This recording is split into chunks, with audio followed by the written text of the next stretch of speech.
Ag túsna bliana bhín gachéin club a bringlóid faoin lá seo a chruthins. Inne ní le ceithre club fácaí agus deire tacaí le séisiir Peil na mBan. Ar nó inne má bhín sé peochamá leis an tam seo an nura, be ócáid gon scach amachrún. Mór an dá club sa. Ceannais na club RT tas nuan sa.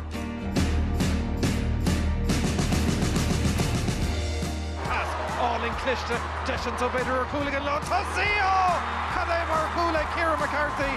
Agus é tá báta go dtíine go gáir. We're going to lose the chance to clean in the hay. Sor Cooling clean in the hay. Never sin príte don Scott, don garú blian as a chéile. Búirte get Choirín na Gailí. Na Láithreoir ó Carla, tá siad ag céilúra agus beg go maidin an sa.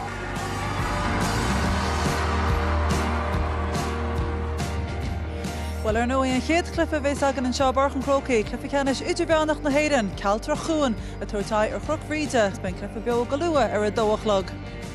In the sin, clifa Ceannais síntú na Bheireann, cil Choirín Clun Bheirn asúla an gúigú ceanna sa chéile, in AIB Eargnait a Muine Glas, ben clifa beo ar a ceathrachlog, agus béise sin beo ar YouTube Sport TG4, ar an app TG4 agus ar TG4.ie. In the sin hain, clifa Ceannais Peile Ola, an bhá a tuairteáid ar Chilchú, béise sin beo ar dús ar app TG4 agus TG4.ie, carréis sé, agus an sin ar TG4. Fáilteóibh ag Páirc an Chrócaigh agus lá mór amachrún, tá lá na Cluichí Ceannais go mórtas club i Peil na mBan búiltelinn, agus tá muidir súil go mór leis clifa Ceannais idir Bheirnach agus sínsir atá amachrún. I hantan seach an súil chun cín na Chathairn na Cluichí, tá Chloe Bhraonáin agus Emer gallagher, fáilteóibh. Chloe, mar dúirt me is ócáid mór tá an gona himráí ach go chola faróiste clubaní nú beidir a chat chun cín, is lá mór tá an. Cinnte, slá aonteach mórí a dómh, club bháin ag Tráchtairí an seo, trí club eile beidir nuad an sih. So béis sé simú le feiceáil conas mar Rocky an ócáid agus an sih a bhaimar na daoine sin agus na himráí sin atá beidir nua is tí an seo. Emer rudtáhachtach an taithí sin a heastín ó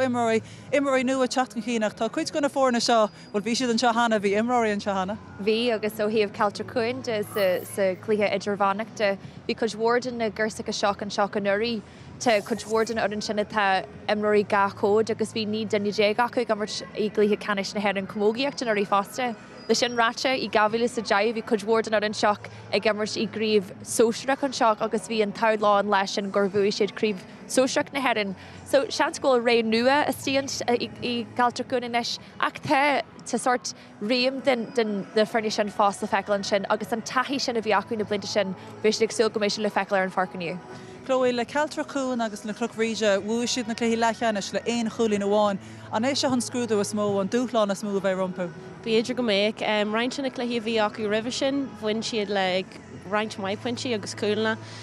So beidir go méid seo nua dómh, tuig bhí siad beidir an pointe bháin atrú go méid siad tean, ach seas bhí sin don gafar an cumáid dearcdí an dearú. Agus Emer is tóí nuair learmúid faoi athraithe freisin níl captein na fórna tasú go Cealtrach Chuain, is tóí nuair bhreithnín muidir Imerí teachtaiste hana áit, is mór an chúna tá an gur féidir eile blian teachtaiste ach rud mór gan an captein beidir. Well sin é ach leis sin ráte bhí golóir dúlainn go dtí seo im lína Cealtrach Chuain leis na gcártaithe bhí acu golóir Imerí mór le rá nachhfuil abal tá imirtiniu agus mar a dúir Spáis na Bheireann bhí daoine eile an le seaasa suas agus bhí na cineirí sin an táirte linn na críomh sin go dtí seo agus sean go mé orthú seaasa suas a ríisnú gan captain na Bheireann. Abby Conall sin an Imer is féidir leis de scóranna all freisin, Chloe. Cinnte is baigart all-war scórálaí, feici mí an seo, tá sí óg, tá sí cliste ar an líróid, tá sí an scórna aimimsú agus béis sí ina dúsláán all-war don Bheirn. Well, ar nó é leis na fórna tá taithí acha agus caiimiid súlanis ar an stair atá ag go dá éireann sa craobh idir Bheirnach. Cealtrach Chuain in Rábhíle sa 10, bhain siad craobh na Bheireann sa seoir, ní léon craobh na Bheireann ag Cnoc Brídeach, béis siad asúil gur féidir le sin na athhrú inne, agus idir na craobh le cuairé an sin, agus craobh an chunda tríchéín atá ag Cnoc Bríde rácheann ag Cealtrach Chuain.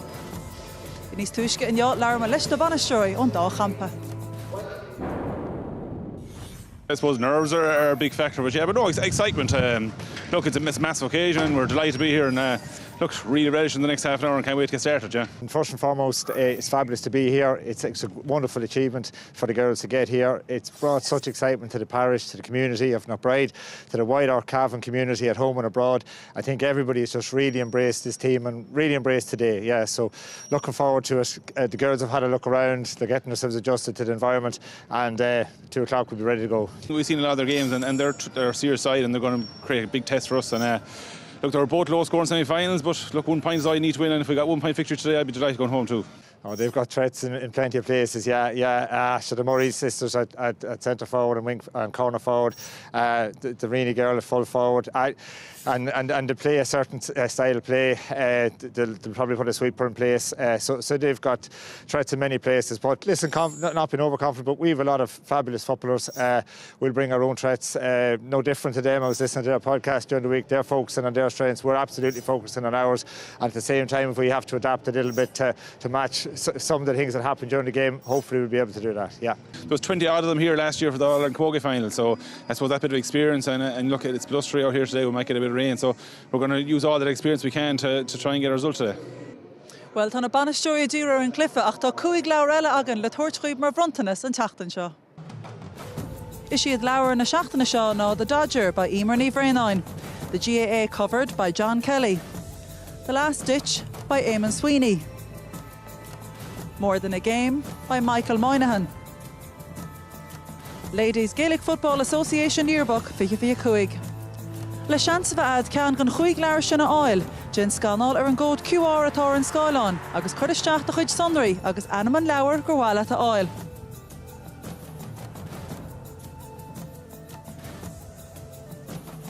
Agus chomhórdeachas le bútúirí na seachtaine se caite. Well, cén bútúirí bheith sain sa chroibh idirbeannach níl sainach tá Cealtrach Chuain agus Chrócaigh as a gábhain a súil go méid siad san an churann sin a thuirte bháile. Bána go linn be muidir ais i ní an bhrise.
fáilte roimhrás, bhfuil tá daltascin sin na tuair takeíochta go chuomhann Míchéal agus anúi deadí na nolagas Cealtrach an sin agus na héadaí cearta leis na dahanna cearta agus na slúite a bailú seach as Bríde agus Cealtrach an Tá bed nach réile túsa chuir leis an action an teach tá sin am chun inis tiile ólas a all onar Tráchtairí Conall Máirtín faoine fórne. Gur maigad óhaim mar sin de achtar na sin de bhí luútear níos luithe a Jimmer in san Cluichí Ceannais Cmógaíachta sin in san bblion fiche cahar. Agus Peter Birch a go le éireacht agus taithí agus Therese Láithreoir a ní bliana díise tá mar tosaí a bhí mar tosaí sa bblion fiche a dé atá mar chúl Máire ach duine den himmorí is áige cíomh mací a bhí mar lécha Cluichí Ceannais Connachta agus í acht cúig bliana déag de íse tá in san chóirne. Sa chóirne leil tá Helen Colnana tá trosaní bliana díise agus banna Jimmer in san bblion fiche a dé fásta. Táistí marí ach bliana déag díis tá hí na blianta ag Sarnún captain in san bblion fiche dé a thug an chóirn na siúseir an seo. I lena Páirc a Chrócaigh agus Ellen blehanna teachtas agus in éanaach leithí atá Iabhín Fitzpatrick. Agus hantásaí siar sé mura caiú gansaí ifir a híon déag a bhí mar léach in san Cluichí Ceannais agus thug an kick siara bucha sin agus an san lína lean tosaí Ciara Murray a fuair a dá híon a Cluichí Ceannais Connachta agus tíomh leithí Emer réna ifir a cair déag ar imon na carnaga ír imróir na gallagher agus banna tá Charbhéis Suntasa ar fad. Mar sin de Cnoc Bríde agus Ciaran Gallanan tá seachtar ón Ireland seo a go fáil ar scáil mar sin de áige agus luas agus sin. Tá iad a chundé ag an cúlbaire Ciatí Mulbhí agus in san lína lean cúl trúr nar leguste ach trí cúlín in san Cluichí Ceannais sin. Aoife Rogers na bhfuil a cúig bliana déag de ís a bhí mar léach in san Cluichí Ceannais sin agus tíomh leithí Amy Lynch agus Nicola Rogers. Ban Charbhéis Láidir í Sinead O'Reilly a caiú gansaí ifir a sé agus i lena Páirc tá Tara Rogers agus ban bhfuil Innial dóchreid de eici an Katie May O'Reilly. Han tosaí caiúlamá fá honne ifir a dé han seo Gia McCabe a bhí mar rinne den a lécra is mó a bhí in san Ireland seo go dtí seo am mbliana agus í nach ach sé bliana déag de ís. Captain na Feirne sé Sarah McCabe agus duine duine imróid taine teachtasteach ar an Ireland seo ban Suntasa galóir mar imróir de Chrócaigh na Rebecca Davey agus beina súla ar fad ar Abby Connor. Isise a bhí mar chus organ na bliana agus a fuair dá fiche dá in san comir de scití seo. Tá na himmorí bed nach réite leis agus an jinsa faráid fecimid cuimh McCabe seaasantí sin amagaite Emer. Bhil sé chalíonn chuig bliana déag de ís, bhí sin a léic na himara sa Cluichí Ceannais Connachta. Tá siad go hénteach mar aine de tí sa chasan sin a go háirithe cíomh í féin. Ní bhuair has ach 8 bonse sa Cluichí Ceannais sin agus tá cíomh lárnach na rud peag tarlú sa chasan. An ifir dó ar an tíbheile sa lína lán chúil freisin Aoife Rogers an sin Chloe. Yes, Aoife, tá sí cúig bliana déag de éis go maiid. Ní raibh sé ach ag trosú céad Cluichí Craobh sa Cluichí Ceannais sin ag in níomh mBan agus taisbáin sí anna céad taithí agus Crócaigh sí an sin. Emer tá tosaithe láidre ag Cealtrach Chuain agus Saoirse Murray den acha. Well sin é agus tá fios a sear cool fighte Cealtrach Chuain in Cluichí déag agus tá Saoirse Murray lárnach an a hanrod teag tarlú a híomh an ansúd de fásta. Is Choirín na himmartha í fuair sí ceadh ponte sa Cluichí Ceannais a fásta agus ceapan go mééis sí an canúna fanne Cealtrach Chuain inniu má tá siad chuna Cluichí seo winch. Agus dóis na tosaí ar an tíbheile freisin lear muid bhí Chloe nuair tá Gia McCabe an sin ifir dethir an gceansaí aice. Se Gia ifir dé níl sí ach seach bliana déag díis mar dúirt Conall sin tá sí aonteach lárnach.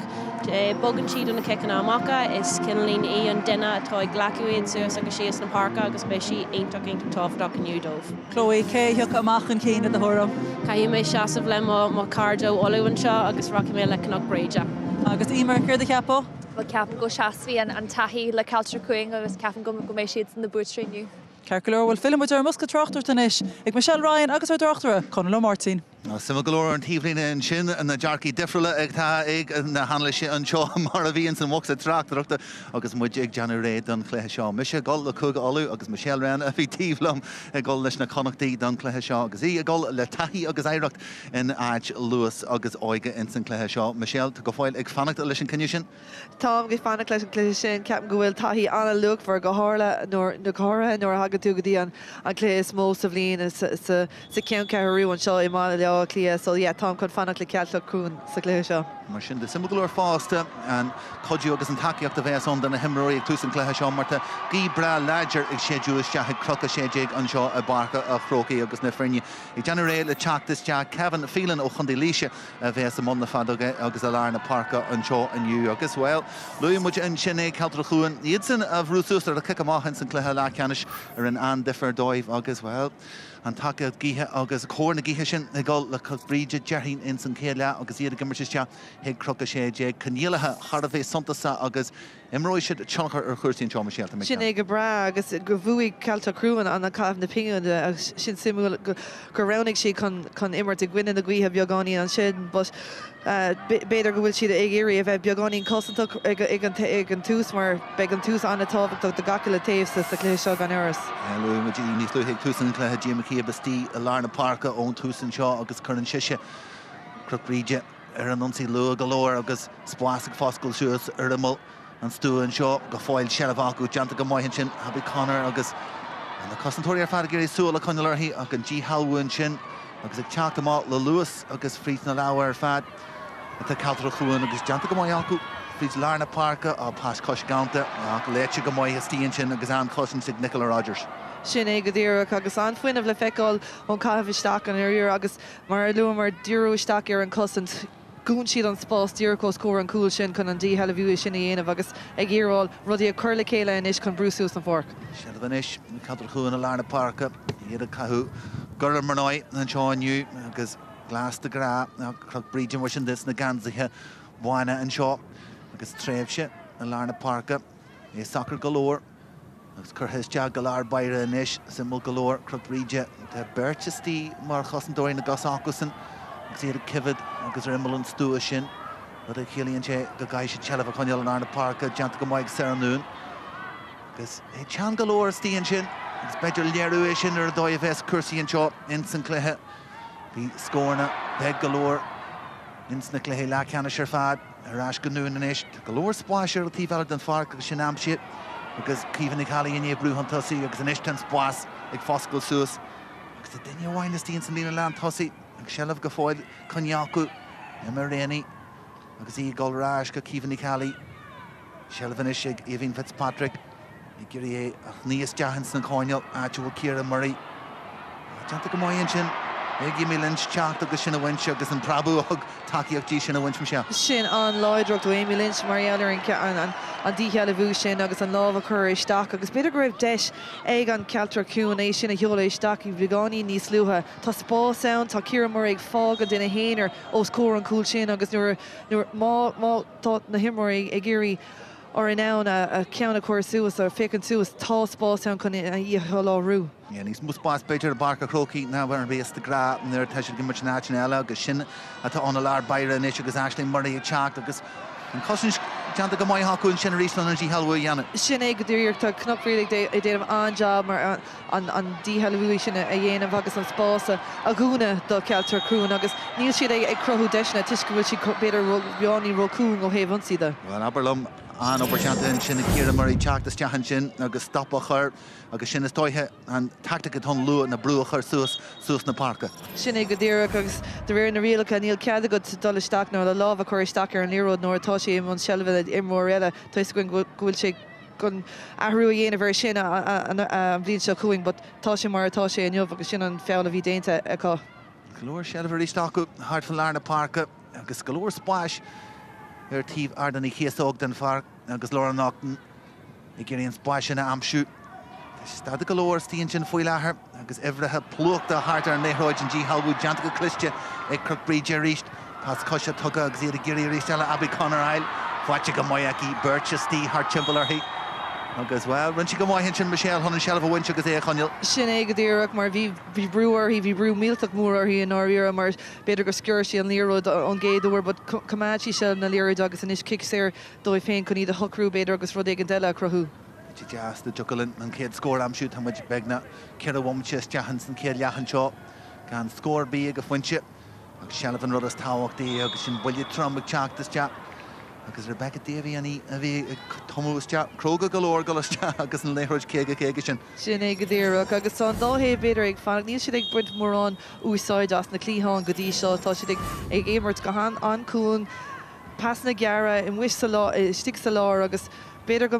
ver féidir lo é sin a scapa Bheirnáin. Je chuntu is deach agus rothúínta deanta golas deach éist agus Rogers níirí sin agus imróí hartar híana is deanta go maiid an sealah a chuneal teachta má leis trúr hart timpeall agus mar éist Gé spás áscoid agus roiada dear an réid seán gur seala tagann sé ón bhrúat a chuthas deach agus cosantóirí agus díana obair sin. Sin an cosan do Cealtrach crún a cahamid Bheirnáin Milánna chuir na himóíú Cnoc Bríde ní raibh an takeíoach down bhí sé ag leirg duine óna fearn féin ní raibh duine ar bé ann agus bhí idir gácóir a cadagéanamh Míchéal sin so sin sár cosant ó Cealtrach crún an tam sin. Gná sealah ag Cealtrach crún an is teach fríd Ashley Murray ar an ansaí agus lína lean chúil agus lethúil sin santa sa golóir ha gur ríist léite go fearmhaid ag Nicola Rogers í a muí chun tosaí agus an spás an is gas go suúrsdóid Birchestí a cibhad ar chuirsaí le Cealtrach crún ach deanta go fearmhain /cim sin an spás áscoil jet an céad scóir ní hé pasas Ceannais an na cosantóirí teachtas de agus Beidir an céad ciniú Jackar a bhésta deanú go réiteoir an seo na an gramú sin in san wasca an sin nó ar imime aróise. Sin é go dtíreach fécar sin bhí sé leistigh den bhosca dar lomsa bhí leistigh den lína sin, but sin bhuiile traum ina haig gan áras. Ja, bhí Conall golas teach ar an ceann sin agus Nicole Conway an bhirte bhí in san actra an sin agus well caihíon is Kevin Phelan bheith gan gur sílam gur sé a muí ar imime na carna go bhór an sin agus go sin kick sír runú an sin. But a Jackor no the Cnoc Bríde an town sin mar bhog sí an léir go tapig. Ba glúiseach do bhí tapig an chuné sin a scríile isteach chun an spás sin a aimimsú agus an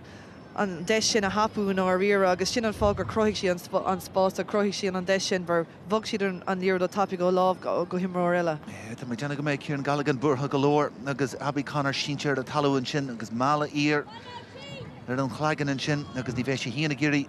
ahrú mar sinna dhéanú go luúin san cluthe mar isise bhí santa sa go leor nó hí ó scórna Dacrach Bríde agus iad teach fríd agus be ahrú le deanú agus Nicole Conway a bheits a gimocht ó chuirsaí ag bhí muid caint fan táhacht a bhain an Abby Conall an sin fáhanne Cnoc Bríde ó hí ó fuinte scóir le de. Sin é go dtíreach agus tá scóirí castáil ó Bheirn ó an dáfern an iar chun iad a thucrú steach Bheirnáin, but tá ceart ag an taobhlín an sin chuna bheith cinnte go bhfuil na himóirí slánta bháilte mar bhuilas a ceanna bhí ann agus muna bhfuil si ar a comport an is Nicole Conway atá ag eisiau sin tá sé just ag tógáil beag an sos a freisin ar an taobhlína agus Megan Kelly ag teachtas teach na adsúd agus é buile sa chhlagan agus is ionintach an rud é mé Abby Conall Abdul Lenan Churai agus is a bhí mar léach ar 9 ag lethe ceanna seolú fuair a híana sé ar lá sin agus táhacht a go leor agus cicéirnacha a bheits an ar 9 agus bhfuil an ciniú sin deanta go réiteoir Kevin Phelan agus an fáil sin deanta bheith sé iad do Cnoc Bríde de jogolófa an cúil agus ná an chur ceáil an seo lua sé bhhain sin san céile agus trísa Loughnán ar an lína i sin dhéan Sarah McKeeb captain na Feirne Cíad mar sin de. Ó Bríde slóní is teag a teirú an sin an tálaí an sin takeíoch na gíthe Beidir an cúlbaid a sáí iirecht a chuisí balla contraide agus ag teirú slóní an sé teach an sin but Harlína rud is táhachtí Míchéal. Sin an rud tá sé feite ag an bhfuin sin thuú sé Harlína ní dóil an gcuibh mór an cuachta sa kick sin ach ní raibh an cúlbar an sé sin sofa so míá díise gur thosaigh cuasaí mar sin dí, but sin tú smá héamh na scórála do Cnoc Bríde. Bríde mar sin agus iad géirí chur leis léthróidínta teach géirí Conall a scíú Conall deanta go maiací agus scílann sí leis an con sin agus deanta go maiací agus thar an trasna ní hé Conall a bhí an ag Gia McKeeb bhí an clasíonnta has deanta go fíorhhaith an éú amachchas agus seo a chríicnú na tríúir ífa noltaí a bhí an go leis go. Sin é go dtíreach agus tána gceata oscailta do Cnoc Bríde ó héamh na scórála de bhí gáí faoi bhrúir taobháin ar feúpa nó méid, but tá siad ar an ionsaí is agus tá crína sa cá chun na scóirna sinna chu th an trasan agus is líontáin. Agus ag brúsús ar le kick amachchan sin agus lína agus iad a géirí stop a chur agus an gí sin ag séidú is Ceannais trí a Loughnán agus go déirú faoise atá dá chuún Cealtrach chuún go dtí gláfa an sealah bhumpar maitharíist agus nún a bhí santa sa go leor go dtí seo ó hiú sinna anú agus Iad sin Sathairn ar scór inis. Nach bhfuil mar sin san céile. Ach réisteall a Cnoc Bríde cosanta go móid. Agus an structúr sin chur a bhaim acu. Bhí sin íon san cléile le Ceannais ó hiú sin de nuair géal siad ach trí cúlín ar fad in san cléthe sin. Is Eargnait ríist a mí ar a scéhan a tá rása blahín agus í teachta má ríist actual sír sin marí. Dinne duna tosaí is santasaí. A tá Cealtrach agus iad a ríist gurí ballachail fríd. De sin is ag sír sin marí tugann sí an pásas dead an lína lán chúil. A teacht an ruthern sin chontú ar a chedágan sin churthas dead agus iad ar fóríl beidir. An ré is fear bhí an in san caisin an pás a thuirt bhí an ruthar deanta teacht fríd ar luas an sin Míchéal. Sin é níl an nús ag buinte na cuidionsaí de agus tá structúr an a bheith ag Cnoc Bríde go dtí seo Aoife Rogers agus Naomh Smith ag fannacht an sin ag dúna an spás nuair écan na himóí ó Cealtrach Crún suas ní écann siad aon duine ar bit chun é sin na hiúláthú agus tá si déanamh an job ó thaobh an nuntaí sin na stoppa. Carna Mullins in isis agus chuthráist a drá sír sin marí agus ríseile mar luí Míchéal an sin ibrithe stíon sin agus cosan síanta an structúr sin chutha a bhaimid Cnoc Bríde a ríist agus ar an rihansaí inis tá si ag teach. Tá si é a bhga go gasta mar ríist Cealtrach a gurí na hebrithe a churas teach. Agus fáil tá mé deanú a ríist eile na abí Conall bhí glúiseachtas dehan sin agus sílam helan Colnán ará na roion rud deanta ach an réiteoirn sin a coilid súlgéir ar chuirsaíonn sin agus tíf muidir ríist é seo beidir Sarah McCabe a brú fríd an seo. Sin é agus féic an lábh ag teach Tráchtairí chuir beidir déon tástáil ar an gceansaí sin gan áras. Well, caiidú gáil sa chance agus sin deanta an sin tugann si de sin is de Cnoc Bríde chun si eile amsú agus chur leis na híana a fáilte agus sin críte agus slacúir ag Abby Conall an céad scór G siúd in san cléthe Ceannais seo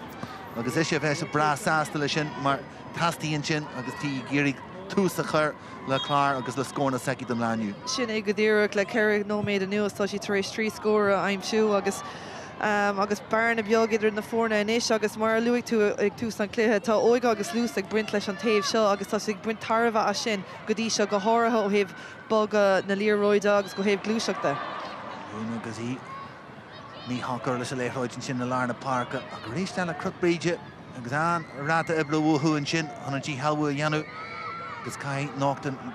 sealamh a chuneal agus tá siad stáda golóir go trasna na Páirc a leis níl mór an glúiseach chun tosaí ach anis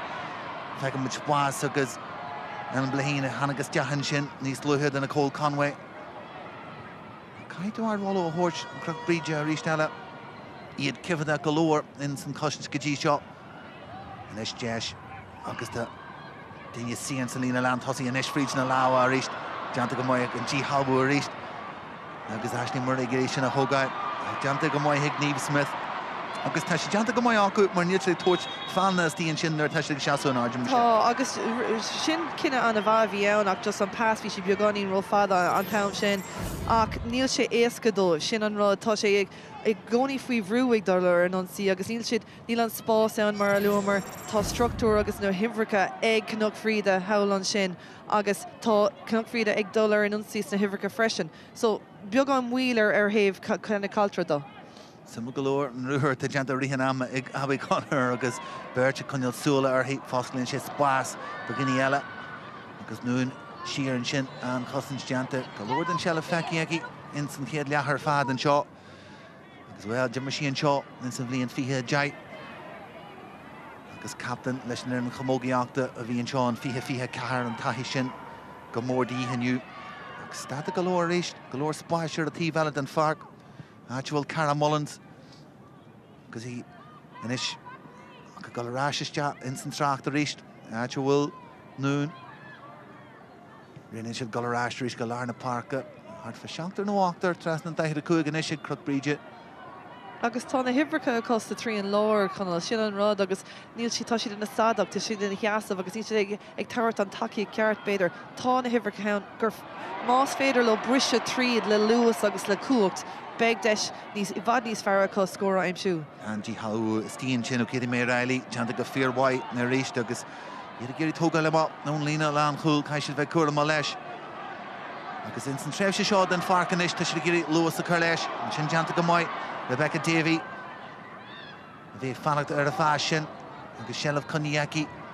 chhlagan síos níl mór réna hontasíar híach tá sí alda an fáil sin a bhallúas te. Agus déag sí siús chunig sí go raibh rúthar déanta ag Abby Conall leis déag ach bhí duine in aice lé so stop sé cumad sí an líorhid tharraing sí feall ar hí féin agus ar a leidtá Sealamh na líor de fós ag Cnoc Bhríde chun rud ag an deile crothú. So an Cill agus an Cluisteach le feiceáils i bhéh stíl imirthe Cnoc Bhríde go dtí seo. Idir an dal in Nicole Conway ar aistear a bhaí a ríist agus ar a Páirc in gcóirtú sin deanta ríist eile sin go raibh Conall bhí an reachta ar isteach go Tráchtairí sin go an obair deanta agus Nicole Conway agus is léir go bhfuil si teomant a ríist agus a gcéad tuairt faoi agus an tí halbú a ríist deanta agus tá sin ínta mai chug bríteag seaasú gúlan ar gúlan an leabhach ar isteach agus an tí halbú sin íana. Sin ag go dtíar gach eile botún atá déanta ag Cealtrach cún tá sé sin tar éis a bheith mar bhuntáiste do Cnoc Bhríde agus ag géirí ag tá si den ann an de sin a hapú agus a Sealamh Cumadaí héin agus rud ag go deile a crothúar an taobh den Páirc. Bhí me chunar an sin Rebecca Davey go raibh sí ínta teomanta agus achas ar dóid sin na géirí brú fríd ag trúirtí hartar híonn sin agus ní ro ballachar bí beidir lábhas deachan sin ag lá an nachtainach an caniu a gáil le an Cealtrach chuan na níirí sin ach tá scór daí orthú go géir inis agus muid ceathrú balla fríd an céad leachan seo gan scór bí go dtí seo agus gan mór de iirecht Cnoáin ar fóraí ag chuthas deacharíiste go cháineal agus Bert agus gcónaí duine breise stíon sin Aoife Rogers in san cá sin agus an lína lán chuil sin a bhí ionta in san cluiche le ceannis agus bhfuil tógann tú momentum agus is dóithe foiinne bhón néthúil bheith chuthas deanúir tá eibrithe sír sin mar atá. Sin ag go dtíreach agus tá Cealtrach crún beidir ag brag a hilas go thomláin ar an taobh sin den Páirc os cór ordáí thógáin an sin níl siad scapa an níor go dtíad tá imóí séir os ar ggóir tá iste going Conall agus níl siad scapa an níor ina dro. Jimmy Cable an luhur janta hontosi to resti hontosi ar hi an pass tugi and sin rally brú fríd ar a curhas jant blockail janta ar hi agus ag Jared bhí Mackie and sin agus í tógáil buile ag janta go mai agus an ruhur janta fríd Lárna Páirc and sin Kitty May Riley ag teach fríd níos móda sin de dhí ar Cruc Bríde. Agus féicear sin déag sí suas agus cuairtí beagganí muílar hí féin gan an kick sin a hógan sin agus sin an fá go raibh deis ag cuiomhaní cealaigh teachtasteach agus brú a chur hí chun an botún sin a bhela. Trísa Lochnan ar éiste agus í géirí pás a chur amach agus rééis an teiste faoi bhrú buinte acu bheith go Jared agus é tógaí ag Ashley Murray agus rééis an cór na glíthe agus an takeíocht glíthe sin le Cruc Bríde san céile agus tactacúil agus ó hiú ehrethe tá sin slán is tíon sin Amy Lynch a rééis eile ag léamh cuasaí go maihin sin. Sin é agus brite sé sin de chrí nuair a chailann tú se na líor de cóhéasca mar sin níl si ag féchan suas tá si tá iscuin gúil si go mór faoi bhrú sa chosint ach marheallar an na passanna sin agus an Sealamh caiisiad a bheith i beagáín níos siúrálta faoi gan éras. Cíhan i chalíonn sin í géirí ré hontosaí ar híhíon an múnsúir scola agus ban eile bhí gimmert agus imirín an dá chód le chuirsaí comógaíachta Sealamh churtha ráist agus banna hanagus te an bléhan agus í Lárna Páirc inis pás amach Ashley Murray Murray géirí ré an hon tosaí ar híon agus sin tóiste agus deanta go maiici Crinnis leis an fás go Jared céirí ar Berger Ciara Murray blockail den Sky agus a rééis eile ehrethe hartar agus é plúachta agus in siad ar an rahonsaí agus an gí ládrú an seo Barca Crocaigh Rebecca Davey pás gauntas deachan sin agus an ruthar deanta ag Abby Conall cai si gol Harris Nicole Conway agus ní si furas sinna anú takeíocht anú Davey go néhuiid brunta ráis go Sarah Noon agus nuair a bhí siad in Ashna Lafiine i gol hontosaí bheith agsúla go mór níos mó na sin. Sin é go dtíreach agus an féidir le Cealtrach crún tarbh bhaintas an díheile bhú sin agus an frihonsaí seo. Tá si glúil agus tá deanna Peter Birch burtha golóir bhí nás scóna tá fáilte go dtí seo a Barca Crocaigh agus ar náid síú defriúil áit defriúil agus timpachach defriúil agus imar i ggéirigil a dathí ar sin íirecht churthas Ceannais go ar an nún agus rééis eile na hebrethe sin lá blockaid sin cai an cúil Bhaire céirí Mulvey díleile sin agus sin deanta go maiici Fui bhrú tá si go maiid teachta má leis agus faoin na láha anseo agus idir na láha ón lína lán chúil. Sinné tá si compórda gan áras agus bíon daoine gcónaí ann chun an pás a thir dóibh agus iad a fáil ar náis agus níl siad faoi marrán bhrú ina héanaar ní si fága ina éonar sin an rud. Cluichí go leor gur Becca Davey an sin hiig si híon go ró agus nach mó an réna an hantasí ar hí agus Naomh Smith an foiinte bhí anna go dearad an fáil sin agus simma go leor Rebecca Davey bhana hana garáist agus a bhog hiig a cantar sin ó Canada agus go Naomh Smith a amsúin sin agus bhuiile láidir agus rééis bheith a burtha in san céad leat gan scór bí agus dóiad rudaí a golann seo de Cealtrach chuan. Sinné go dtíreach agus tá anna chuid seilbheith cá gan áras ach tá si caiilúnt iad de bhór botún bheog agus drocin ó héobh kickinna de agus passanna de so tá seilbheith cá tá siad ag dolí sús an fork bud níl siad in ann drúda bhí dro an cúil gar go dro an cúil. Rebecca Davey agus í géirí an lína lán thosaí sin a bhog a ríist agus Abby Connor tean go leor agus sin ísisiil agus lágéireachtas te ag leabha an chúil Bheirn tríos a Loughnán agus Beidir agus Then muidir dúla níos mó agus níos fearr ó thuisiúd. Seilbhanna seacu an Lárna Páirce.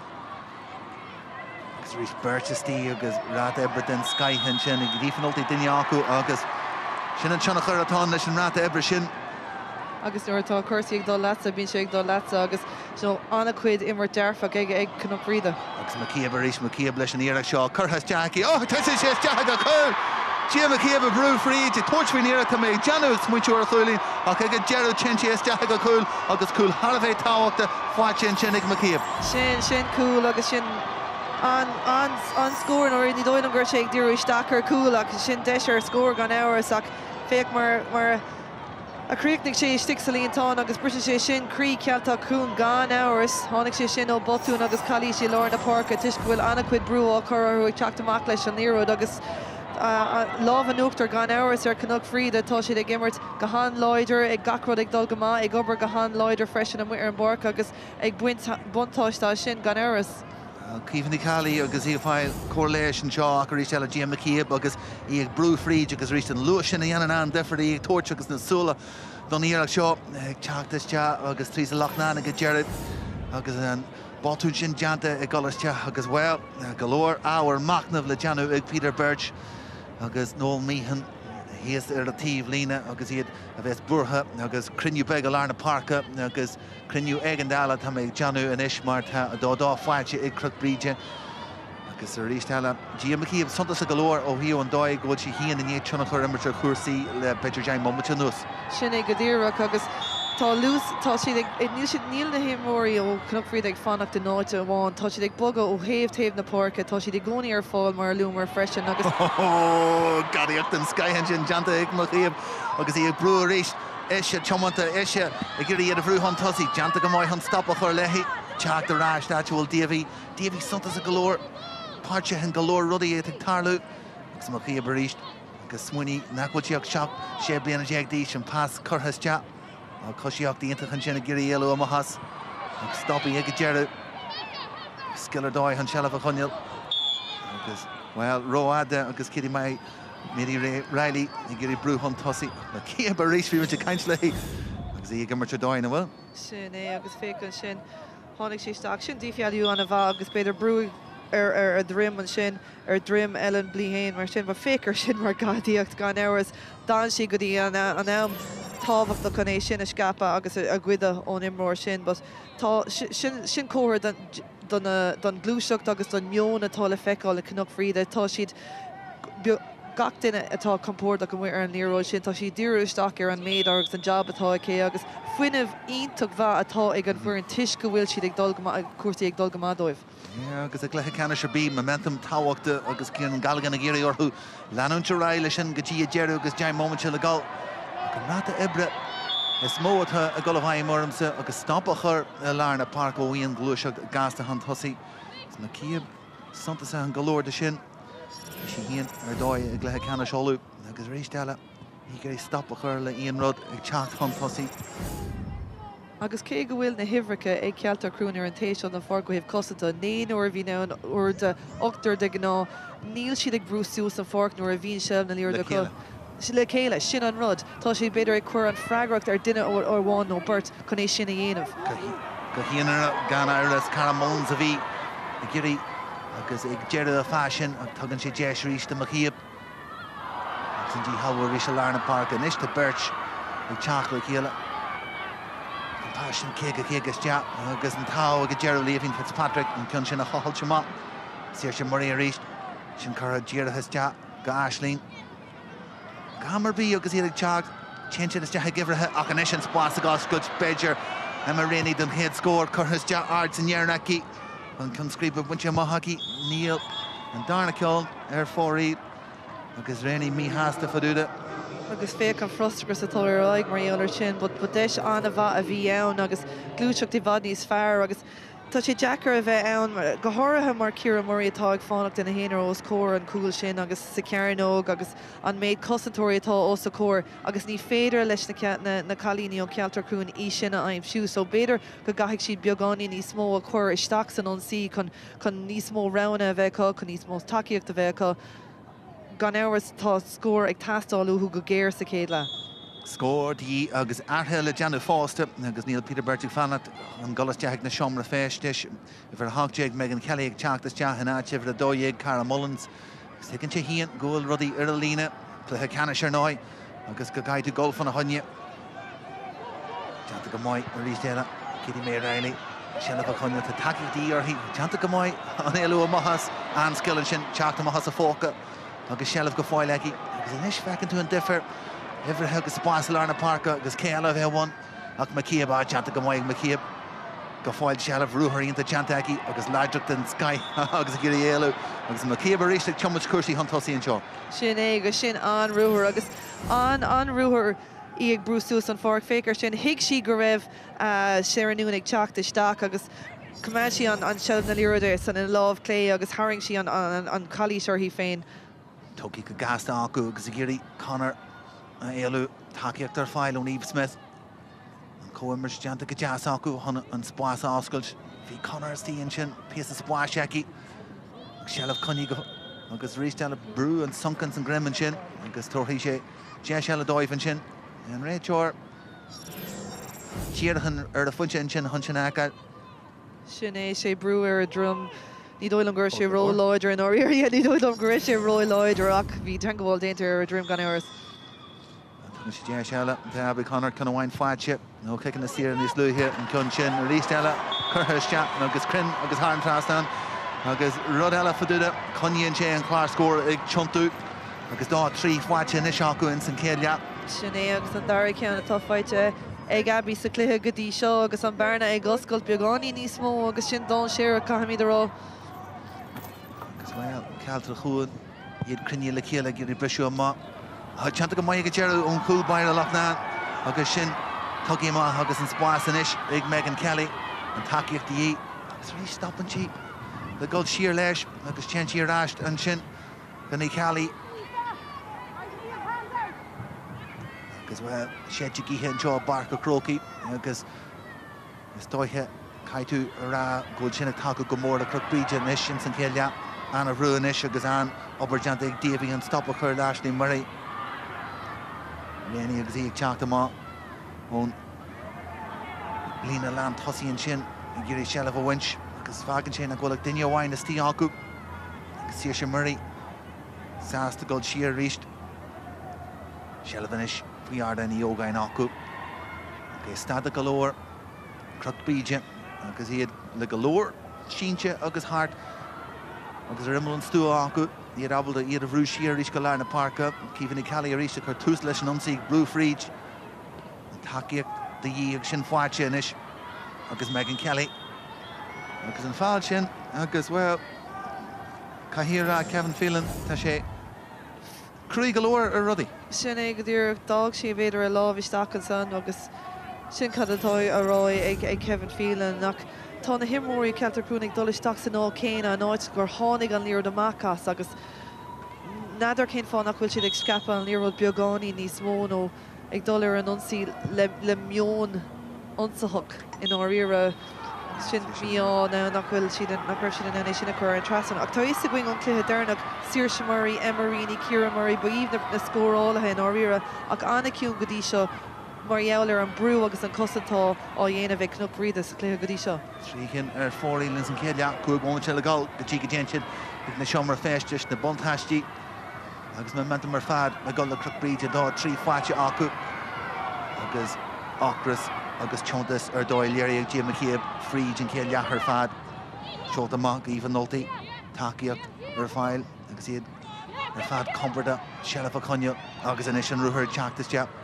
go dóir sin duiste go maiid ag Cealtrach chuan iireachtas teap agus pásas teap gur himán na carna go beidir te seala mas féidir scíú leis íomh noltaí agus i gurí tarnsear an cion sin a ní hé Kitty Rogers a bhí istíon sin agus am sé steag go himán na carna go bhí buil sin the jocuile hí scíú leis an cion sin Míchéal. Sin é bud pass agus fís úntaach Máire sin, but ní raibh sí in ann é sin a go bháil sin míá díise an áíire, but tá an dáil sé arán agus tá gach éile imró Cnoc Bríde ag féach sús gon an passes fearr a heola. Smith an isis agus galore spáis eici scíú leis níireach seo cai an cúlbar díile leis agus nitse sin deanta th mala beirte eici spáis an isis agus deis seolta is teach agus an réiteoir agrú sin caite tá mé teanú nig go dearú agus faoisiú atá de Cealtrach chuan an sin nig go dearú. Sin ag go dtíir gur caiisi an líróid ní dóil an gúir sí sása lei sin ach faoisimh do Cealtrach crún gan éras. Sin teanta níos fearr acu é bogí má leis an cos díireachtas teag agus Saoirse Murray agus mas féidir lánach lei sin a rísteile é bhfuil go níos ciste sin tá deanta acu sin níos fearr ó Ashley Murray é seoltas teag go lína lean tosaí anis de jocolófa Dini Ail an ruthir Haragúil an sin go duine tar fáil na réí tóca amachchanis i Kelly gurí brúfríd Kelly ní deanna go maiid ó hana síos teach agus an deis fannin céad scór blocaid den Sky deanta istíon sin agus Rogers ag teach trasna léite go maiid heici agus an tógan a deanú sár job istíon sin. Sin é dúireach nuair bhí mar swinmh gurbééis sin an céad scór do Cealtrach crún cadé mar bhloc a bhí déanta ag Aoife Rogers an chalí nóg sin láidreacht agus an clist agus agus lenin sí roiig leis an ruúir sin cumá seilbh chuna an chalí sin a Harrington hí féin fécar seo pass ceart trasna go dtí éhín Fitzpatrick. Rinn si Jane Medar an sin de teach agus sin a bhlocáid. Sin ar an áíire. Well, bhí sí mar léach a gluthe ceannis agus a gluthe lá ceannis agus an daoine agus an daoine caint fan blocáid den Skythairn tíon san cluthe sin agus inis chuann si ar an nonsaí a ríist eile siad a géirí scór eile amsú le dheabháin se le gáil luthíonnta deanta a ríist agus sealamh conní an caite go dearú agus sin McCabe a ríist agus well nína céanú go dig lethe íomh gaiire a bheith ar aici Tá sí dhéanamh buint soltas an cluthe ceanna seo. Sin é go dtíir cosach féidir a bheith buint soltas agus tá tú né puinte chun tosaigh ag dúir ag dríidir mí dro le hama clé ceanna sin áíire le a club. Scored hí an spirit a thógáil agus an insin a dhéirú don darna le is féidir sin dhéanú deanna sé an difer ins na seomra féistis le an nachtan goiste go lár na Páirc a ríist eile agus tá beirtistí simú golóir Craobh roma ionta láidir ach an spáis sin amsí inis agus iad bocaí is teach Ciara Murray agus an darna thuair tuiste teach fríd an lár agus is né bhógu rubbog níos ciste agus torú na hebre sin le fecha. Sin é agus sin an kick pass ceart agus crín a bhí tucha an town sin í dóil an gúir si buint mór an ósáid as a kick pass ba fécar sin tháinig an lábhisteach trasnar hí féin agus níl sé sin ceadtha ní dóil an gúir si ró láidir beagání beag darlam sin mór an féin ach Trócha go lóir ceann sin ach sin deis atá ag Cealtrach cuain a ceis antáhachtach dóibh. Ciara Murray agus hí buíoch as an deis tá tugad dóibh inis scór dí Seoltas te agus ar fórí agus míá leis an íarach sin agus ní higann si híon an íarach sin go ar fórí an cearú ceannar ar fórí agus an aonún góte inné coppla íireacht agus glúiseach níos fearr a dhéanú tá siad gan scór go dtí seo dá trí mar sin de ag Cnoc Bríde iad sanna bheits brasáasta le cuasaí an sealamh buinte acu ón ceic amach a ríistó Ciara Mulvey Jason is ag Sarah McCabe captain the Bheirn na lár na Páirc sin rothluíonnta ríist eile ag díomhí She's asked to galore shell of a Conall and ish. A lar Bheirn. More and Rena is Tihan Tussi agus Kaishid a Rishtella. Galore and Ruher, Friedin Lar, agus an ish and Spas Osculch agus Ethan Nulty. Nulty is Glawa Rogers. Rogers again, didn't you go Mahan Tussi or he? Kaishi shell of a Conall agus a Glaku. Agus is Jack a Gramu and Chin. Faji Rash. It's the Nulty on Taku Lehi. Rash Rishkalarna Parka. Agus Fanishid. Agus an Huder, agus Marshinde, Gerald Lesh and Kedia, agus Creekney and Cursi, agus an Láithreoir and Chinalawa, Sinead O'Reilly. Dinye Smo of his Santa Sagalo or his Cursi, na Gia McKeeb, agus he Ita Hinson Kedia, Maravi Abbey Connor. Agus the Daw, 3 Fachak and Kedia, and score B, Gajisho.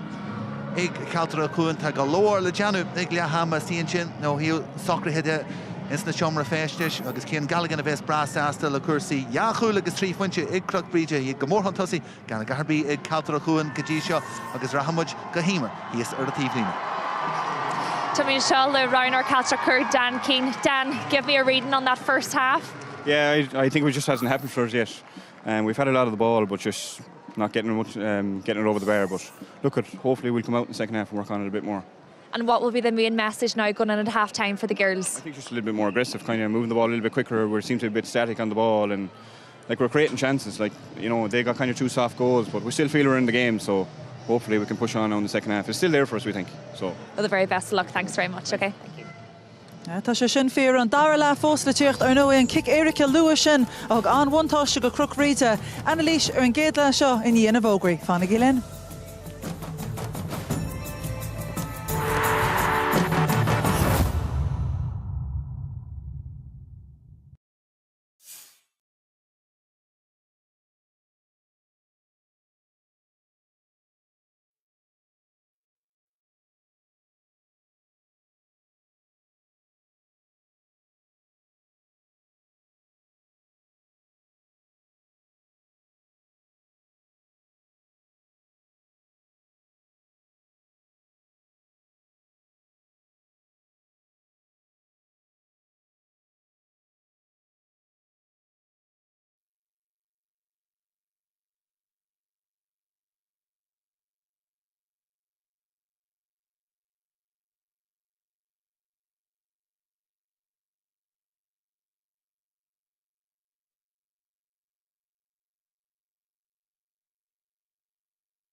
Fáilteoibh arás, well ar nói caibhlann scéirid in a fuirnig túsa chlifa ach go lua galóir tháinig muid an Bheirne sin ag oscailt agus ar nói na cúil marfanta sin a tháinig iste buí marfacha a bhí an go chealtar chuin sa géad le a béis de súil gur féidir le ahrú a chur rudaí agus mar sin GA fé sin iad a lún ar a hocht agus an Craobh Club AIB an taction ar fad an glyfi canna síntir a bhééis an níos Journey go le choirín tún Bheirn and Muine Glas, Cealtrach Cnoc Bríde agus an cromán agus Míchéal in sin a dí.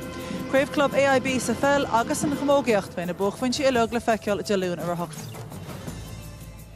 Well, fáilteoibh arás agus ar nói ráchúil agus tríchúlín Chloe an nuair a learan muid faoi is mór an buile suirt a bhí annig a tús ach beidir Emer an príomhrod ná an kick éirice nach in an rud a hasan amach go lua galóir agus príochtní go Láithreoir. Mu sin é bhhaidreach agus go siad bonte sin sa Cluichí bhí an codjas mó sealamh ag Cealtrach Chuain agus bhí dul go maiddóibh ag feic ar an rúthir sin agus an spáiste cruúthaige ag Cnoc Bríde sin agus a rís Abby Conall ag déanú ahanrádaí gart ach bhí buile an ledger sían sin agus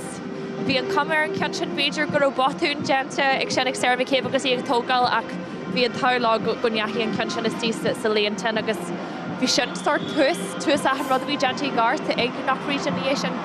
Agus tréisilech ná an chuirsaí a lábha agus dói ina dhé sin an darachúil luath tú Gia McCabe ag túsa chlifa Chloe agus tá sí crothú go láidú nach bhfuil? Tá sí crothú annachid triblóide dómh fiú luas seci, láidraach seci, feici muide an seo uí. Tá sí gcónaí géirí bheith ar an líróid, níl sí coolú siar nóí an rud, níl na cosatóirí an fannach suas leihí.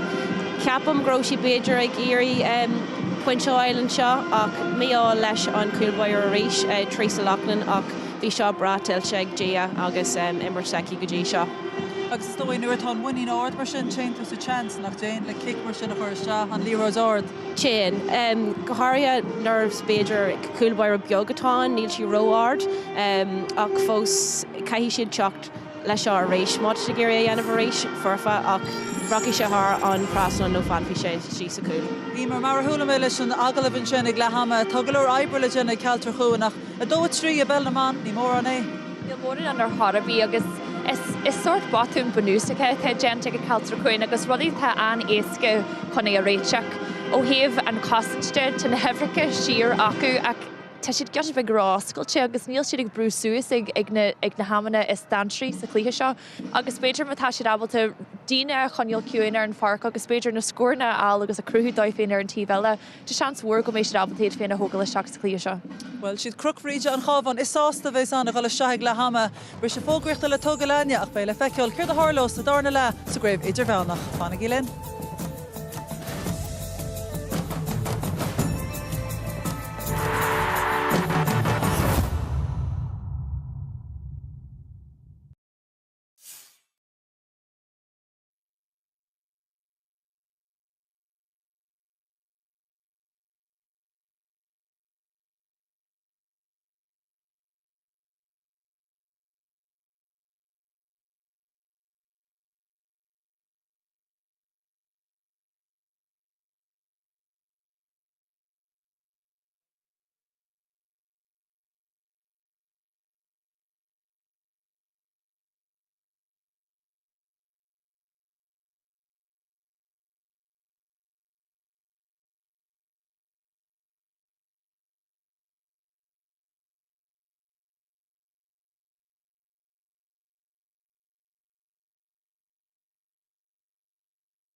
Well, ar nóí na ráchú le tháinig go seahan sin sa greibh idirbheanna go dtí seo lehama tá an agus a dó a trí atá aimsí ag fuair na chábhan Bhríde. Cill le tíocht agus an darna clifa bhééis agan clifa ceanna sin sin na héireann cil choirín clún Bheirn a tuairteáid ar Naomh Eargnait an Muine Glas becinn sibh an cód QR cód an sin agus ben clifa tíocht beo ar 6 log a béis ar app TG4 beo ar TG4.caí agus ar YouTube Sport TG4 ní gágaiteach an cód sin na scanál agus tuair sé go dtí an action beothú. In dhé sin bei clifa ceanna pelle ola an bhá a tuairteáid ar Chill agus bei sin ag teacht ag carúhéis a sé beo ar TG4.caí ar app TG4 agus ar an seintear ar dús agus an sin ar TG4 a héin in dhé. Well, leham a sreiste ein seo agus is dói cosan se tastal go géir a dó a trí atá aimse Bhríde a Chloe tá chosan Spáinní ag Cealtrach tá dóchas an agus is dói go dúir sé misneach dó an chosan crua a rinne siad a géad le freisin. Cin se luachta siad ag obair go crua tá siad ag áil anna kiddí sealbhú ará sin reinstómh ag iarraín ó an burt ar mar ag dul agus ag iarraín lámh a chuirteach le céile. Ach it's cinlín an pás dearnach atá ag teacht amach a sin a bhfuil ag marú iad. Feici tú iad a rís an seo, siad croch ceart crin ar cúlan sin. Tá siad ag obair le céile a rís dí sealbhú ach cad atá ag teacht an níos sin beidir drug pás nó dí sealbhú ón Cnoc Bríde. Agus fecinn mu dín leis an luas atá Bhríde breann si tar bheith acliaach an é sin rud a hagan le muín freisin. Well sin ag go ddíireach agus tá siad ag cruthú spástáid féin fásta, tá siad aclaí tá spás acu agus tegann siad a céile agus an tíomh den parcan in mé sin le fáil agus sin cead na fáimhanna tá tar éis cruthí acu ghfuil siad abalta cosan sin na scarthú amach agus cruthinn sin 5 na dóid féidir tá sin tarlaithe, so tá siad abalta an córa sin na chursúas a bheith geis beag níos Muine níl híb an cosan se na ganna bheith calúint na himraí tá cailte acu seans go mééis siad bhí gáisbeag níos sábailte híb an cosan se fásta. Luath tú an taithí mar tú sa chlifa tá Cealtrach an sin Emer a bhí an seála sin gomógaíocht. An dói le go béis sin rud a hasílóin sin sa dara le agus a thiortha misneach dómh teachtamá go bhir siad an sehanna agus go bhecinn siad ghfuil tríochan mid fósacha. Well gandát agus tíú bhí cenirí fásta fecail cé nach rudí go maiid á bhí cenirí le fecail ceap me se féin ghfuil an golóir gent ag bheith an Celín ar a hanig siar an Páirc. Níor hasasa sin clí seo hanig si seach mar annadí agus tá si ag fánic sin mar annadí, mar ar hanig siar an Páirc. Bhí golóir gent aici bhí si táhachtta agus cíalhar leis an Láithreoir agus tá si abaltééis sin na dhéanú inis agus na cenirí sin ecail seans go mééis seans acu. No i Cnoc Bríde mar dús agus is dóigh go bhecinn siad an buntáiste mór sin a teachtamá gan éon scór bheith fáte Cealtrach a dó a tríacha caithfidh go dogann sin ábhar misneú go bhéin. Cinse bheith siad san ansása leis an túsaintach sin. Fiú inis beidir go bheicimiad iad ag seaú siarpéisa ag éirí an barn sin na cosint agus beidir go brúhí siad suas bheith si suas an himmarí sin ach tá túsaintach ag go bhaid feit acu. Emer ó héobh seilebide freisin tá na chuí anheartú an seo nach bhfuil. Agus níl na cnéala éascar chorabí cé nach bhecinn si mar seo ar an televís ag teangaí seo an ledger. Bhí sé táhachtta agus canúna go híomh nach Bríde mátá sé ag dul í bhaimhanis ag Cealtrach seans go mééis siad abalta na scóir sin na chutharan. Cearcailóir bhil tá na fórna mar bar filmaidirnis ar musca Tráchtairí ag Míchéal agus Conall ó Máirtín go dara le. Gur mai go bhhain agus na Cill lástin seo a barca Chrócaigh solas agus barna allhór idir na Bheirn a dó a trí mar sin de ag Cnoc Bríde gan scór ar bíon san céide fáite mar sin de ag Cealtrach agus ahrúháin is teach lena parca megan Kelly teach is teachan sin le go fáil Díamaí a síon sin átar hosí in san céile agus Ashley Murray tá stíon sin de Cealtrach caiiste teachtamá díire agus tús leastra splútar a bheith acu inis Míchéal in san darn le. Sinna go dtíreach ba sin lehama anna tábhachtach de Cealtrach gan áras ó héobh meonda ó héobh cóirthaí curpta gan áras agus más féidir le rudaí a crothú agus beidir níos mó rana níos fearr a thógan sa dara le níla cúpla scóir, níla 5 scóir idir na fórna ar riar nó feice méid ar sin. So tá trucha nó méid fága go níl féidir le gacra éon rud a géile inis. Sin ran dearfa mar sin de ach idir an dálinn seo iad Míchéal Bríde agus í ar an nontaí han tosaí agus an céad éireacht tá méid teanú den cluiche ceanna seo an mí agus ar fóríl acusin agus bhí mu caiint faúda an sin an takeíocht agus leidracht na gíhan seo a barca Chrócaigh sin ag leidrú de réir chéile is teach go Chrócaigh Jagan seo agus an Cicamá sin ó Lachnán agus rístela Crug Bríde Glanúteráid agus iad a brú suasar a Cicamá Janta go maiith a ríst agus Rogers ag brú fríd Gerús teachar na cúl na Lorgan takeíocht me Seán agus Golarráist a ríst agus Kevin Phelan a ríst is tí Conall súla ggéir ar rudaí bhí muidir agarú chud na cinse sin in sa chéile bog galóir beidir an sin fásta. Tá nádar beidir go bhfuil Omarcha Jungáil déanta ag an Emer a Míchéal ar sin, ba caiimiid mulla thart ó Rebecca Davey an tam sin leis an drochic amach bhí sí ann agus tá sí tar éis anna cuid obair a dhéanamh ar son Cnoc Bríde chun seilbh aáil agus seilbh cumad agus seol sé sin isteach i dro a diaconé sin an de sin a crothú in áíire, but an brúá chur a ríis ar Cealtrach ón tús. We Conall in sin a chríicní sin go slachhar Bheirn Trasna agus í crin ó hiú cicna sira ar fad in san Cluichí Ceannais seo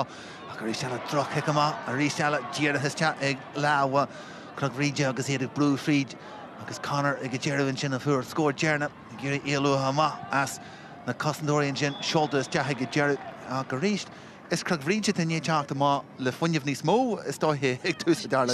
Sinné tá an ceart agat agus tá cuasaí nuair bhíonn cuasaí ag dul go má fáin tú fin ó bhanáilt éigean agus gacrod a dhéanaan tú bíon beagáí níos mó dearfacht ag bhaint sin agus tá siad compórdaach ann, tá siad ag gáire ann, tá siad ag gobar le chéile tuisce bhfuil cuasaí ag dul go má dóibh agus níl siad tar éis athrú gan éras ó hús an dar le. Seoltas te agus sin léite go maiid is tíon sin ag Ashley Murray í an international ceartan sin is sin gurí seo ógu ní sciiste Birch is tí fága in san lehalad an Páirc acu inis Cosandóir gas a bhain is tí Crug Bríde inis ach rísteala Seala brunta ar ráis díomhí agus obair na gapal Janta Aki rísteala glanúint na leis an teaspan a chuirsí teann san céile ráis go lár Páirc a ríst díomhí mar fuinte rí hanama chun sin tugaí a ráis agus mí chlachbar leis a fásta go dearú ach an ráta ebre bunte ráis neki a rísteala a lár bair a duine tí agus Riley ag teacht fríd tugaí a ráis agus seo inis Counter a Hearn Rahonsi agus sír sin marí fríd lár na Páirc gurí é a chuir deala leis a chas stoppi bombache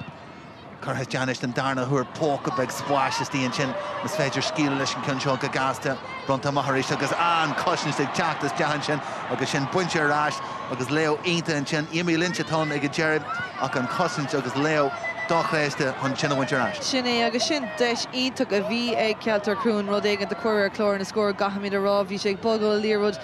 déag siad suas chunig siad spá seol siad an líród ceart in na tro ach ní raibh siad bhí muil beagáín ar Katie Rogers chun seil na líróda a gháil an tam sin agus tháinig gabhaniscéile Emerini agus tháinig Naomh Smith isteach an sin chuné sin a gcuide. Macéabh brú fríd a rísteala agus tarint Janta ar an glansaíonn sin agus a luithe bhain siad lár na Páirc amach tá Macéabh tá nultaíonn ag brú fríd agus ag tógáin na céisní go leor agus ganíon Iris an fáil sin ag teachtas deachan sin. Sinné agus tá dí tar éis a bheith lárnach in ngach ile rud atá dhéanamh ag Cnoc Bríde go dtí seo. Kitty Roger bhí sig smuintú chun gasta thógáil Janta agus ganíon duine ag teachtan sin le Sarah Macéabh fe go suas. Cai sí golar ríist agus sin tugaí a ráist. I bhíon Fitzpatrick a bhí buíoch go leor as an léirthúid sin ail agus behín ag teacht rása an iirí seo agus í stopíonn sin Janta go maiid galan lynch sin stoppa chur go fáil Shelavaki is spás is tíon san lár bugaí ag rini is deachan sin go leabhar Fitzpatrick ag fáiste ráis ag rini ag Chomid Fríd luas leis go rísteala an lína lán chúil sin ag teacht amach gúlan ar gúlan Janta go maiid Sinead O'Reilly ábhad an na Craobh feicú suas agus an cosint a ríist. Sin ag go dtíreach agus an teangáil is slú ó Amy Lynch chun í sinna chorás Míchéal ar seil na líróda sin agus mar luchtí Sinead O'Reilly a tháinig isteach díreach nuair a bhíon an líród ar fáil. Bhí Conall is tíon sin agus bhí si gurí sin a bhúlú agus go ríist fan a haine a drá feas a rísteala í fan noltaíonn agus ábhad sin a feicú suas díomhí an over Janta an Shella Fáicheaki in san Cluichí Ceannais Macéabh ag brú agus an sin Cíomhan na Cali chun súil gar a chuirsaí ar ás go Riley a lár na Páirc duine na Jory is tíon san lína lean tosaí inis acu agus mar a bhíonn san céad leat ag Cealtrach chuan caiisiid go trasna leis Kitty Rogers Shella agus an sin Abby Conall a géirí brú an tosaí a rísteala agus an fáil ag teachtas deachan sin agus na Cole Conway in sin agus rísteala Chagwillig Chag. Agus an Cunsin beidir láide go leir teach Stan Míchéal. Sinné go dtíar gan áras go chalíise bhí an tam sin agus a rí seh na líra ag Cnoc Bríde idir a compórs ní marrán brú chur go háras a trí an láir agus botú natá feicáil ón dáhéh caiimí arás ó túsa an dara le ach an scóir táimsethe ag Cnoc Bríde níl éon scóir fáite go dtí seo ag Cealtrach. Davy arás agus Shelafeki Birchestíon sin agus aspa chumarsáide fáilte arás go Gerú agus Riley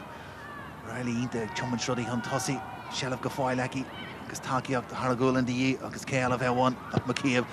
ínta ó Míchéal í brú fríd pasínta tucha láhar dóin is deis chuine cúlní hé Tail gan íon iris tiny an talavan sin bim te golas teach agus an darna kick Éireacha tá méid Janú an seo go méid Kevin Phelan sé sinna teigéist agus gan íon iris Míchéal ancan seo rístelle fáil díra teach fríd ón ruthar a bhí teach. Sinné go dtíreach sin an pass ó dia go dtí Sarah McCabe agus féicear sin an lámh a timppla orthaí an tam sin ó Megan Kelly ar Abby Connor an tam sin gan áras chalíise bhí ann agus leis paspáin sé sin an brú atá orthú ó héobh costa de agus an ionsaí ionach atá dhéanamh agus an iad ag sleanú an líir isteach an pasna idir agus cóimirt idir na himóí Cnoc Bríde chun é sinna a chruthú. William Marfach a bheitson mas féidir le Sarah McCabe seo a chríicnú is teach idir an dálinn Ella Riley ag teachtas teach agus Caddy mar ré ag teachtas teach eise a bhí suntas a golóir in san cléthe le Ceannais Hanna sí is teach ban óg ag teachtas teach ní ag fáil mar wallú agus í ag teachtas teach agus sílamgur Davy tá gimachta ó cuasaí Rebecca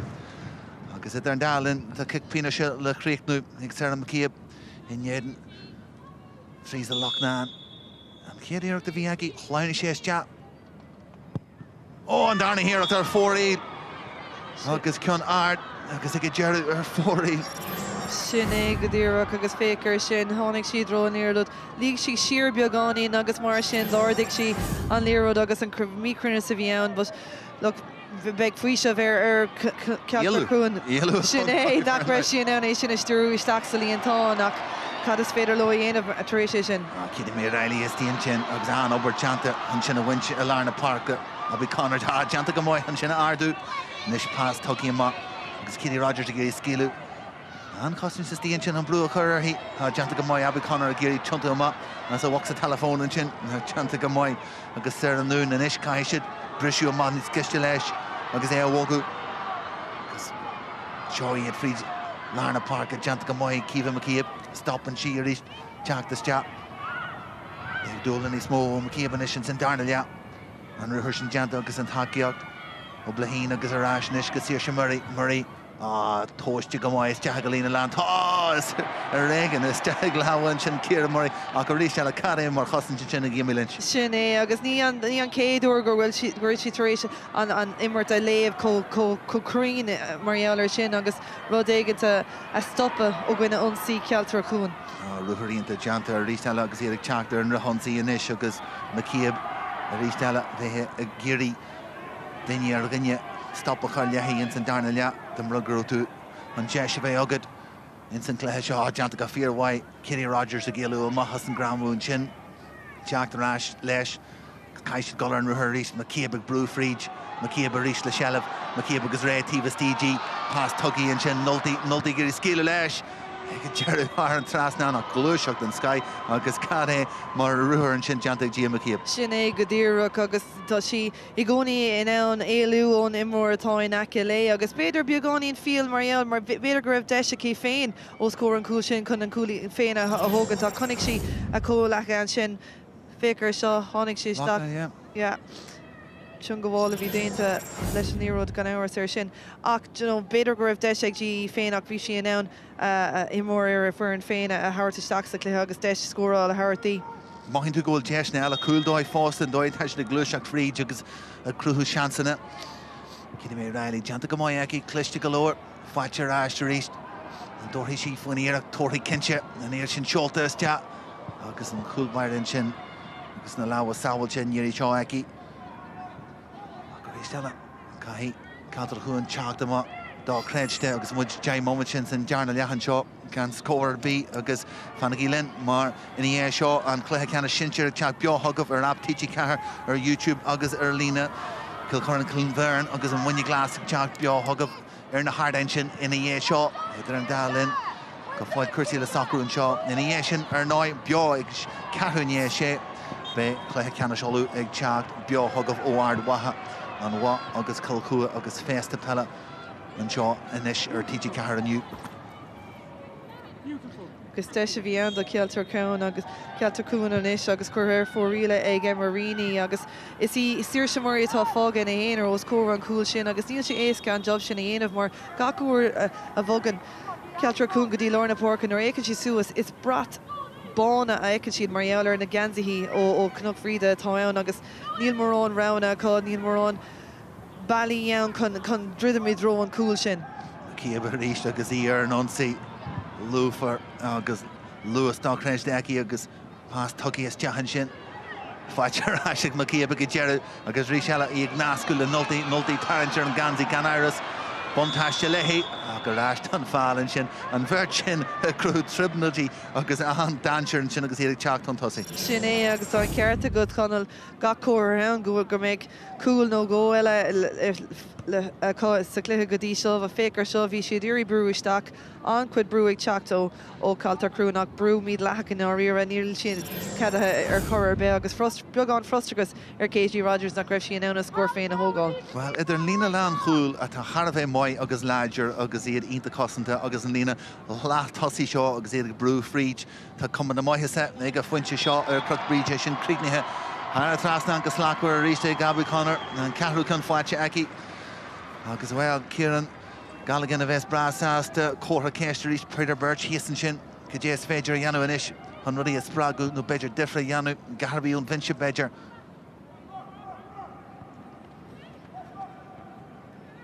Gur é thógáil maitharíisiú lína lean chúl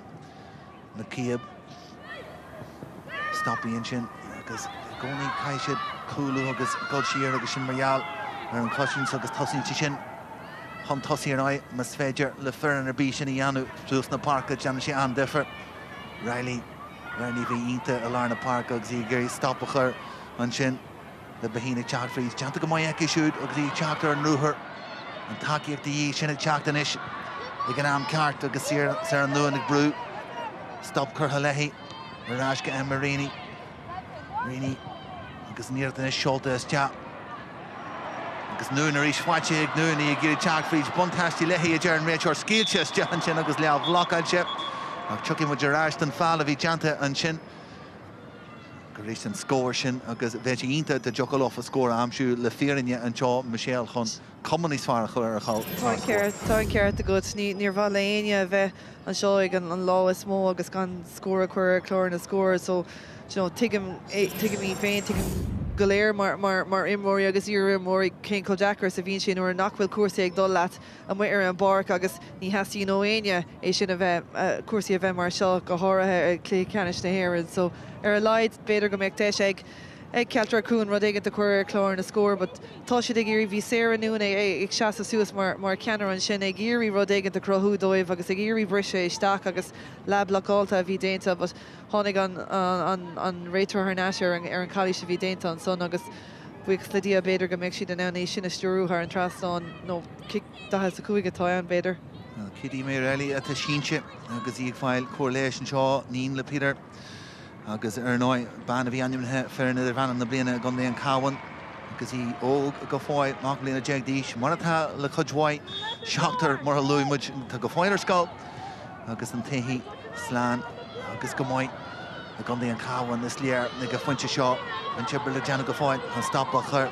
leis an glúiseach an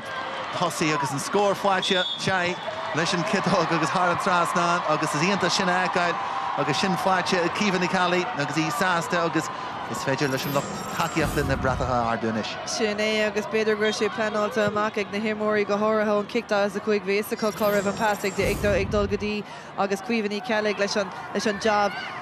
dearna chunéis sin asúrthar an trasna sa ardmóna tucha tuairdí. Stopper bí le Cruc Bríde ríist i glúiseacht an len sin níirí seo seolta isteach agus déir sin is. Riley an íar a churtha isteach agus ise ag chur Ainiam Saki leis a chláir scór aniu agus nach chéanta an rud é Ellie Riley, Cuig being Jake Dishik Chaktas, Jack Clahacana, Sugashin Critihaki. Nach bhfuil sé ionach bha féicear sin an láidreacht an Cluisteach agus an Crinnes agus nó gan fatíos ar bit orthaí when we're back in Chrócaigh do Instagram gur scóráiltí ceann amháin sa cluiche le ceannis freisin so an freagra ó Cnoc Bríde. Wallow in Janta Kafir Waig Megan Kelly Shinawinch, agus Brúhan Tossi. It's Badger Piasa when you've Nis Mo Akuanish agus Spraguhak. And Fajanta Roa there, Jerry Rachor. Because, well, Peter Birchie, Gilly Gafoil Beg. He had a Sprago and Lena. Because. Rishi Jagas, Kenche Stoiha, Barry Cameron Engine. Sinead Gadirach. Kuigwomachi Egg, number Shin Legalda, Crud Bríde. Because he had a Giri, Snarsacher and Chaston, the Ilcha Shaw, a Barca Croaky. Because Simul Galore. Yavil is a 3. Craobh Shincher, well, Craobh all of Butcha Aku and St. Vlian Shin. Because they're Vanna and St. Vlian, Yavil is a door. Kinchanish, the Seeds in the tag, Gamor Hunt Hussey and St. Clair Shaw, because an Israeli Brewfridge, Riley Giri Shaw, Creek Numas Fager, Guller Kitog, Hugga Stop each Laha. Well, he make a Rushe Goll Balahalish, can you? A goal Le Chatralhuan. Just a number Kakasa Bader and Township the Ellie Riley vi Sharinting gone hours Bader Cluichí shoe no scorella I'm shoe Diane. Idir ja Choirín is Conall Megan Kelly Gafoilig Tridge Gaféchor the Chatralhuan agus Anish Ruher Ianta Janta Emer Frieds Larna Park and Passa Gajer Cheer Piasa Roa Denshin Garisha and Lena Lam Chulshaw and Tolka Dive or Father Fadi and Milinchka Hide Hens and Clare. Sinead gone hours agus Unsi of Yeon gone hours the Cealtrach Amy Lynch tá anstada an sucker in Orvira sa chosant dá Cnoc Bríde ó hús go deire an Cluichí. Is léir go til gimmert le Spree agus le Sultanish in St. Clair Canna shop agus Neil Hatch níos far han sinna anu na Barca Chrócaigh la Clair Cannish agus go hairithe le túón le the club agus le the Forestship agus na Huisle is tí in St. Jastan Che Choli in Chin agus well idir fad gunkas Jahan Chin Trina Murray Uachtarán Neil GFA a bheits an seo le corner runna winna é seo. Nach bhfuil tú te Choli an seo Conall. Bíonna gcónaí agus tú guncar cléad. Brúfridge arís tú Riley leis an darna híreacht agus an darna scór fáilte aici hí siúd. Agus bhfuil can é mar chasman this a chatún vinse agus Riley arís Ellie agus sin galanta mar scór. Sin é ag caithmid a bheith ag swineh ar anam gan áir so heh an cábháin de so si rééis teachtasteach imróir óg gan fatí ar be gá scóráim siú dá club féin na Cluichí Ceannis na Bheireann. Tí haún Macia baríist ar an onsaí Burchestí han tosí arthaí gan Kenche Cúlan seo Curthiste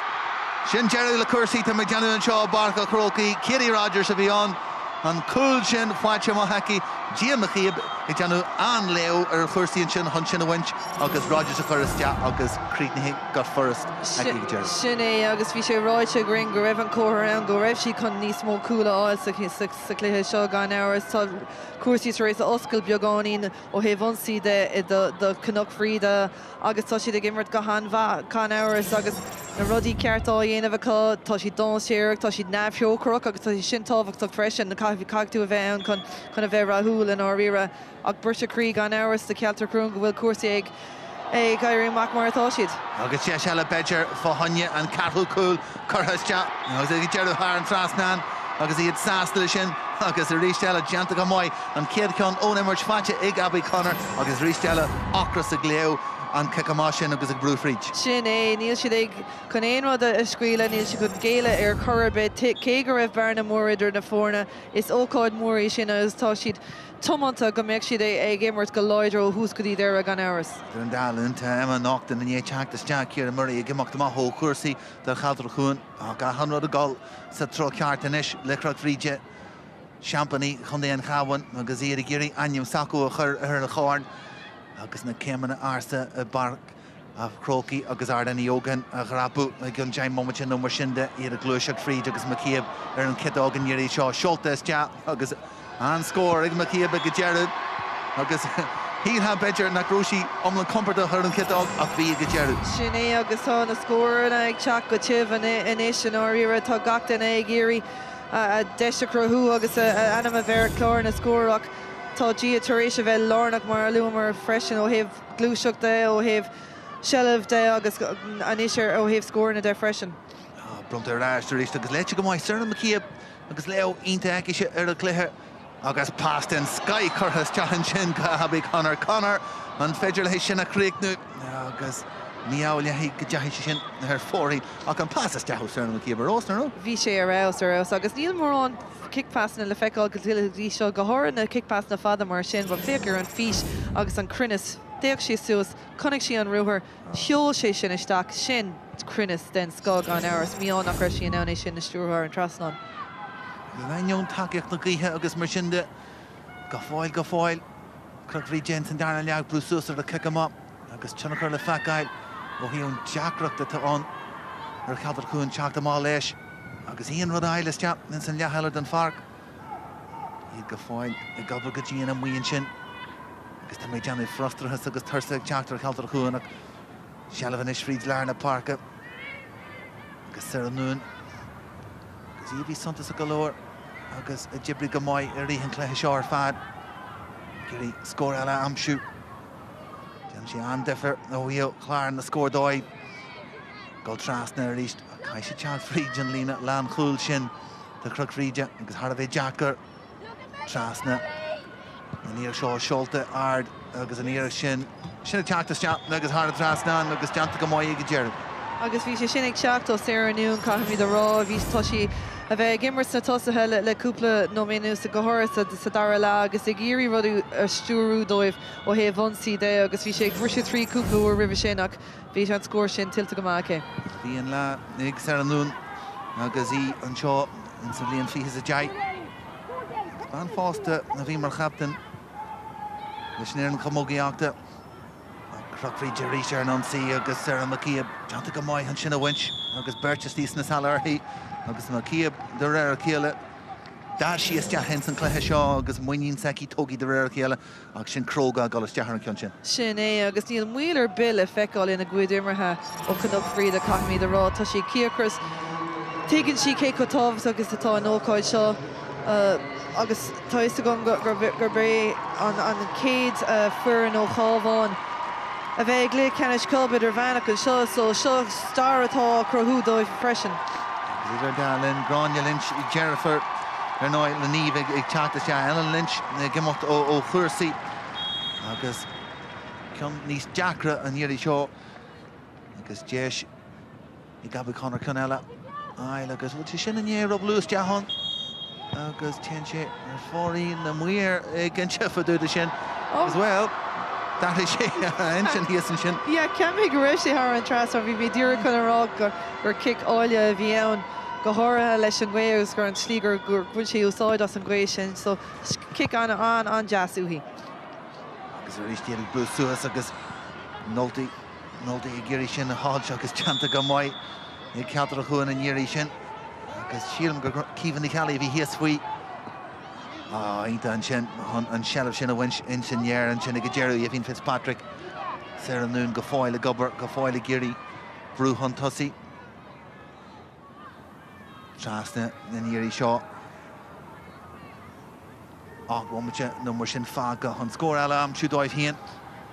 Gurí eile Alan Blahín agus í brúfríd agus níorhfuil níor stopte sin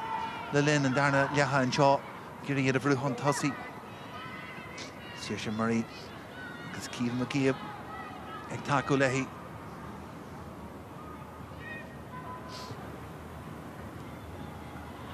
Rísneal a Jim Míchéal agus an láb chluiste sin chuthas te heici. Saoirse Murray teanta go maiid an teachta má leis an léithróid. Cíomh Míchéal agus an gúil an sin ag teachtas te. Agus féic é atá an Anailísithe atá an chun an cosan sin a dhéanamh gan áras líg sé isteach lena gúilín ní rinne sé iireachtar be an takeal a dhéanamh sin ach taspáin sé sin an ciacrachs agus an ráta ibre atá le feicáil Cnoc Bríde go dtí seo tá gaceile duine siar in is sé géirí a cosint agus gan scóir a ligant do Cealtrach cé nach bhfuil 7 nó 8 nó méid fága agus 7 nó cúlín déag idir na fórna sin. Teachú a héidir ar chéile agus cén Gallagher i tuairt deiste na canlaí teachtas te agus blaisiú de fáca Chrócaigh is an Donahue teachtas te in áid í fan noltaí agus noltaí ag fáil búlabás all mhór an slú a bailí steachan seo ó chun é an chahain agus nach chéanta an lá agus nó caiid dóid siúd.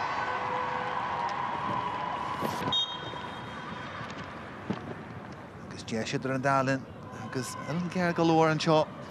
agus siir sin mar géirí sin hebrú isteach an drothúr sin sé ar 4AG agus bhfuil dearíonn sin an lá socus in an seo barca Chrócaigh agus Jackar an túsínta a bhí leis an cluiche seo ag Crócaigh dóibh an lear fad. Sinné agus in sin an cuma bhíra aig sin an scéal omláin caiimid ará. Gur is Jim McCabe teacht an tosaí an sin a winch ar rós ar fad. Agus bhfuil léiríonn sin nach féidir fanachtar a léthróid an Emer bhí agus caiitú go satóir ar Sarah McCabe agus ionta an darna leatha bhí aici gordún sin tógaí idir an dálinn crampa beidir agus fuinte seo ag churásan sin the Jim McCabe agus í géirí lúbú ar a Páirc an gallagher agus leanann go dtíon dearú Sarah McCabe a rééis teach spréann na pásna hard ar Páirc Chrócaigh inisithe sí. Sinné agus acúrsáil an a bhd daoine gcónaí ann ag géirí a bheith leis an níorúid sin agus ag déanamh cinál leachar leis sin agus ag scapan na pásanna ag fannacht fáinne an a bhd atá le feiceáil go háirithe sa dara le go dtí go bhfuil an seansol sa ghóir. Agus sin teanta acu agus is ar an éigean an sealamh chuní acu in san cáineal an éise tá Kitty Rogers í géirí éalú agus rion tí maithe spáis go dearú ach sin mar a bhí agus a géirí sealamh a chuineal bhóga go gasta trasna na parca daoine ag teach réanna an dóibh ar ríthe ama agus well den níos ceala ag teach isteach agus a bhí anim le toiseach an seo aniu mar chaftain agus í ag teach isteach agus rása le hína bheits a gimocht ó maithó chuirsaí.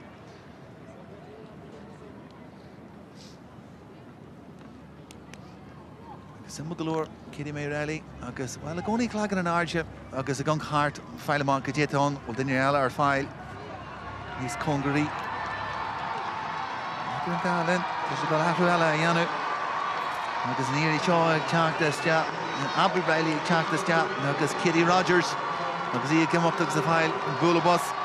allmhór ón luchtaíochta agus ná ní eile de Larry Riley léocht a chundaí an chahain ag teach isteach ar a Páirc agus Aniam arsa gundaí an chahain. Ó, fáite go dearú an sin agus Sarah McCabe captain na Bheirne. Agus í reachta leis teanta go maith an teach amá leis an léthróid ag dearú agus Abbey ag géirí scéalú leis agus é a thuirt áitrirbí ag a fuinte seo deanna sé chúis agus sin sí díirithe isteach ag láhas ar an nún ag brú a ríist agus an takeíocht don ó Emerini. Deanta go maith go bhir teachchasan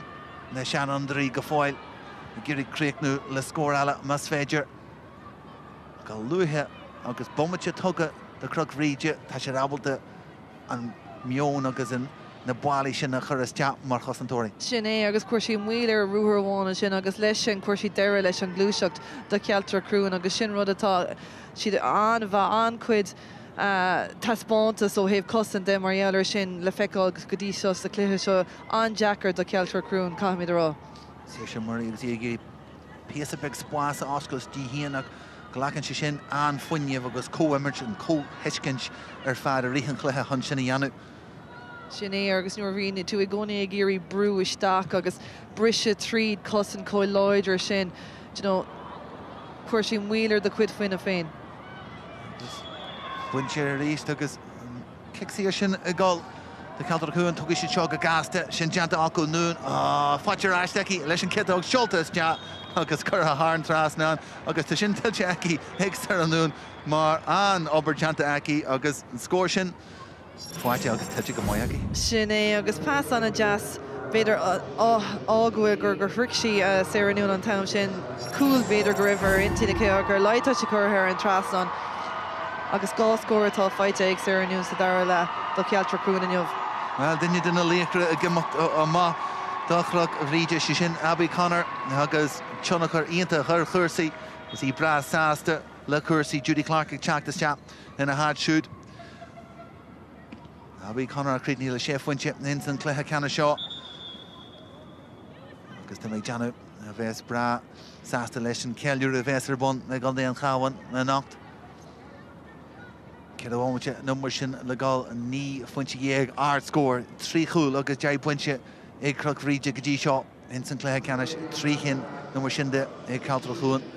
Agus seachas an Cléthe Leach Ceannais gona Naomh bán tá sé beagán fuair siad an méid scór na céine beagnach céine 3-3 Cléthe Ceannais óla 3-2 go Cléthe Ceannais cabhán so tá sé dul an tróceart mar rinne siad sa Cléthe go dtí seo. Sima go leor Orla hanna teachtaiste a bheith fiche cuaig an aid Saoirse Murray. Ag tíre is dóithe na hairthe agus dé sé thuirt do gine am a bhláisiún seo barca Chrócaigh. Ífa Cuinn ag teachtaiste caú gansaí a bheith fiche híon chun coppla bomte chathú ar a Páirc agus ar a talú níofa. Caiteiste agus buinte go mhaid agus an láidreacht ag Megan Kelly an sin. Agus í brú an tosaí a rísteile deanta go mhaid in san darna le heici siúd ag a rísteile ancar sin I mhílinn seo agus í go fáil achrach agus a géirí stop a churlaíon rud ag teacht an tosaí. Sin é tá sé ionach láidir mar lán Cluichí carmí a rá agus tá siad ráite going hena féin ó heh léomh na híliróide de léomh na himmarthe de. Sin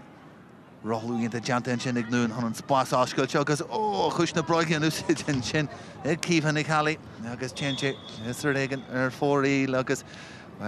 Míchéal leahí agus bhil golóir imreoí agus cruchríide an chuide smó Míchéal caiimiid rá a cheasama agus an airde an seo aniu cé smó is dóthe a thuí agus a deaí a bhaid mórta le an cléthe. Well caiimiid a rá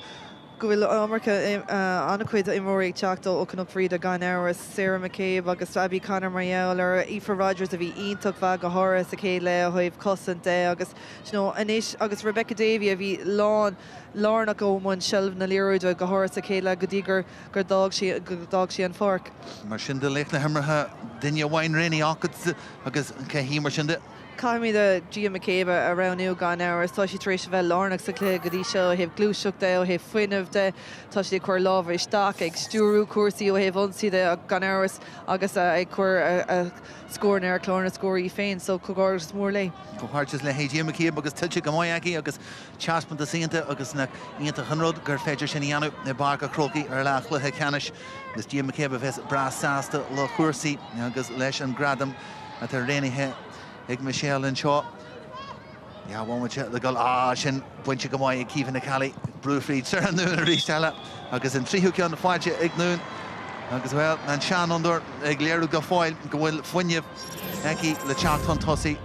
Agus sin fear ceanara níl si constop a go dtí deir an cléir camíad a rá agus seo ceanara do gaciile bhimar ar fur an cíl Cealtrach ní a lá atá chuinneamh gan áras agus troch lá atá an agus is mór an trua gurbééis seo an lá gur hála sé sin ach tá séanún ag seaamh dóibh sa dara le go dtír go dtí an deire. Smith sin agus deanta go maiid sin bhaint ón cic amach. Bugí isteach go leir Bheirn na Gépín Fitzpatrick. An sin bhaint ard scór fad 3 chúl agus 10 gúlín a Cluichí Ceannais ar bí agus nuair swinine tú mar Louis Míchéal nuair an Cluichí Leach Ceannais sé dimmar siad nuair scórail siad ná ceir a fuinte ná léironn sé an táhacht le áte bhainte má a Cluichí Ceannais agus tá sin deanta acu agus críicní siad le snás blion sacu inniu a barca Chrócaigh nún ag teacht fríd na gurí é a bhágu risca gasta agus canasíocht ionta ag teacht a ríist Denise Kelly stop chortha leahí. Cai sé gola isteach go leir Bheirn agus an rééis sin na Megan Kelly. Kelly go fáil ar fáil na féidir í amsú a bléhína gáil agá sin gramad an sky ag teacht isteach an stop a chur sláinonn sé amach agus nún a ríist agus sin ar fóraí agus í híon mí háasta faúda sin agus téann sé amach agus bhfuil seaacin numar sin ar fóraí a bhí acu in San Cléthe ar fad agus an córn agus é maisithe go deis agus é maisithe inis in nachanna Chrócaigh agus an céilliúrú ins na Seastein agus iad a ceálann sin agus na cínta hé mar bhrontanas san lua. Sin é go dtíreach agus na thuda a go léir ag bailú in Ordáí ó gáin chun a bheith céile mar an barc so is ócád an speisialta de gaciil ar mór. Nuair bhíon deise go a bheith gimmar tí barca Chrócaigh le de club féin, de cuasanna, de clown, Marielle ar sin. Ní dólam gur an éon rud go mór le sin. Iad agus Abby Riley agus í géirí scór amsú dí híon mas féidir Iarach do bhain eile aici. Agus Choirín faoin Ceann seo agus níor gas de tógaí aici. Ceannais agus Cluichí bhí déanta ag cuimhin Míchéal chun mhuiile chuir ar glúiseach sin. Naomh Smith inis agus, well, an slua in Ardanna Jóghain agus iad abalta bheith contas agus contas gotí an adag Jerry agus an arca sin ag séadú an seo barca Chrócaigh agus Cilíonn sé go jigla Crócaigh túsachar leis an ceiliúrú hiasar a Páirc agus ionta han chaspantas ilse chaspantas fíor láidir a thug sé díreach ón tús níú stop láfa agus go hairithe Míchéal fásta in san darnaile gur landseir a raibh leis an iarach agus leis an foiinneamh sin agus nach ionta na rácanna híos fuil an seo agus an páiriste baile le chéile an seo i barca Chrócaigh Páirc Chrócaigh a mína nólaigh fan a haine. Sin é tá an ceart agat agus tús má dríochtúla bhí an áíar leis a bhéidir an kick éireach a bhog a bhí ann, bud landseir raig mar a luigh tú agus bhí sé in ann tógáil ar gaceil a scór a chur thar an trasán ó istigh sa líontán agus an momentum sin ní raibh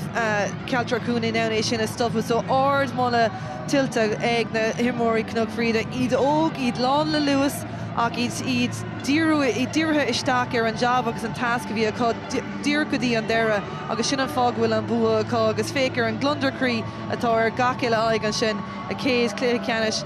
búte acu. Luaigh muid sin na scórna na cican na píneise sin ar fad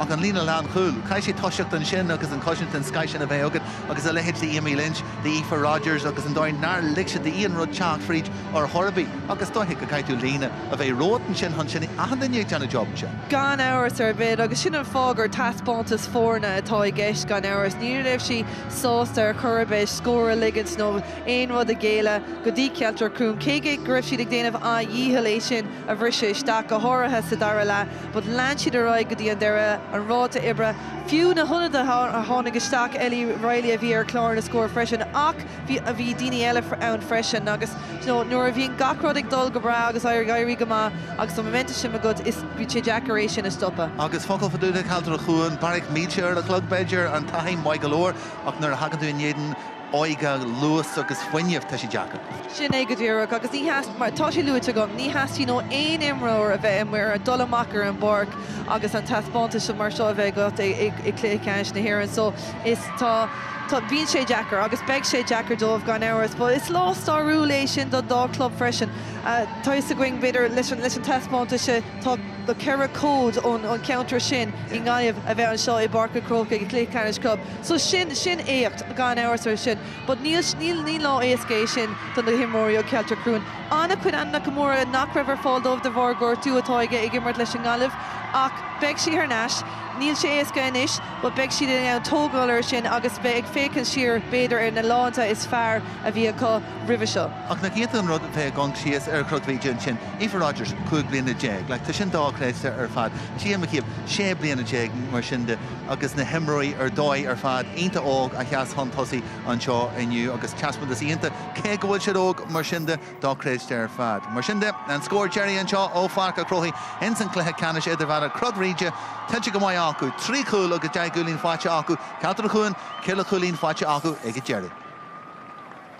Lech na himara AIB, Gia McCabe, Cogordachas, huge congratulations, Gia. How are you feeling after the All-Ireland champions have been won now, you're intermediate champions? Oh, unreal. It's just unbelievable. I can't put into words, it's just great. You had a brilliant start, Gia, the goal as well from yourself. We weren't sure maybe it was a pass in going for the goal, but you had a brilliant scoring record yourself today. But how did it feel out there coming into the second half, 2-3 up? Oh, just great. We knew at half-time that we had to keep going. And sure, it just all paid off, going really ahead in the first half. Gia, you have a lot of years of football ahead of you now, but it's a very historic year for Cavan football and for Knock Bríde as well. What has it been like, the reaction of the players and families at home and everyone here today? Oh yeah, no, it's unreal. Just the boys in the county and even the club, our parish is it's just unbelievable. Did you dream that you could come up here and win this, or was it still something you were maybe thinking it's a bit too much to ask for Christmas? I definitely didn't think this would happen at the start of the year, but yeah, Christmas definitely came early. And you've had a tough year this year, obviously, in all your games. You've come through with wins, but you've had to work hard. How tight have you become as a bunch of players, a family nearly, and friends as well? Oh, definitely. It feels like just playing with family. Parish is that close. Like, we just put so much work in the whole year. It's just great. It's going to be a great dinner dance and a social now to celebrate, I'm sure. Definitely, yeah. Gorgeous Latvia. Well, in Shaw, though, Grace Cullen and Shaw, her can AIB, Chun and Gradam of Bhraonáin.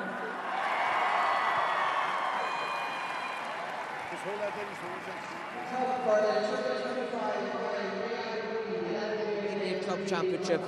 will now be presented to the Knock Bride captain Sarah McCabe by Uachtarán Cumann Peil na mBan Trína Murray. Fáilte over fad go Cluichí Ceannais na clubanna Tróna. Seala Morella ag Peil na mBan,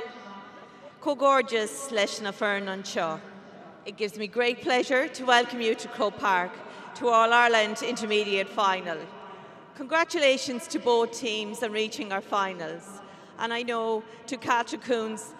you just couldn't get that scoreboard ticking over today, but you've brought immense joy and pride to your parish, and you are worthy winners of both Galway and Cnoc champions, so you can be immensely proud.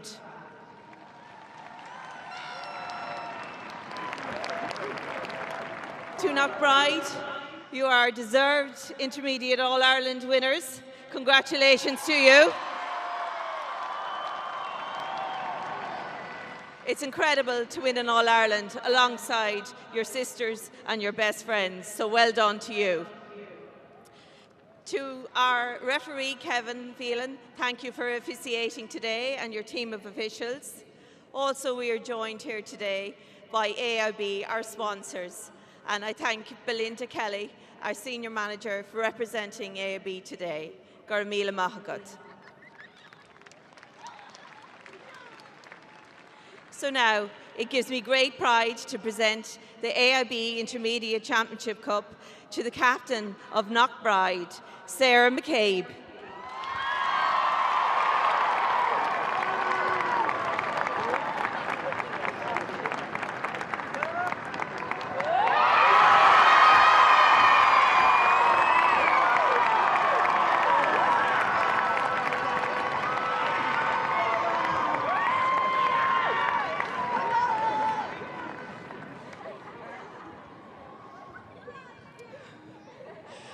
It's honour more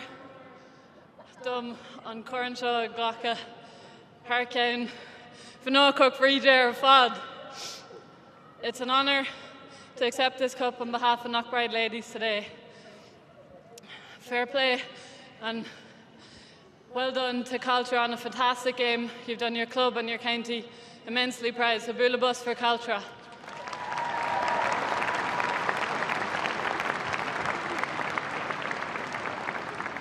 We'd like to thank AIB for the fantastic sponsorship and for the coverage of ladies football, to the refs and officials of today's game for keeping us safe, to the LGFA, to the Ulster Council, to the Cavan County Board for all you've done to get us here today. I need to say a special thank you to our sponsors. I'm delighted to be thanking our main sponsor, McCabe Feeds, for the third time this year for all they've done for the club. You know what you've done for us, among many others, including the Bridge Tavern, who's been the home of our celebrations all year, to Larry Riley Construction, DOR Electrical, JMC Kitchens, Cannon Joinery and Carpentry, Kilcross Carpentry and Construction, and I need to say a special thank you to everyone that contributed to our Road to Ulster campaign. Your generosity got us to Croagh Park here today, so thank you so much to all the local people and businesses.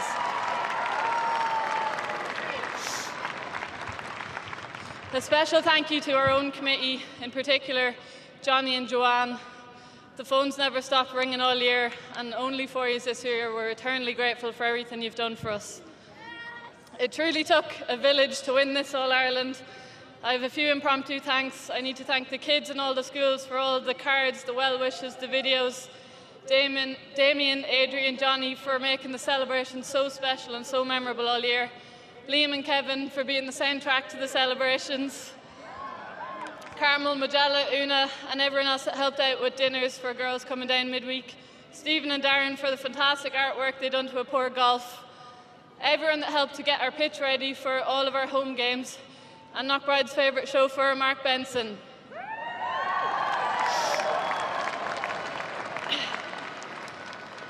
I'd like to say a special thank you to all the current and past coaches and mentors of all the teams within the club,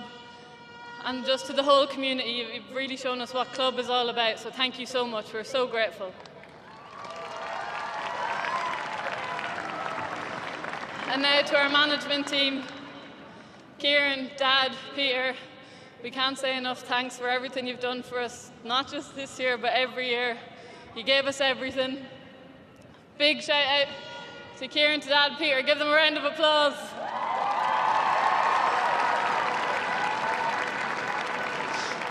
I also need to say a special thank you to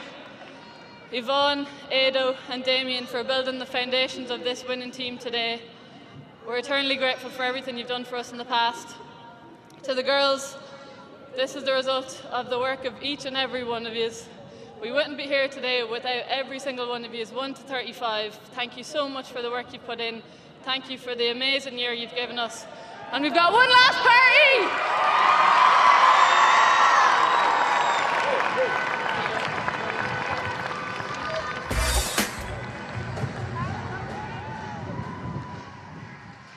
Mar sin de scéal an cluiche agus mar a bhí Láithreoir díire go tús agus díamach brú fríd. An íireach fáinne an cic pino se seo a chríicní is deach agus a leas an íireach sacasan in sin cluiche ceanna seo díamach chríicní mar léach na hirma ach níor lean siad agus níor stop siad leis íhan noltaí agus í ag teach le scór har a bheith táhachta in cic pino se agus sprág sé sin íireachtaí Chrócaigh ar fad Macíab a bhí sontas a galóir ó hiú a hanad a bhí mai agus an darna chúl a hitches deach har chlagan an chúlbair a trís a Lochnan. In san darna níor stop siad lean siad orthú de réir a chéile a bhí Conall duine den na tosaí is contartí a bhíon ar an lám an íireach eile fáhanne an cic pino se críicnithe go slachtar ag Sarah Macíab agus a bhuichas le íireachtaí agus iad a glanún seráid hana cadra chuan agus fuair siad coppla scór in san cluiche ceanna seo chun snas níos fearr agus cuman níos fearr a chur ar a chláir scór. Ginny Rogers a chríicní an tríú íireacht agus a rís seile Connors a bhí sontas a galóir ag blú Chrócaigh chun tosaí a ríist agus a ríist eile. Na lean na sean under a ráis ar an nún a chríicní le trí chulaí de Cealtrach chuan in san cluiche ceanna seo. Ach an cealúir if bhí lean seo agus tiltte go maiid ag Chrócaigh iad san Champaní idir bhana na Bheirn fiche cúig. Mar sin de man scóir Jerry trí chúil agus deag chúilín ag Chrócaigh cile chúilín ag Cealtrach chuan cealúir a faoi lean seo gandaí an cáhain agus tiltte go maiid acu agus iad san Champaní idir bhana na Bheirn don bhliain seo.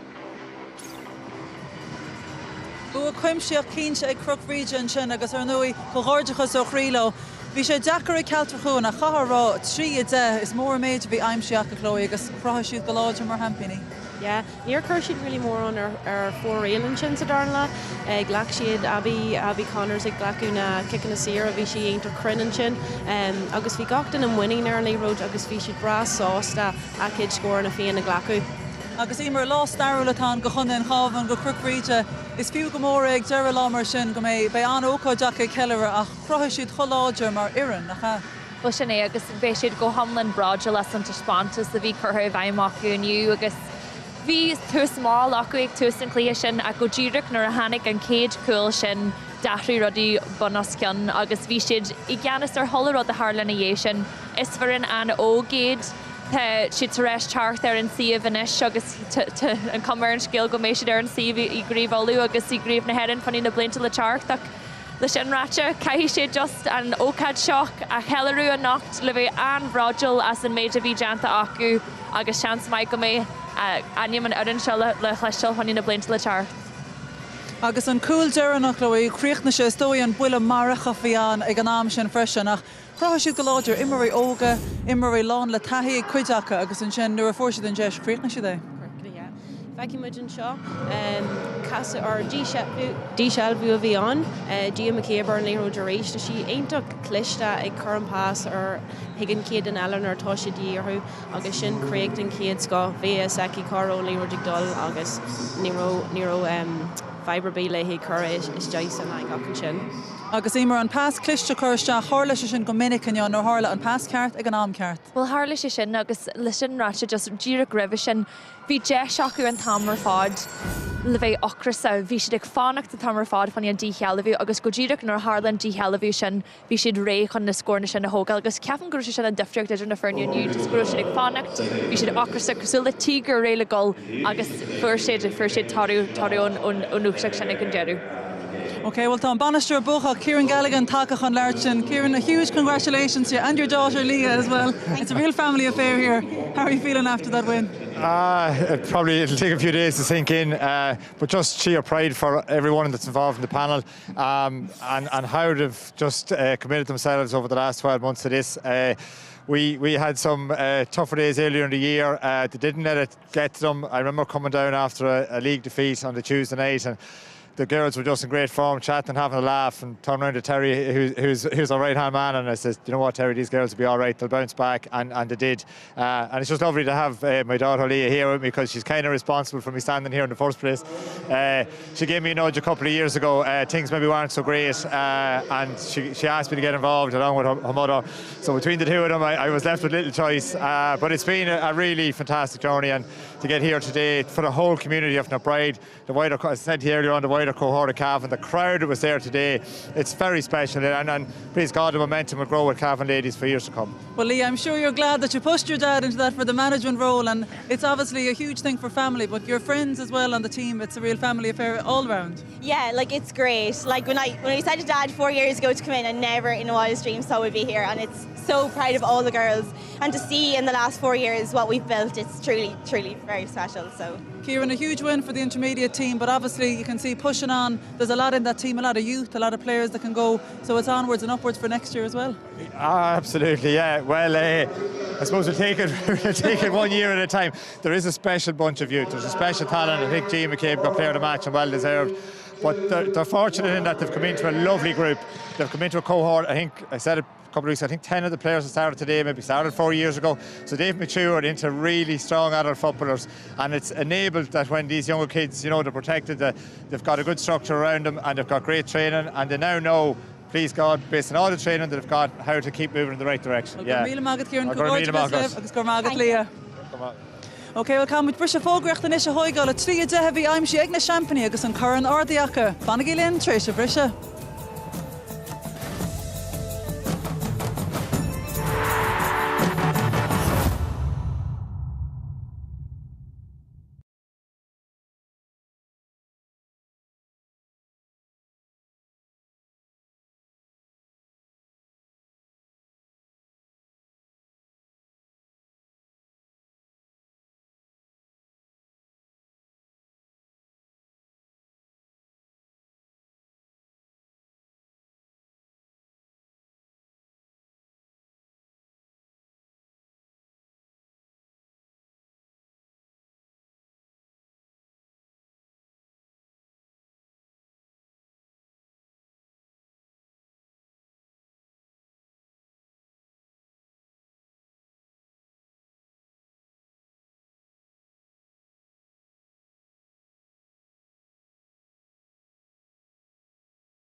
Fáilte roimh ras, tá muid chun díú ar an glufa sínsir inis agus mrána gallagher cill Choirín Cluain Bheirn ar thorseach na stara. Inneoh béis siad sa tóir ar a gúig go chraobh ile éireann as sa chéile agus ar nó thosa an taisteú do chreidte seo an rúthar a thosa in fiche héan.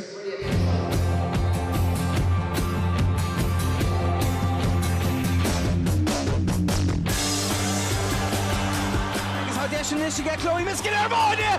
Curran Dolores Tyrrell a Hurtanash Dungy a do Ria.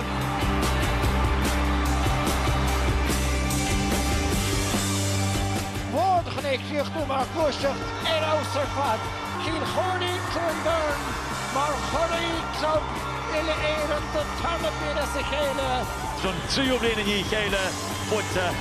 Chrócaigh na gallagher, Chrócaigh Conall, dat is niet Chrócaigh in de eren. Dan Gallagher binnen als zich hele. Boete en Choirín na gallagher, Choirín Chnoc, Choirín in de eren, geen Choirín Cluain Bheirn. Mar sin an clufa Ceannais sínsir a bheits an cill Choirín Cluain Bheirn in AIB Eargnait a Muine Glas. Beo ar a 6 log, agus sé sin ar fada bheits beo ar tgcathair.ie ar app tgcathair ar YouTube Sport tgcathair agus ná himigi éáit be an ceod QR le feiceáil a spéisi bhán is sin na scanál le gáil go fada leis a glufa. Ina dhé sin clufa Ceannais Peile alla an bhá a tuairteáid ar chill chu, béis sin beo ar app tgcathair agus tgcathair in ní Craobh a sé bíí fearra. Well, se caihanna píine an sin agus ar nó na captain réití leis a glufa agus é buaite ag Naomh Eargnait mar eice sibh an seo agus lámór tá ag dá irann sa chuig go ceann ar a chéile sin tá Louise Ward asúil go nnéine sidé agus ar nó tá fuair na héintrama asúil go gur siad stop leis agus é buaite ag Naomh Eargnait so mar sin be siad san asúil go méid an teachtaidír ar sin. Agus in hananta an seo tá Chloe Foslein agus Michelle Ryan takeí ón musca Tráchtairí. Chloe is dói lámór tá an gona fórne ach níl an star céan ag Naomh Eargnait ach tá cuaigh alla acha céanna chul craobh na héireann acha, so tá taithí acha. Tá taithí. Do Muine Glas an sin, seo céad an seo, dómh, seo an céad ar do fearn héintrama a bheith gcucann olú, so tá olú an Kenlín muid ar fad ag irí iad eáil ag dul go maiid inniu, tá an rasar an seo ionach dúlánach dómh, so béle feicáil. Michelle, tá star ionach ag na fórna seo, bhí tú an seo go Chuileán go cill Choirín Cluain Bheirn agus ar nó Bhecarbre, búlú sibse agus tá chlufa dearnach a bhíonn seo an aiceil Choirín Cluain Bheirn fuair an anláidir. Fuair an anláidir agus tá si gurí starach ar thuú dóibh féin ó heh clí Ceannais le héireann sa club ar ri agus ní dóin an gcuisí dúú stair sin agus tá si ráteag Nicola Ward a ré na seachtainna. Is fuair an ionach láidir údarrásachta go. Tá si I mór a réime dar lomse féin agus ag féice siar na cluichí go dtír seo tá si dul an neart go neart. Well, tá fear trééis fannacht ló leis na blianta agus sin Willie Ward an bhanisteoir ar leir le mí hello Drisleáin níos túisce. Willie, you're back here in Craobh Park, you're well used to it, but how have preparations gone since the semi-final victory? Yeah, it's been very good for us. I know the weather has been bad, but we were lucky enough to get a good AstroTurf pitch in Glenamaddy, and that suited us well. So we had a good enough 2 weeks now since, and we got a bit of work done. But really, at that stage, you're not going to get any better than you have been in the semi-final, really. I was reading during the week, you left preparations kind of late this year for the Galway Championship, and then when you kicked on, you really built momentum as it went, so that probably stood to you. Yeah, we had to, because we had 10 girls in with the Galway panel, and you have to give them a rest sometime. And we felt, you have to give them a break and try and have them as fresh as possible rather than having them worn out at this time of the year. We'll see today whether it has worked or not, really, but so far so good anyway, really. You're facing a strong team from Antrim that wouldn't have been maybe expected by a lot of people to be here today, but they've beaten some good teams to get this far. They have, absolutely. We knew they were always thereabouts in Ulster. They mightn't have won the Ulster Championship, but they were always competitive in it, and they made the step up this year. And when they did that, when you win a provincial championship, you're always in with a chance then when you go to an All-Ireland semi-final, and on the day they were a bit better on the day, and when it was there to be taken, they were able to take it against Kilmacud, so we weren't entirely surprised by it. We thought maybe Kilmacud might have been able to do it, but no, we weren't totally surprised at the fact that Muine Glas did make it over the line. And finally, you're back here again. It's a final. What are you saying to the girls before they go out? Because you're on the verge of history here today. Well, we just tell them treat it like every other match and prepare for the opposition we're up against, and just keep their heads down, work hard, and concentrate only on the game that's in front of us. And that's been the way it's been all the last 5 years. Next game only, all the time, and that's the way again today. Maxie, you're back here in Dublin after a fantastic semi-final performance. How have preparations gone over the past few weeks? Yeah, very good. Look, it's been an exciting time. You know, our first time getting this far, first time even being in All-Ireland semi-final, let alone getting to final. So, yeah, a lot of excitement and I suppose a bit of nerves come with that too. But we've tried to keep it as low key as we can. You've won the Antrim title, the first ever Ulster title, and here you're in an All-Ireland. It must have been great buzz over the past few weeks. Yeah, it's lovely. You know, it's what players dream about doing, and you know, at every club final you often hear players talk about winning with their club as extra special, and that's the way it's been. You know, like every club team, we've got a number of sisters playing and cousins and one thing and another, and look, it's a wee small parish and wee small area in Antrim, and the whole parish have got behind the team, and it's been a lovely time to be involved. It's all very new for you. It's your first time here, but for the opposition, they've been here before. How have you tackled things to get ready for today? Look, you know, this is proper David versus Goliath here. We're well aware of that. You know, any team on a 5-year run on 52 games unbeaten, you know, doesn't need any introduction. So we know we're the underdog. But look, we're here on merit. We've taken out a couple of brilliant teams along the way. You know, at the start of the year, you know, we were hopeful of winning Antrim, and we had our sights firmly set on Clonairn, who we struggled to get over this last couple of years. So you know, after that, we were just taking it game by game, and we're very much in bonus territory now. We're a very young team with kids as young as 15 playing. So we may even be a wee bit ahead of their time, but look, we're ready. You know, I think we've nothing to fear. You know, it's a 2-horse race, so we're ready for it. Yeah. And you're hoping that you can get a victory today. Yeah, very much so. Yeah. Agus be an junior Eurovision a Ceannais TG gallagher beo Eargnait seo ó Seoirse an sin ó Tbilisi. Ach Chuain Lynn Choirín clún Bheirn agus an taxan fád glyfi cena sin na héir an AIB Eargnait an Muine Glas. Fannig Lynn beo TG gallagher.ie app TG gallagher agus YouTube Sport TG gallagher. Chomá céanna clifa canis pelle ola an bhá agus cilchú bei túsa clifa TG gallagher.ie agus an app agus in a sin beo TG gallagher I carhéise sé.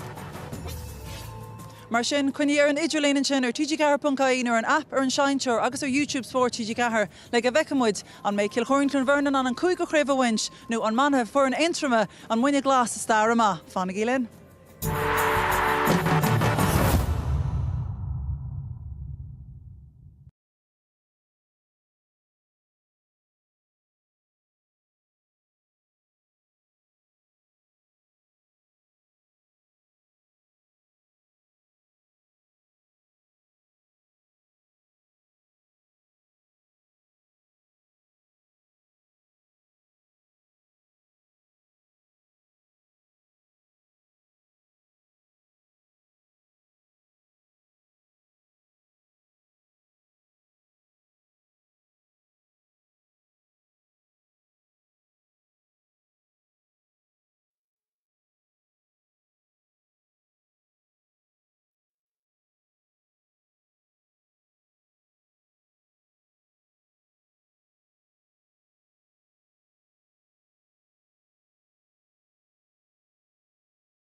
Fáilte go Páirc an Chrócaigh cléthe canis Pelnaman Cilchóirín clún Bheirn na Gaillimh agus Eargnait ón Muine Glas an Antrim a Tráchtairí chéile an sa I gceann áras Trána. Slua das balhisteach an so agus pród na fórne tifir de vanna cheol Ardine tá canílacha fúrgama sédán guithe láidir go maisteachtaí taobh na Conallach ach ócáid anamhór an chéadú riamh ag Naomh Eargnait ó bhuine Glas in éintrim a bheith gimmert an so ach de chortha na gaileh agus chortha connachta tá seanna haí an so ag stad seo cá agus iad ag súl go mór le bheithna. Seamachar se tróna Emer gallagher Emer ócáid anamhór agus well de bhainter éintrime is rud nua amachchas amachché. Is rud nuach agus is deis éintach dóibh le bhéon seoí barc an grúcií aniu Tess an ggóil tiidil roin na gáitinta ar Cill Bhraonáin agus is at maid le bheith an le bheith abta teart seaí glíthe comór mar seach agus gan an brú céine le bheith orta ten brú allhar agus an brú omlan ar Cill Bhraonáin aniu. Tágaddain tá siad ar tóir na starra cúig Craobh chéile sinna hastíí nua a bhaint amachchan so tróna ach tá curtha éintrime láidir níléon cheist fé hosa sé chéad bhouta go na Naomh Seosamh agus négúil agus seachgúilíon díag aimse go mórtas éintrime agus an son cúdar raig thugtar lo Craobh éintrime thugtar lo Craobh ola don ghéadúir agus iad an so I Páirc an Chrócaigh don ghéadúir an so tróna. Slua seasamh an so ag cuiinmh ar siúd a cailech I roch na bliana carde agus iad siúd a bhí Páirc I Bheirn agus an slua thart ómóstómh agus ag cuiinmh comá ar Hugh Francis McCurlain ar Justin dar nó tá marúnaí ag Muine Glas agus ómóstómh siúd ar fad an so.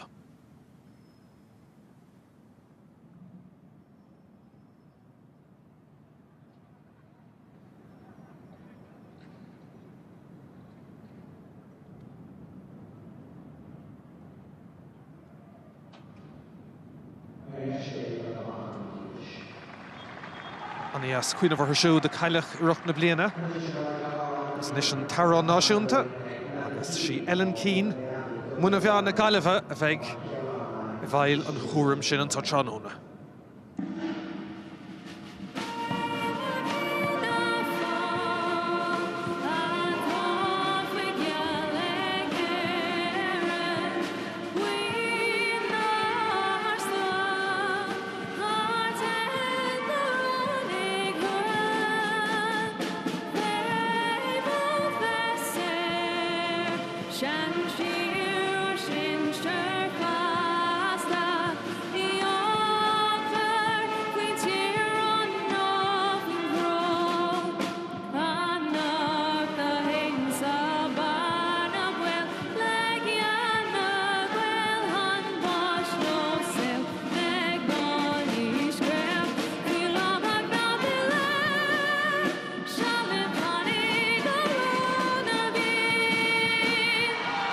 Se tan slúa réig tan na fórna réig gacrad olah gur cléthe ceannais seinsear na man fithe cúig agus curtha na gaileh Cill Cluain Bheirn sa tóir cúig as chéile ach na hógánig seo as éintrim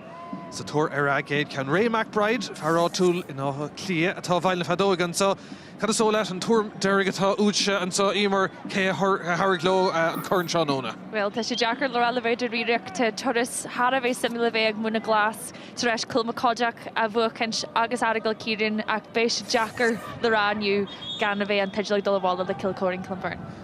Beag le feiscin na stócha ceansir dí heasan den Naomh Eargnait an so ná gohfuil banistóir le taithí Maxi Curran agus mata aontainna le bheith an saoir an ócáid agus lá mór tuige sé siúd é sin. Well, sin ag go ddíreach agus gan rudidir bhí eile bhéon ar an seo olmhíthe aniu is tacticí aontaigh é Maxi béis siad bra curtha suas sa chasaint bé plán acu gan rudidir bhí eile so ceapan go bheici muid ag teart amach ag tuasan an lech seo agus bé go leor evercha tíomhhír den Láithreoir agus tá sé sin tá sé abalta leanúid a raimar sin seans go mééis sé abalta spás a cruthú ar tíhheile den Páirc chun deis na scóir na cruthú. Agus is tócaí mar cean rudí is táchtaí den Naomh Eargnait an so ná túsma gan ligan de Cill Cluain Bheirn dul go maithin uachtar ortha. Well, sin é agus féil Cill Bhraonáin ag teart seach sa clíaniu le Máirtín agus má tá si non an Máirtín sinna bhreisiú agus féidir éad a chur ar an cost séir bé deis aontaigh ag Muine Glas sin. Well, beag le feiscin gach ní geamh olah agus an réiteoir sin I Ray McBride ag fécin go bhfuil gachtanas na háite go cearta agus olah an son chun tús a chur le Craobh na bliana seo. Taithí gona óige an so ach dar nó ar lámór iad go rudar bit tarlú céad se an so ag Muine Glas agus ag an lús díreach síos tríd an lár agus obair bhádéint an son ón gahabhisteach. Tá Muine có bú únta go gona cilme chud na Chrócaigh sa Láithreoir agus iirecht an a bhaint an blocháilte ag Saor Garmalaí agus well tá tuiscint úntach gan éon cheist ag na cosantóirí seo Cill Clún Bheirn dagad déanamh go maithim líana chun túsa chuir lena bheachta sa Gallagh ó héh bhúcán dehnúir den Bhraonáin a bhí páirteach le fórna na Gallagh agus an sonúir hosníidir bhfuil díogar ní bú chéad lá go na bhóthar na Tráchtairí na Páirc agus an son leanadidir lór ag Craobh na Gallagh Craobh connachta búte go na Cathair na Mart le Craobh na Bheirn an son i gcuine réine an chomraigh éasca go madómh ag a deire agus well tá siad an só agus an áid tailte gan éon ceist na cluichí ar fad búte rá ceann agus chuige asicéile ó gábhíle agus naidíag agus éachta sin gan éon ceist. Beidir go deisir a géad scóirnis tá siad muíneach tá siad feinach agus ag a deir neistí níomh dibhlí. Rís tuigeann siad an is chun is cluichí a bhanistú agus am a bheilt go dtí go bhfuil deis ag duine in san áid éas fear tard fé scóir agus sinní an bhean lár Páirc Aisling Madden. She tucked her nash agus é sin good her nash ag Muine Glas agus ag a deire an réiteoir Tartan kicks ar amach Máise ó bhar déanta cosantóirí Muine Glas agus ní bheith éonrad éas chun seo Emer. Well sin é agus sin docreite ag Caitlin Graffin bána tá chuig blina déag de ís agus tháinig muid an struchtúr cosan sin ní ró spás ar bí ag Cilcóirín Clonbheirn cé go raibh siad ag scapú an Láithreoir sin ó híomh go taobh agus sin ionteach bhí siad oscailte bhí siad ocrasach agus hana siad amach leis an seala faoi dearú. Go dtír agus seachúgarí sin ceamsa go ar nás lámh choiristeach an ton ag Cill Clún Bheirn agus airí ledul agus aistear hosnú báthróin eile fecinn cad in tros fear teach trasnarí an son Saor Garmalaí agus an Páirc arás an dain an sa tránó na caithna pingin na búta níos túisce ag Muine Glas agus ránach a siúd immer isteachtaí Cnoc a sédaíag an san chéad le gcuine na gcuithe denú seach an gcuich sin sa circalú go bhábhar chalíní na Gallagh in san chéad lehananta agus beidir deisinis i Cill Clún Bheirn gá nóid go le catan ní leon scór fecantá agus an dóthaobh ag fáil cóirí sóirte chéile beidir go spás ar an clíán Howland son ag Cill Clún Bheirn tá go chutáigh tá hena núntá deis na ceisiúdach ag a deire ar héamh na lámh a deise agus ar fóraí agus de iarn go bhfuil taí acu a bheith gimmart ar an stáit se mór seo beáí nervhíiseach beidir an túsantá. Well sin agus is lá mór do Cilcóirín Clonbheirn é fásta tá siad san ag dul fan chuig críomh as a céile agus beidir go bhfuil an brú sin orthú agus bhraithann siad é sin nach tá rudí go maiid dóid go dtí seo gan na scórinne agus mar a tháinig muid sin an gluiseir sin ó hana nún cruúthaí sí spástíí féin chuí sí thuas an tíomhlína an sin agus bhí míá ar hí faoi dhearú gur neathí an cean sin ar fórial. Bhí go dain Aoife Kellínis agus iad fécinn bhfuil slí ag an tríd chun cúntas na scórála a dhoscailt an táid le chéanna sin seinseir. Saor O'Neill chunút maisteach an go dtí Laura McCann agus beidir bhfuil spás leistigh inis i ceann sa smachta go háling istigh ag Marie O'Neill an pastíon lán tosí Cathy Carey é ní na géite cha sí gábhlíon agus fithe ag immert le héintrum agus well anna scórálaí a seaí go fóil. Is beidir brathúirí go cinnte ó scór na cúlaí agus deisirí sin táid Clína Griffin. Féhrúh agus sí an fellin na díag agus Cathy Carey báthróin eile. Fiochann den áda beidir lecha cuioineh ar tard fé scóra ag a deire a chuirsáil ar neistí Rebecca Bradley. Leis ní léon deithnas fanna siad go dtí go méid duine in áit níos fear an pass sin ar mithir stré agus brontainna sellabheith sin amachtaí Lisa Finnegan idir beáín róch an Pórtaigh agus a brisin istíon taobh eile go mar Eva Noon mar choútar an son an lán cúlaí agus an captain Niamh McIntosh. Noon féhrú a chalís an son tíorchós córan réiteóra agus an kicks ar le tacht ag Cill Clún Bheirn. Is ochar an taobh eile bhíidir feinach ach ní léon ceistan so chalís géalte agus kicks ar le tacht tá míid beag na cúgnóid a gimmart agus well dechar teachtar scórin an seo Emer. Well sin é agus bhíidir go cinna maiid an Clína Griffin chun momentum Cilcóirín Clún Bheirn a bhreisiún sin nach caihí méid just spothallas acur ar Nicola Ward a rééis sin sa chaint. Ceafam just nuair tá sí na cheasú an sin cruúhinn si go leir feimna ar na bí agus ní arna sí módan ach bhí sí an sin chun an lábh chur isteach agus bhí si bras as a sellh intráis. Nis beidir bhfuil slí tríd inis ag Kilcorin Clúin an Cansa smachta ag Miscail ten si siúd trasnisteach sa lár ach fécinn cosan sin ó bhuina Glas. Níl si tart éirid agus airlach an son do Kilcorin Clúin agus an brúd sin. Well, tá si de cumad a má ón gúil go fólíd agus nis beidir bhfuil chance ag Siobhan Divley. Fós a dul beidir bhfuil oscailtí inis ag Kilcorin Clúin an Cansa. Garda isteachtaí an cúlbára Anya Devlin bhí sé gimmert a má I lár an chuirte nuair tá si astra isteach sa cúl agus é sin léite go má ach anna chosantón tús ag Muine Glas. Well sinné agus tá siad ag obair in rúfbí agus ag dul go dtí an danseir an tamar fád agus tháinig siad an bagart a bhí ag bansin sin le Siobhan Divley agus chuí trúr hací agus an brú sin dobre sé amach agus tháinig siad amach leis an seileamh sin aonta gur fád Muine Glas. Tá go dain dar nó tá si de teachtasteach agus Craobh Aintrim búte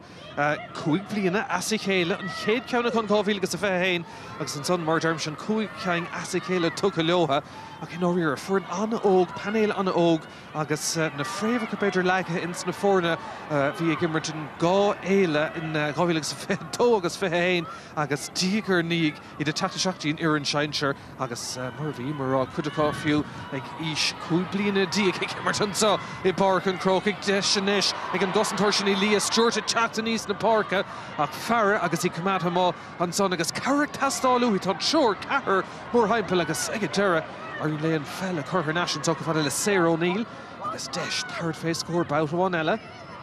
Well tá beagnach seach nóid caiite ní léon scór feice go fóil I Páirc an Chrócaigh na cosantóirí inóachtar go dtí seo. Sarah O'Neill a ríist. I de tata seach mar Éireann gan bheith ag stad seo go dtí seo ach tá muine go leor in san immertá agus well I de tar dúláán go cinnte de chur na galibh go dtí seo tránóna.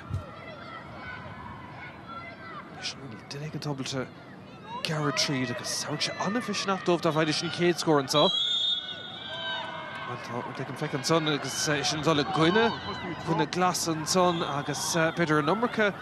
Úta málig Muine Glas an son agus Seileamh Céilt an son Emer. Well sinné agus bé Díama orthúla sin mar bhí an cuma ar sin go raibh siad go hamlan moníach sa glús ar sin agus bhí siad ag iúí le bheith fáineach ach bé Díama orthú mar sin nar bhfuair siad rudidir bí ón glúiseart sin. Leis Naomh Divley agus an cinnta sleanna trí beidir bhfuil seansanis ag an captain sinní Louise Ward agus tá spás feice leistigh beidir bhfuil oscailtí agus deisir cúlhaigh Callíiste an son bhí Seileamh bút agus nasna ag Lindsay Noon ach an réiteoir a raibh sí las má den Cearnóg nuair taring síos an son é a cinnta ríist spás crotha brab na súil an son ag Lindsay Noon bhí si ag Garrett tríd agus ag deire bhí Bert Trúr ag iargaí a stoppa agus kick séir agus deis ar a chéad scór ag deire ag Kilcorin Clúin agus sin an danseir agus an bagar se bhaineann le Kilcorin Clúin just het denní éigeant in na Imróí Lár Parca faoi hallú an sin agus Láithreoir bhí Lindsay Noon na stígan sin agus ag dul dro na léintean so caithí siad a bheith beá an tamar fád chun an bagar sin na stopú má tá siad chun iad féna Conall tí sa clúine seo.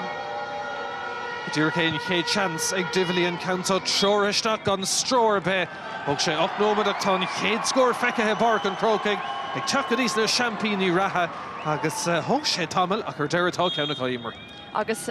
léironn sé sin cé go crennistá Olivia Divley agus a ríis tá sé antáirta fanne Muine Glas nach dogann sé mórin monín do Kilcorin Clúin tá siad a gimmers go hénta faoi láthair agus an tá siad ná an Seileamh a Conall agus beidir cúpla scór a cruthúdáid féin be Cluichí aonta gagin. Begatain agus well beidir go spreiging an chéad ceim cúpla ceanna le Máirtín chéile Seileamh an son ag Naomh Divley fuair go dar nó ar raus an down bhfuair na galibhann sa tránó na thneas go dtí Divley a ríist agus tá mé cinnte gúil an teoir takeisteach go Maxi Corn an cosan sin a chamad sús mar dhéanana ar an san chéad 7 nómad réiteoir ag fearre ag deire caiisi teachtar naisí Naomh Divley a ríist agus tá roinnte marthirí inis in san lár ag Lorg na Pelle ag deire go dtí Nicola Ward dar nó go leor marthirí ag immert ar orna na galibh a thar na blianta chuma agus den eile cosisiúdan is se Hannah Noon féhrú agus an réiteoir tris Chalís Seile iescinnta sig an son agus well gá Chalís Céilt agus gá deis má scórála tucha de Kilcorin Clúin cimidirí sé sin an dá lábharsteig agus an ceart an son ag an réiteoir. Well sinné agus bhí an fáil sin genteag Niamh McIntosh captain de Bheirn agus bhí si gurí Lewis na nuns a leidú an sin nach féidir gur ag sé a lábhasteach gat bheith gróáda. Tá irdach leis an cansa bhfuil crinnes tágad a níléon cheist fé an cansa Choirín trasnán ag Ivanún agus gá chulín aimsinis Divlí agus nún agus díg Eargnait an scórála teachtacht. Mar dearantas imar dá bhaith Muine Glas scór díreach an son sa Crócaigh go móríd. Well, Ceannais agus tá sé deacar a híomh an cosint faoi láthair má chuann tú stop le duine éigean de Cill Chron Bhrein tá duine éigean eile le seaasa suas agus fuair siad mór an momentum agus muíon ón gosint sa cúpla deag nóid an sin ach a rís tá scór de dhíorthú chun éiad a conilistí sa clíthe agus an muíonn sin a conilistí sa clíthe sin fásta. Nis beir go bhfuil chancer dé bheile ag Muine Glas sin siad thnáist ar nó áid bheag in iarthúsgurt éintrim a próist anna bheag ar fada. Tá siad an Sathairn an stáitse mór ar an lá mór agus go leor daoine tacha ag taú leon sa beir go bhfuil deis leis an deatóg an cansan ag ardú bhfuil crinne sa cé tágadain sár cúlín aimse ag Muine Glas go deir agus an lán tosaí le taíúnta Catty Carey cad é mar sin imar chun túsa chuir leis an scóráil. Sinínte agus nuair tá cinar a dhí céile a Catty Carey le seaasta suas ban le blianta a haíta aici atá bras as sa seaasta suas nuair tá siad dhí tháinig muis na scórna den céad scábhí fáilte go dtí seo sa críomh agus cin fágur ceapmuid go mé lá eile aici aniu aici sinna dhéanú.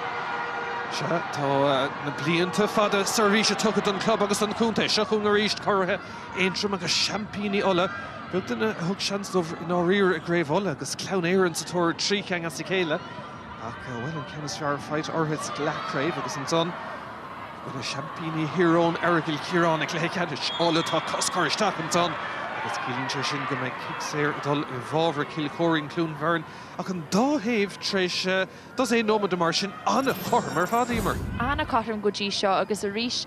fecinn sé sin cé chu counterte agus a the sé nuair a héon Láithreoir bhí go talú bín fear an eile istí an chunan an Láithreoir sin a bhain semach agus caihí siad a bheith an céalhar leis an Láithreoir agus an Sealamh caihí sé a bheith crin mar muna bhfuil tá an fear an eile cóachchar sin go mééis siad istí chun an Sealamh a godú. Maxi Cornan son ag leabhart leis an Bhraonáin agus taíúnta ag siúdar nó bhí sé carúla Jim McGuinness nuair bhúdar Corn Sam Vighuir in gohfuil a dóéag dar nó bhí sé Ceannais féghó ar an ban rún an gáil agus go leor clubban eile treis a bheith féna stúr thar na blianta agus é brasásta bheith ansá ag Ceannais ar chortha éintrim imlíon agus an tarna blion dó I Ceannais ortha agus an bheas ar níléon cheist féin centa sleanna trítí Chloe Costello chu sé dul thnáis beir bhfuil deis an son ag Cill Cluain Bheirn a ríist agus iad sásta ríist a bheith fáinne amach go fada le níomh diflí go leor pelle feice ag hisisiúd go dtí seo tránón agus a ríist pass áling sleanna tríd an son go dtí an trosá Lindsay Noon dain séire chuirneis an son go dtí Louise Ward sinní an captain agus an captain le scór insparáda an son bhíidir fáinne ach an cóhiiscint agus an cóimirt ar ás atar an son. Well, sin scór dochreachid mar just nóid a raibh sin bhí mé just díreach le rágra mé go hamlan tuilte le struchttar Muine Glas ach a ríis fuair Cill Chron Bhrein spástáid féin bhí Emer éagsúla sásta seaasta suas chun an spástáid a cruthú agus faoiarú hanig Louise Ward amach le scór ionteach ag dearú an Gluichí sin. Anna lúsar fad sa clé Bheirn a teach bailróáin eile agus well ní mórán se le bheith chuirseachtaí san lán tosathe go dtí seo beir bhfuil deis a chun Maria O'Neill tá lús intí níléon cheist tá sé fósa dul Carrick tasdal ag ritha spásiste an son agus ag deire ar an lína deir go a thnáis a Cill Cluain Bheirn agus seans ag champíní na gailh a teach bailróáin eile. Agus cad faoin córaach sin idir Nicola Ward agus Maria O'Neill ga imreoir atá ag bar an level ó Haven Felde agus mátá siad non Lánid Reimer sin seans go mé an clí seo den céad scoil le bheith mar lucht fécin de. Go dtíreach é agus cinnte an bhirrtacha chorathanna ar chéile agus mórán den Luchland agsúla caiimhiltí maith mar sin fémartá feice go dtí seo tránóna Cill Cluain Bheirn an buntáiste á tartan son ag an réitóir Ray McBride ó chuman an Cluichí I glún dulcháin an som lachlí tá sé go nót ógad den achtra agus de sé le cúpla deis mar sin tucha uthe ag Bheirn an son agus nuair tá imirthirí maithe cosúla Ivanún atá ábalta scórna chiicáil bhfuil is míomh an táiste mór sin dó bhan áíire. Well sinné agus tá sé de géirí le bheith go bheith physiciúil sa clíthe seo agus tá isiciúla sin ag baint leis an dá ar an Beidir go mé clíthe níos far a gin da mé an a bheith go bheith níos physiciúla a ceapan go raibh an ceann sin bóg golóir. Bhí go dainn agus go deireadh Chuaisí Ceannais atá Sill Bhraonáin an son agus Louise Ward a ríist, but go leor go sin fell Ceannais. Náomh an ord an son Dín chosint ag Muine Glas an réitear ag ligean den immert Tráchtairí ag go deireadh tá seansar scór an count son ag taistil agus ag go deireadh Clé an son ó Éiric Lindsay nó ó Eva Nún ag go deireadh agus a ríist an brua teachtó na cosantóirí agus ag go deireadh fóríl. Well, Ceannais agus níl rud ar bhí ag tear go héasca fan iad Cill Clun Bheirn ach an rud atá le rá acu tá siad a lig ag obair, tá siad a lig ag bógu agus tá rá an tamar fád chun an Láithreoir le goll ar chlé nó ar dheis nó trí an leabhar agus sin an deachtracht a bhaineann le Cill Clun Bheirn ggóil siad a lig ag obair mar orann agus ceapan siad mar a chéile, obrinn siad da chéile agus tá sé sin an deachar le stopúin ar tá siad ag obair mar aonad mar sin. Tá go dainn agus nes Muine Glas a tóir ar scór dagad hain an Láithreoir ard a ríist an réiteoir buntáiste tucha agus an téna harú déananig nágur hosnig níomh níosan in an brona Devlin agus go deireadh an brise sin i dul i bhábhar Cill Clun Bheirn himdaréis an ceann an tactaisteach agus ríist an réiteoir rá go raibh Chalís istigh an son agus i bhábhar Cill Clun Bheirn a ríist de léibhar sin Emer. Níach a méon a riire cad a hála beidir gur chuirsí a lábh arás tresin an fáil a cheacu ach níach a mé mórin le beidir riire. An ceart agus an son agus an bógach agus tácht ígúil Sill Ceannais ag Naomh Eargnait agus a Garrisríd an son tá Lia Stewart tá seansacha bud breisiad brásás an cúlíonn sin na ghlacha ach ag go deireadh bhí an óg séad ribh sin ag an réiteoir agus prep sin fel féithógus í dul isteach an son Míar Stewart agus deis a mithir stré an son cíbad a ríist agus se míán son go cinnte Emer. Míá ach le bhéidir riire seo ban a caiithimid súil chuneal a chuneal ar Lia Stewart banda tá seaartmúna déag de ís. Tá si suas an sin an tamar fád agus is bagartí an tamar fád tá luastáach rete eici agus caihí Cill Clun Bheirn le bheith an chuirm a leihí mar fáin si spásí féin agus ceap go mé níos mó scórna le teart weihí sa clí seo. Bei go dainn tá dós ceann cehar uair léige stig sa cluiche. Is dónn go méid Naomh Eargnait brasásta mar heas an cuasaí féile áthir Emer. Bhil Ceannais agus seans mai go mé Maxé an sásta leis an cían a bhfuil rudaí ag obrú amach. Ní bhuair siad mór an scórna faoi láthair ach tan cumar an scéal go bhfuil siad le teacht a go híomh struchtúir de agus an cían a bhfuil siad i chur Ebrica tíbhíir den Láithreoir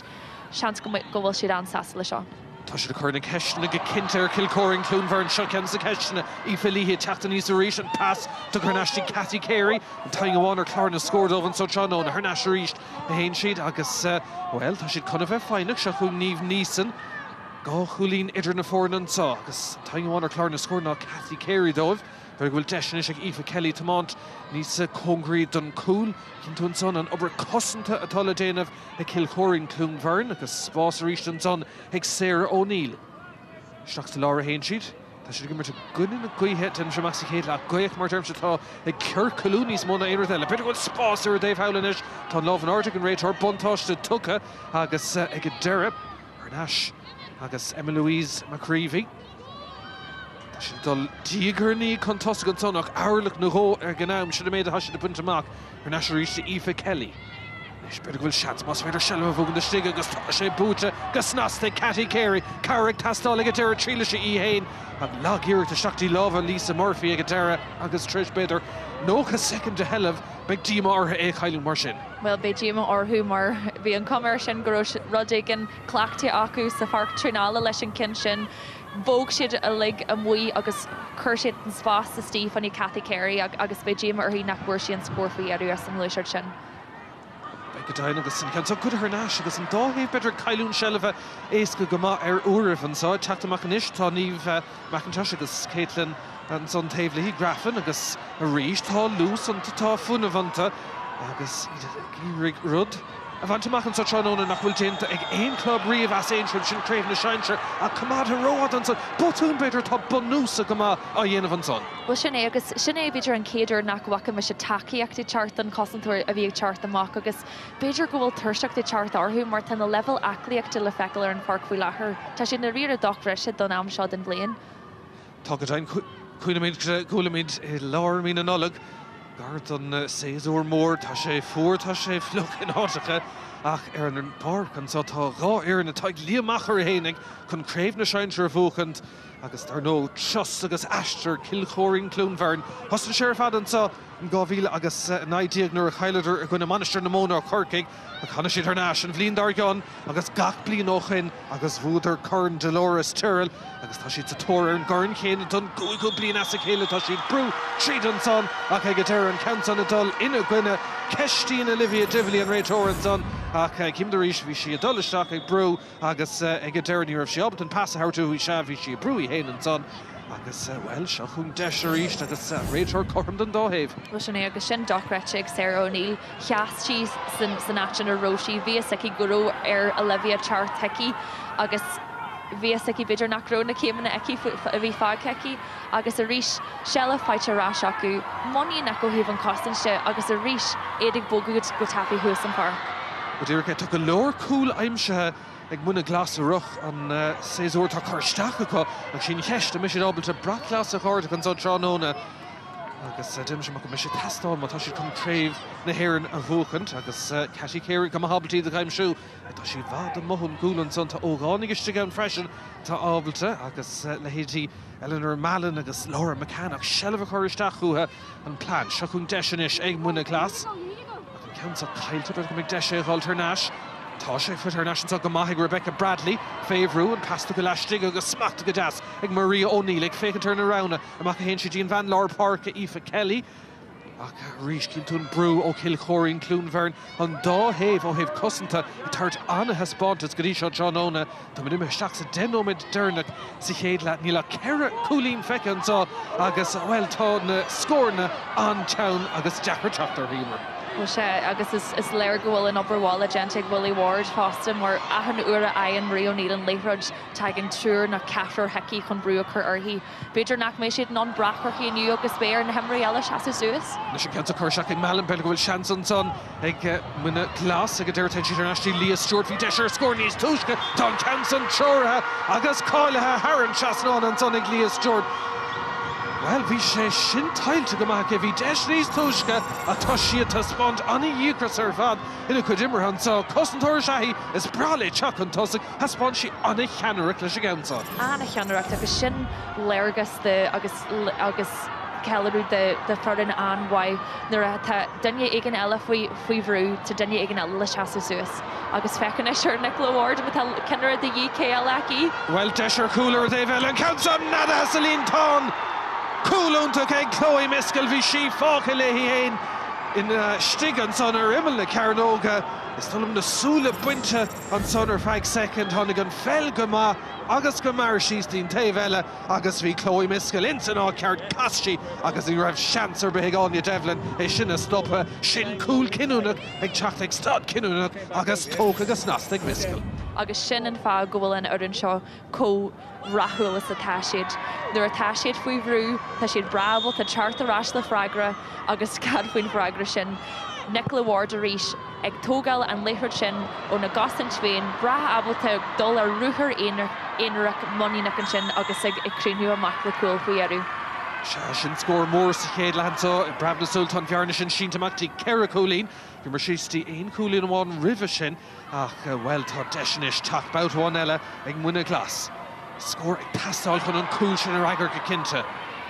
Réitóir ag don imar dolarái, beidir goil deisir an Clíán Chasan son Cathy Carey agus cúlín maníos túisce Eric Garrión ag teachtasteach ón lá tosaí an cúla bult agus tá sé críicne san angach agus an réitóir dolisteach an seasaigh an cúil ceistreibh síostig in san Ceannóg beagán son tá réitóir Ray McBride ag dolisteach an son chun leabhart leis na muir agus cimdirí seánnig an council isteach ó Cathy Carey agus ige deire an cheist an raibh Leah Stewart istigh sa Ceannóg de léibhar sin imar. Well, an cuma ón scálín sin goróí ach bé mí áhar hí mar landtíar eilen a ruthir le bheith cinse gurú siabalta rudig in dhéanú leis ag bhí an cuma ón scálín sin gurú si tí sa Cnoc agus beidir nachhfuil cadig an cin sin. Seabil tan réiteoir fós ag leir leis an Máire sig láthraach ban bhí Lisa Murphy an cúlbára a rá go raibh sé cealatha ach an cinenne atá tucha gúil an cúl tucha an tan ag lías stúr cúl ribh sin ag Chloe mescail ach freagrathe láthraach ban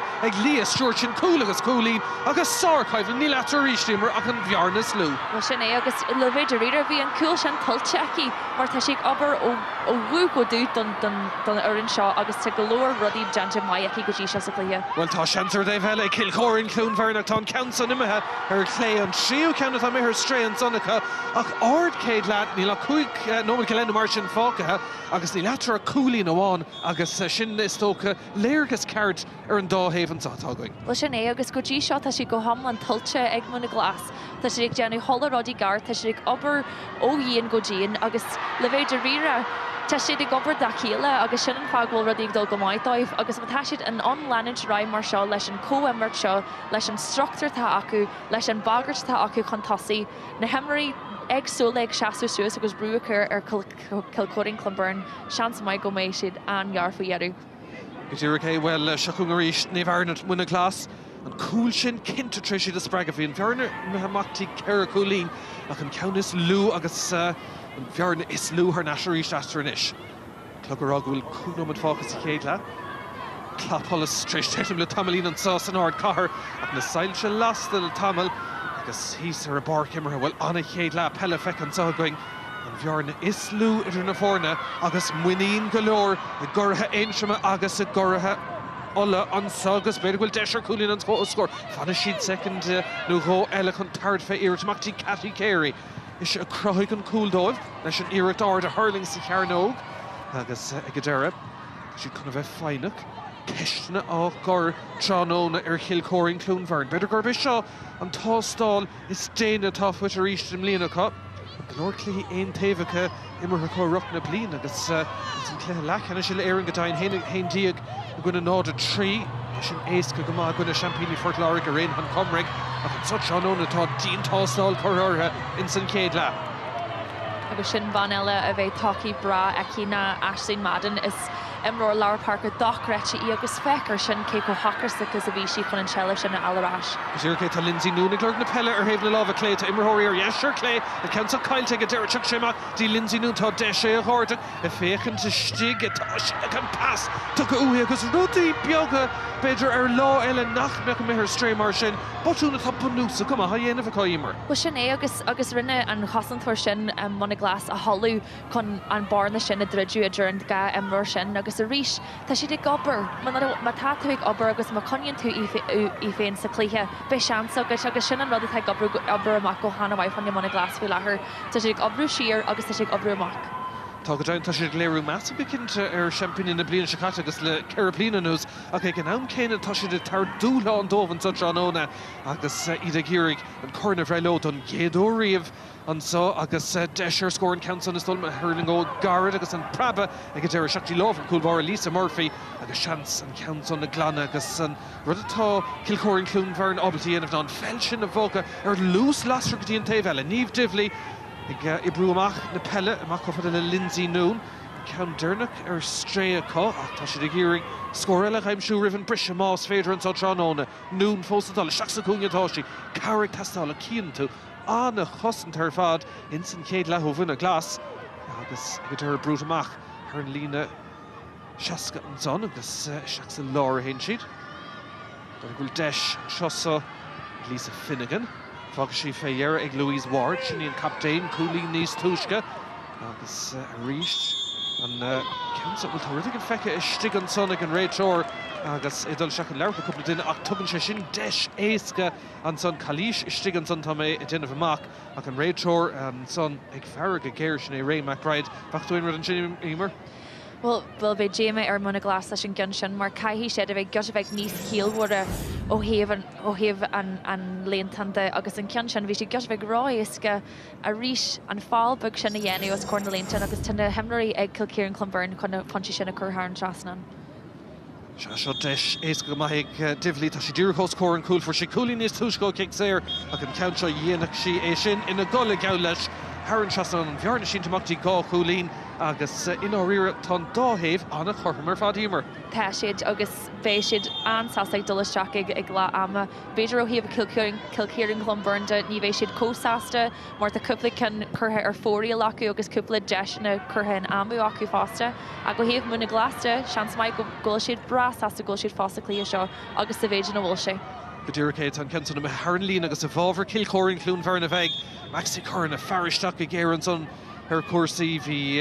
Cilcóirín Clún Bheirn teachta seach mar rogha má láidir na núdar an tá ach tá cléthe má tucha ina gcuine in san chéad lehananta iad a ggéirganis críicnúla scór más féidir se chun Aisling Madden an canson isteachtaí Chloe Miscail i aimse an cúldómh ar ná sé hen sí siúd in san nóma dearnacha hámid an tá. Cléthe anna chorm, anna spórtúil, caiid an má pelle agus anna chosant in áíire chumá feicethe ón dáhéh Máirtín taobh bar bhfuil slíoisteach ag Chloe Costello. Slú tháinig ag buntanamh cuasaí agus leanómid fácha is locha an dáhéhí mar be siad brasásta mar tá cuasaí. Well sinné go dtíireach agus tan bertaú ag leirú fáineach. Níl siad ag stracailt, níl siad faoi bhrú, tá siad a géirí glúiseartaí a cruthú dá féin agus faoi láthair, tá sé deachar na scóna sin na alb ach beidir sa dara lech seans go mé sé gosibh níos oscailte muna bhfuil siad abalt an level sin na Conall Suas.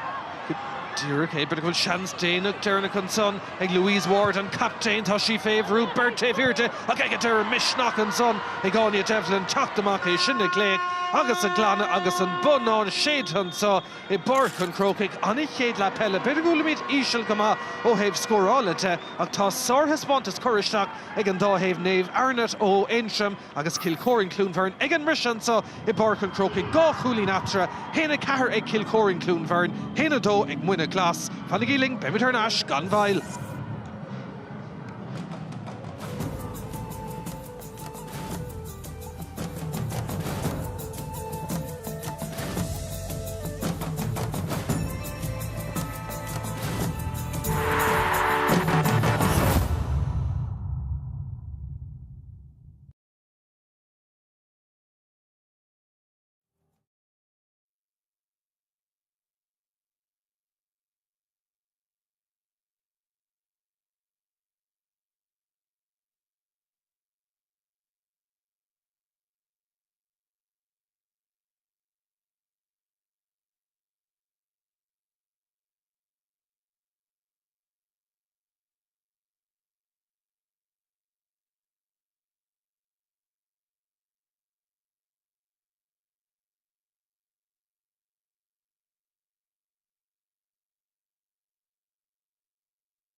Fáilte roimh arás bhfuil ar nui tá caibhlinn scéir idir na foirnin seo Cluichí Ceannais sínsir ag glob na héidir na Bheirn agus muidir sú go mór leis an dara leibhééis sa caibhlinn ach bhí an túsáin sa géad lehan sin. An scór le hama Cill Choirín Bheirn a 1-4 an Muine Glas a 1-2 ní a rá chúlín idir na foirne ag go buinte seo.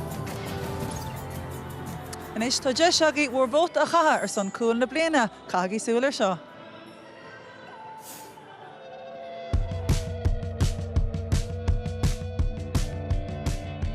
Tá sé Naomh a ríist do chúl na bliana. Cúig chúl díag sa Peil agus sa Naomh. Ciúcha a có is fearr, is fuatsa a há sé.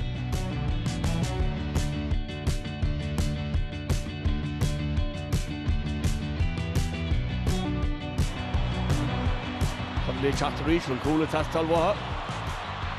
The Michael Langan. Oh, lehes go orchorig Michael Langan.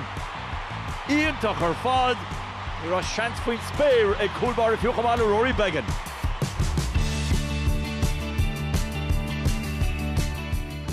Kick him off, talk again, Máirtín Bheirn agus Láithreoir. Nearly shot out. Edan saying so Sean and it's there for Cause came on the Aslia team, Naomh Heatherton.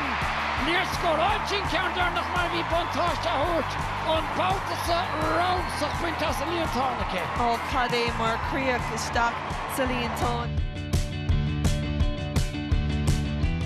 Chun cín gur hó tapig an úsáid a ríiste chu chuna héamh nach meach an lína dain séireach istigid san is héachar sin mar pas má rín se seamach a seans ar bhád agus héachar sin. Íirecht an chiad sco. Bíor hót san cur a trasnan san go híomhann ar fad an sannig a dara Canavan an the bháde.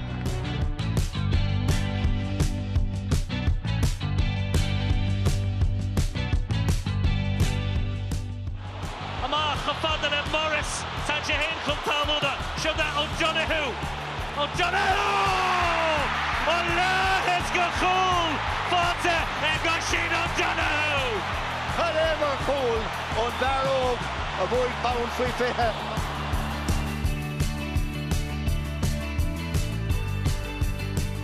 Shingrevna can Putin and Gerton to Páirc and Chrócaigh cool Conall a Tony Gallagher Canton number 3 critical Jashin to Chrócaigh August Tagadain a Gorla Cahalan Sir cool on Sonny Cahalan the Forna Erpo score Care Credication Tritter Nash und Bervade Chrócaigh.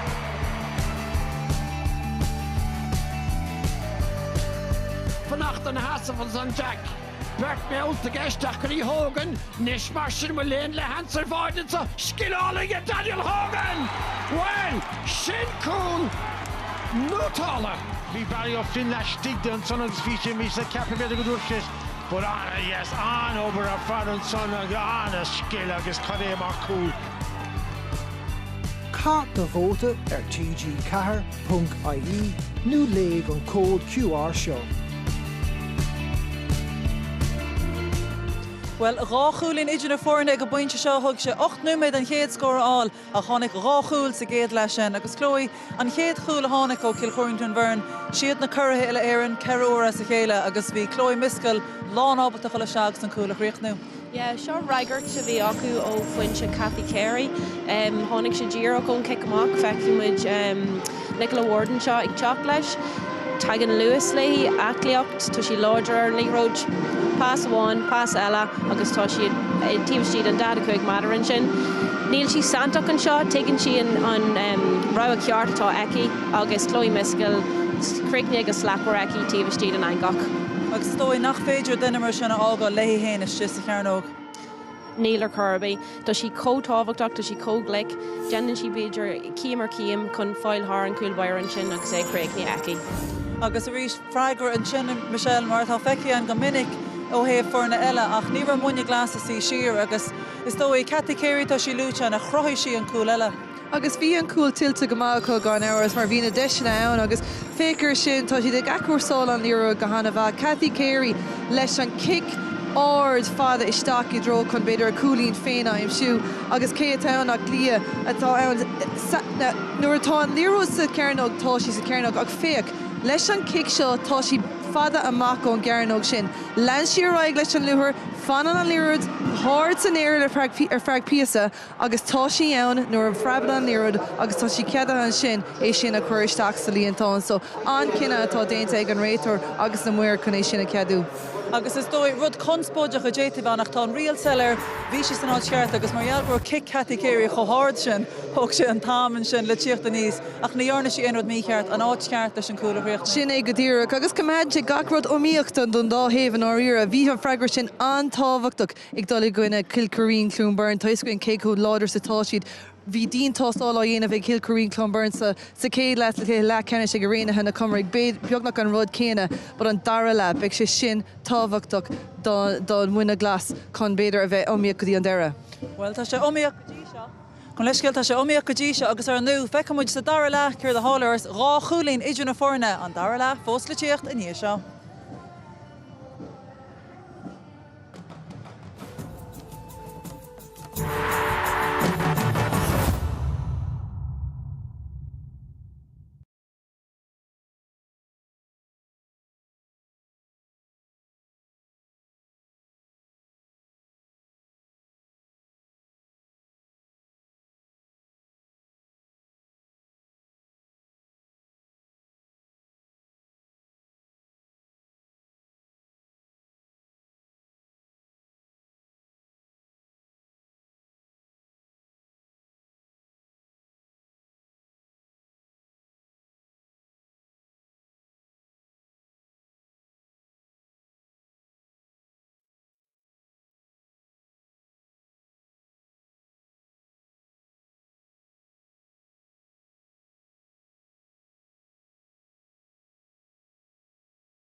Faltar Nasty Páirc and Chrócaigh Áran and Nullig a bhí going ag an mission so ag sin ceist mhór an meid Brunton as Nullig luach ag ceans na fórna dulhhaile Johnóna agus Corn Dolores Tyrrell Beidir le brunna Ceannach Emer cadastóla cléthe anna bha sa chéad le gá chúlín atra agus an meid bútóirling an óla.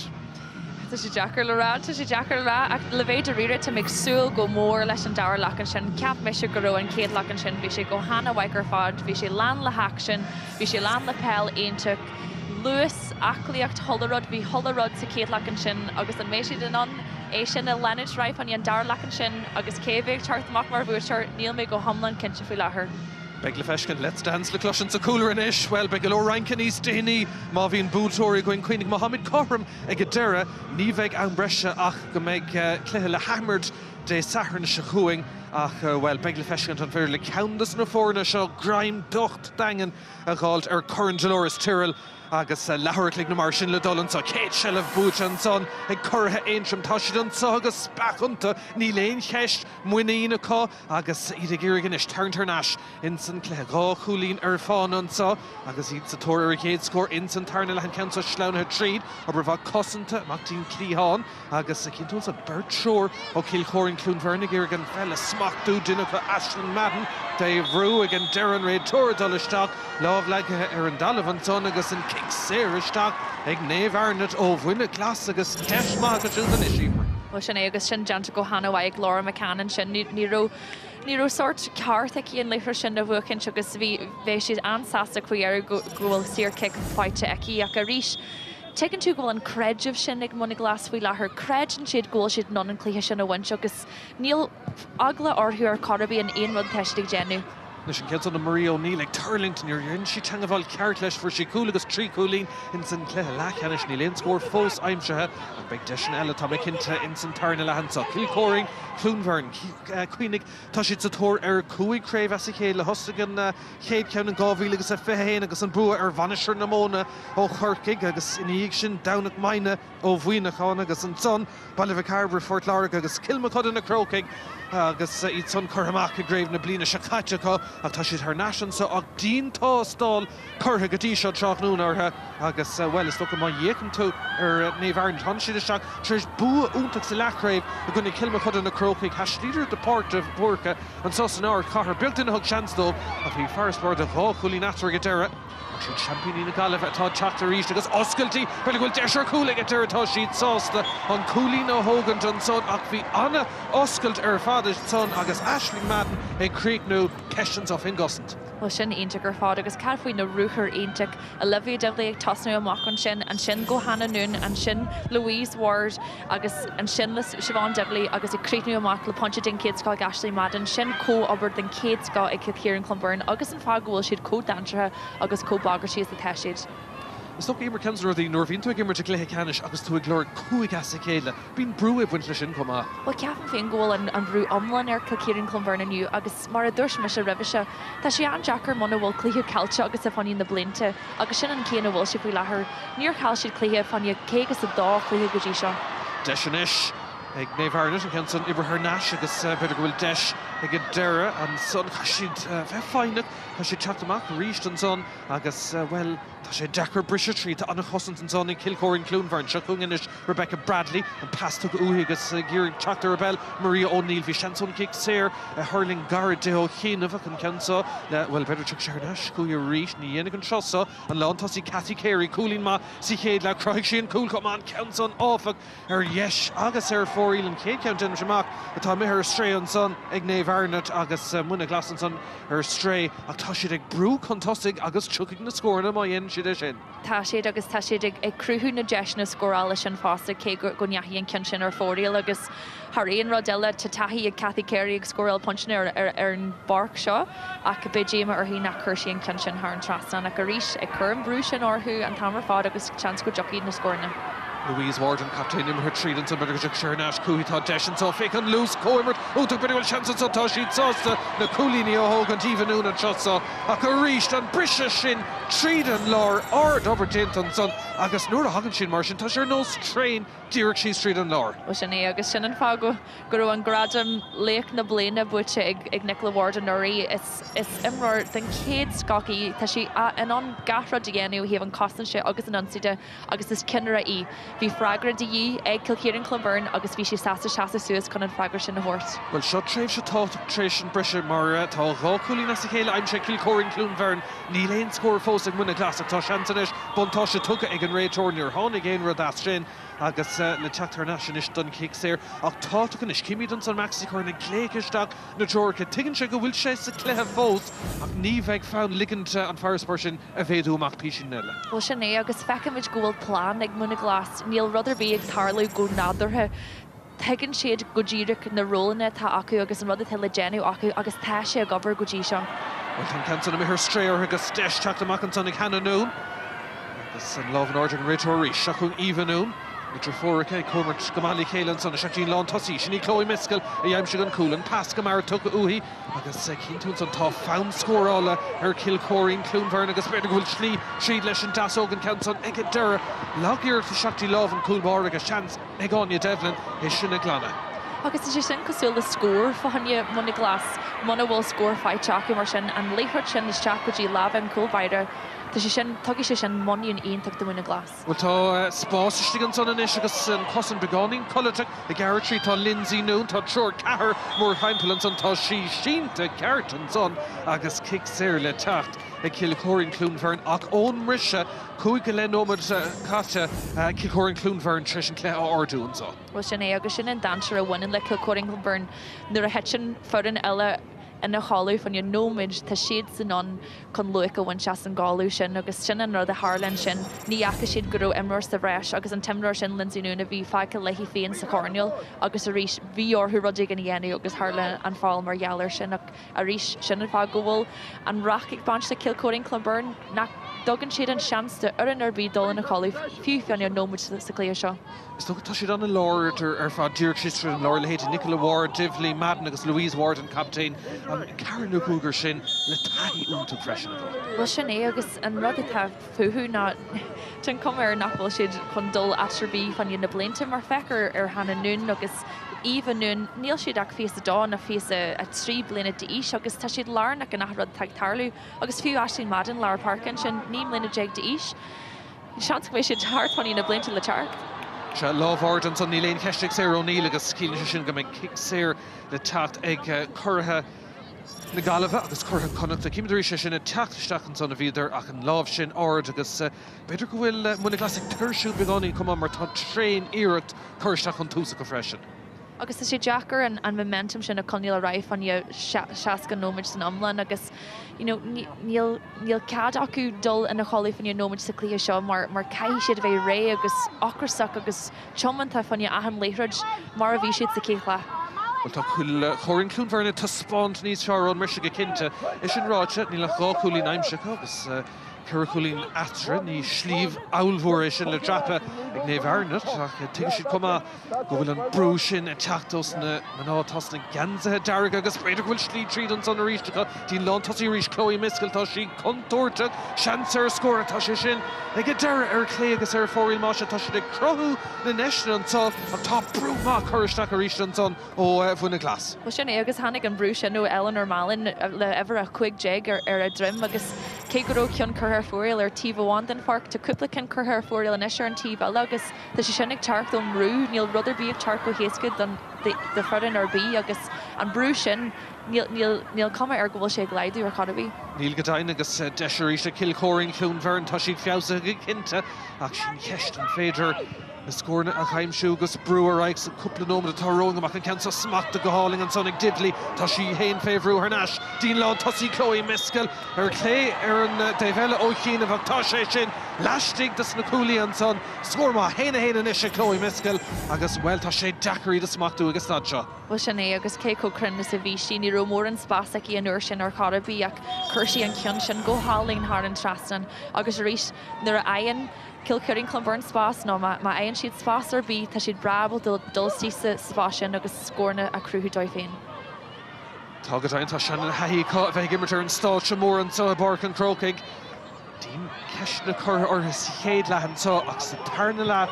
the hook nómad an ús na mar sin tá trí cúlín aimse as i chéile chu Aisling Madden, Ivanún agus Chloe Mescail Díreach an son a chilín gohfuil Bheirn de cúlín oscailtan so good Eargnait éigen an son agus Anna Eager san immerteag Naomh Divley, Carrick Tastal and Carrick Chacht an son agus Lindsay Noon agus a ríis go Lori Marhorig Taspáint agus ag Lordan na Pella ach cinnte tá fuinmh agus tríd agus ochras inis le feiscint in immert Kilcorin Clun Bheirn níos móna mar bhí céad le a dain se go ríistrín. Agus tá méid antóga le hananún sa clia seo an áhrata obre tá eici agus an luas tá eici tá sé cruthú go leor rudaí fanna Kilcorin Clun Bheirn fi láthair agus fecin sin bris sí na líon sin agus chuí sí thar trúr na catar Emer chun an de sin a cruthú dóibh féin ach a rís ceanella chuthair fórial ach tá bagart ag bant sa Kilcorin Clun Bheirn fi láthair. Tágad an céir is féidir leis le Muine Glasaíanamh chun Sathairn sa cléir mar tá beagnach den ómad caite sa tarna le níléon scór aimse agus botún eile an son. Céir is féidir dhéanamh chun Sathairn sa cléimhlann seo. Well, a hanúir a bhí scór fáiteach i go dtí seo tá monín le feiceil into innovation, so I máthúdam siad caihí siad scór a áil chun rudaí a hocrú síos agus an moní na hort sa ráistáid féin. Nuair a táú Emer sin fudin a tá commáile Kilcorin Clun Bheirn, mna bhfuil tú fáil de scór na féin, Callan tú do bhain agus tá dochas agus tá dochas an táta sa clíthe seo go háirithe fanní fudin a tá Emer sin for an eile tá dul fanní chuig as a céile. Dúrché tá láh an áird an son feice an réiteir tá se chun buntáistúéis de hart de Kilcorin Clun Bheirn agus Chloe Costello teachta seach sa láthar Pella isteach an sonatí Hananún anna cléir fan Emer cistúd ach an count an lágéir tríis is an téanra go me si díamach tá roint iireachtaí beidir tá éas go goach chuthir fóílann sa tróna. Agus beidir sa níos mó ama acu ná mar a ceapan siad, bhí níos mó aman sin ag Hananún agus tá luas aici agus beidir gurú sé garcastí chun beidir duine ag an eile eáiltí sa Cnoc ach níor hála sé sin ach a rís tá níos mó ama acu is mar a ceapan siad. Well, Muine Glasaíanamh tóir scór hasín go dóite chun an bhearne sin a gúnaisteach pí sin, deis beidir clína Griffin, tá sí Sathairn beidir go sí Eargnait cúthaí agus tá sé cé, a tuair le crota chur an ansaí sin inis agus an chéad scór a chaimsiú sa tarna le sean ceis, Marie O'Neill. Fiochantar na rana, as mud an stúd ar nó tucha riala go nua peileisteach sa mórta strathe i miangar, agus beag deis na gáfuinte ag na mná mar a bhí ag na fearm lína tá count sa caiilte ag a deire ag Naomh Eargnait agus deis teach amach ag curtha na bliana le ceithre bliana nús Kilcorin Clun Bheirn agus tá misneach beidir le fás agus le feiscint níos mó le cúpla nómna nús anta. Well, sin agus a rís Aisling Madden ag teachta amach leis an léifrod sin agus rúfar dochrete treis a bheith aici. Well, Dír tríd tá sé dul a rís ach tá ceanta go Eargnait tá Calís Ribh sin feiceigh an réiteir agus tá ceisneach ar na cosantóirí cic sé eile le teacht an réiteir in san áid ceart réimeach ra cimidiréis an son na ceart an son ag an réiteir. Bhí agus ceafan féin go bhfuil an defriacht idir na feirne faoi láthair na go bhfuil go leor Emery a Kilcorin Clun Bheirn tá bra sasta a scór na féin a thógáil. Nuair a feicimid Muine Glas ag dul thuas an Páirc, tá sé ag dul go dtí áitéigean agus an sin ag fannacht. Beidir go sé ag fannacht ar de lehead Cathy Carey agus Marie O'Neill le teacht amach chun an curcail sin a dhéanú chun an de sin a cruthú dóibh féin ach uaireanta bí níos mó spás ag an Emer tá an léifrod chun a scór féin a thógáil. Canta tróiristeach ag Olivia Divley agus tá sé sin a ríistar fóill máise tá na deisina á grothú ach beidir go me si san costaach san meid an cléisteach agus cancertí lúta ag an rise Emer má hagan cúil eile be sé sin anna cinúna chu fad. Well, sin é agus tá seans ag aonrod le tarlú sa clíthe seo agus a rís tar rudaí a ggóil go maiid fanna Muine Glas seachas an scór dearnach agus beidir an shot dearnach sin agus mátá siad an scór éigean a cruthú dóibh féin ceapan go neanaí sé mór an dóibh ag an bunte seo. Déanana go dtaineach an ad haon cléireaig agus gan scóracha bíonn sé níos deachar agus titan na ceang an son tá muid tríú mé díag isteachchan san tarna le níléon scór aimse go ón mrise agus tríthang as a chéile aimse ag Kilcorin Clun Bheirn atá ag brise trídaríis an son agus ardóbar déanta ríist a Calíise tarnú go míid leach céimna sa reis an son tucha ag Naomh Divley agus an buntáiste Sathairn cimidiréis an son cléthe má imirthe ach sean réiteir Griffin nómar go tócan sonna ché agus deis ag Muine Glas teacht amach Yeah, was sinna agus ceapan go raibh an cinú mícart genteach an réitear an uair sin bhí an comar sin go raibh fáil genteach níomh difealaí treis ruúthar aonteach a bheith genteach í fásta ach a rís ba muna Glas sasta go leir lei sin agus rís fecin seo fecar rata ibre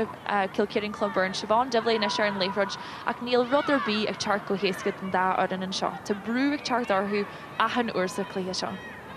Tá go dteint an dáhéhar caiideán má ach well agus stad seo buntáiste go cinnte ag na champíní le ceir bliana nús ach tá eistir fóstaldáil in san cléthe canis seo agus ceanta beagna chunáis ag Muine Glas ag go deireadh tá spásanta ag níomh diflí isteach chuin hen an countson agus an count chorus she's diflí ó im le ceir nó go beidir bhfuil deis ar cúil tá tarntar gansaí ag go deireadh tá an líród Creeknas an anga chutá ag Kilcorin Clunvern agus Lindsay Noon instant odd ceart ag deireadh a ríist I brabna súl bhí ceiste sigantan cim de ríist níomh diflí I tachtasteach tí imil le ceir nó go tarntar gansaí nuair dhéann sé aon difrií tá cúlacha agus bhí tú tíreach rá imar ná hagan cúil eile beise cinúna tá sé sin cinúna. Tá sé agus a ríist Lindsay Noon tá sí bra ábalta an spás sin a cruútí féin agus níacha cosantóirí Muine Glasaí agus íostí sa Carnog oberting céad sá genta ríist ag níomh diflaíonn sin chuaigh si tríd an tíomhlíonn in sin tháinig si an bagar sa bhí ina cheasú íostí sa Carnog sin agus cool a bheith an tábhachtta agus an cnúnach ag an bun seo de cluiche. Well tá beagna Glasslí tríd an tarna leat an níl haon scór fósa marse ag Muine Glas agus an cúil sin inis ag Lindsay Noon tá sé treis bearnan de 8 gúlín a goscailt idir na fórna tá agus inis tá eistir agus slíomh mór agus láidir go mála trappa ag Muine Glas agus an fellfácin in tígaríis an tá dígur sa níomh diflí sa cléón tús agus inis tá minic fécint déchúsgúile tá mar champíní mar go bhfuil sár immerthirí ar fud na háte seansan son ag níomh Eva Noon an tríú cúlína cé seod agus tá sé deacarnis iad a dhéiscint i Sathairn Muine Glas mar tá Kilcorí ar aus an down. Tá agus tá mé ahantócha le níomh difealaí. Tá sí ahanat, tá sí ar tíomh an Páirc agus an sin ar an tíomhile, tá sí ocrasach fahanne an díhealahú an sin agus a ríis hanig sí amach leis sin Láithreoir agus bhí siad an scóra cruthú mar gheallar sin. Agus sin an fá go bhfuil Cill Clun com mais sa táisiad. Tá Kinnery ahanat den Páirc is cuma ciní sin a bhfuil siad, ba tá siad ag seaú suas in amana agsúla den cluiche nuair tá siad dí. Tá go dain is tócinn san tarna leis tá deachtarsaí imar fiú ag Muine Glas an fel a bhog a thar lár Páirce gon seachtar tart fé scór. Agus sin mar gheallar an brú ag teart orthú níl amar bhí acu an Láithreoir agus tá Cill Clun Bheirn ag teart I merchana agus I drúracha chun brú chur orthú agus tá sé Jackar ag teart amach leis an Láithreoir nuair tá an brú sin ort. Well, beidir bhfuil chansan is ag líos short is fór an cúil sa chéad agus cúlín a cé comá tá scórnaigh tastáil go dóid agus stáidse buntáiste tugann son an réiteóir Bhí buntáiste tréis teacht as sin go fóil agus cléis ar náis begin cé séir ach tá scóraigh tastáil có dóide is a bhí ó aon ar an riomhímar. Bhil sin é agus tháinig bhid giota beag aspa cruniú sin leis na páisina na lava agus beidir gro an deis sin cailte acu faoiarú ach a ríis tá deis acu eile fan i ponte beidir a thógáil agus ag tugad go gáirí Cathy Carey an sin. Seáil beag le feiscin díircha sigar Páirc an son tá brona Devlin tháina sí staach an anad Aoife Kelly agus an féidirló scórachaim sin díreach roiáta leis a bás sin brunta na seileamh é sin ar náis agus féag fán ratha bátáin eile ar Kilcorin Clun Bheirn diflí an trosá agus ríist tá mid seachlíonn chud dheirigh an cléthe ach tá fuinmh cóláidir sa bhí an tús agus botún eile an son tá sé buntáiste agus seans an son ach scóirtá tastal ní léon scór ón riise ag Muine Glas agus sin an difrií tatransa. Sin é agus tá scóir de dhí orthú má tá siad chunéad féin a cógáil is tí sa cluiche sin ach tá sé cruthú deis sin a dóibh féin ach just an pás dearnach an sin níl sé gobrú amach dóibh. In Leah Stewart, running she done her nasty Cathy Carey and vertigo you broke a matranona, but it will lad dash and sonic Maria O'Neill Hain a tree, it's a clear lack and Kate Count so Spragging Shishin and Lucklantatos, Slow more, Trish Tashlo, Ancient Hogshed, Tom Alorha, a Kegger Maria O'Neill, Erklor the score, a Pilla Martian and Castelli. Bhí an scóir sin tiltte aici agus fásta sin beidir an céad uair a tháinig mé go raibh spásach an Maria O'Neill agus tá si de dhí orthú sa cluiche seo mar go bhfuil si cócrin sa táisí agus bhí sort críomh go héntaach aici go dtí seo agus na táisí an le bhéir an Láithreoir agus beidir nic le bhhar a chalann béis siad an go scórna cruthúd chuine Muine Glas.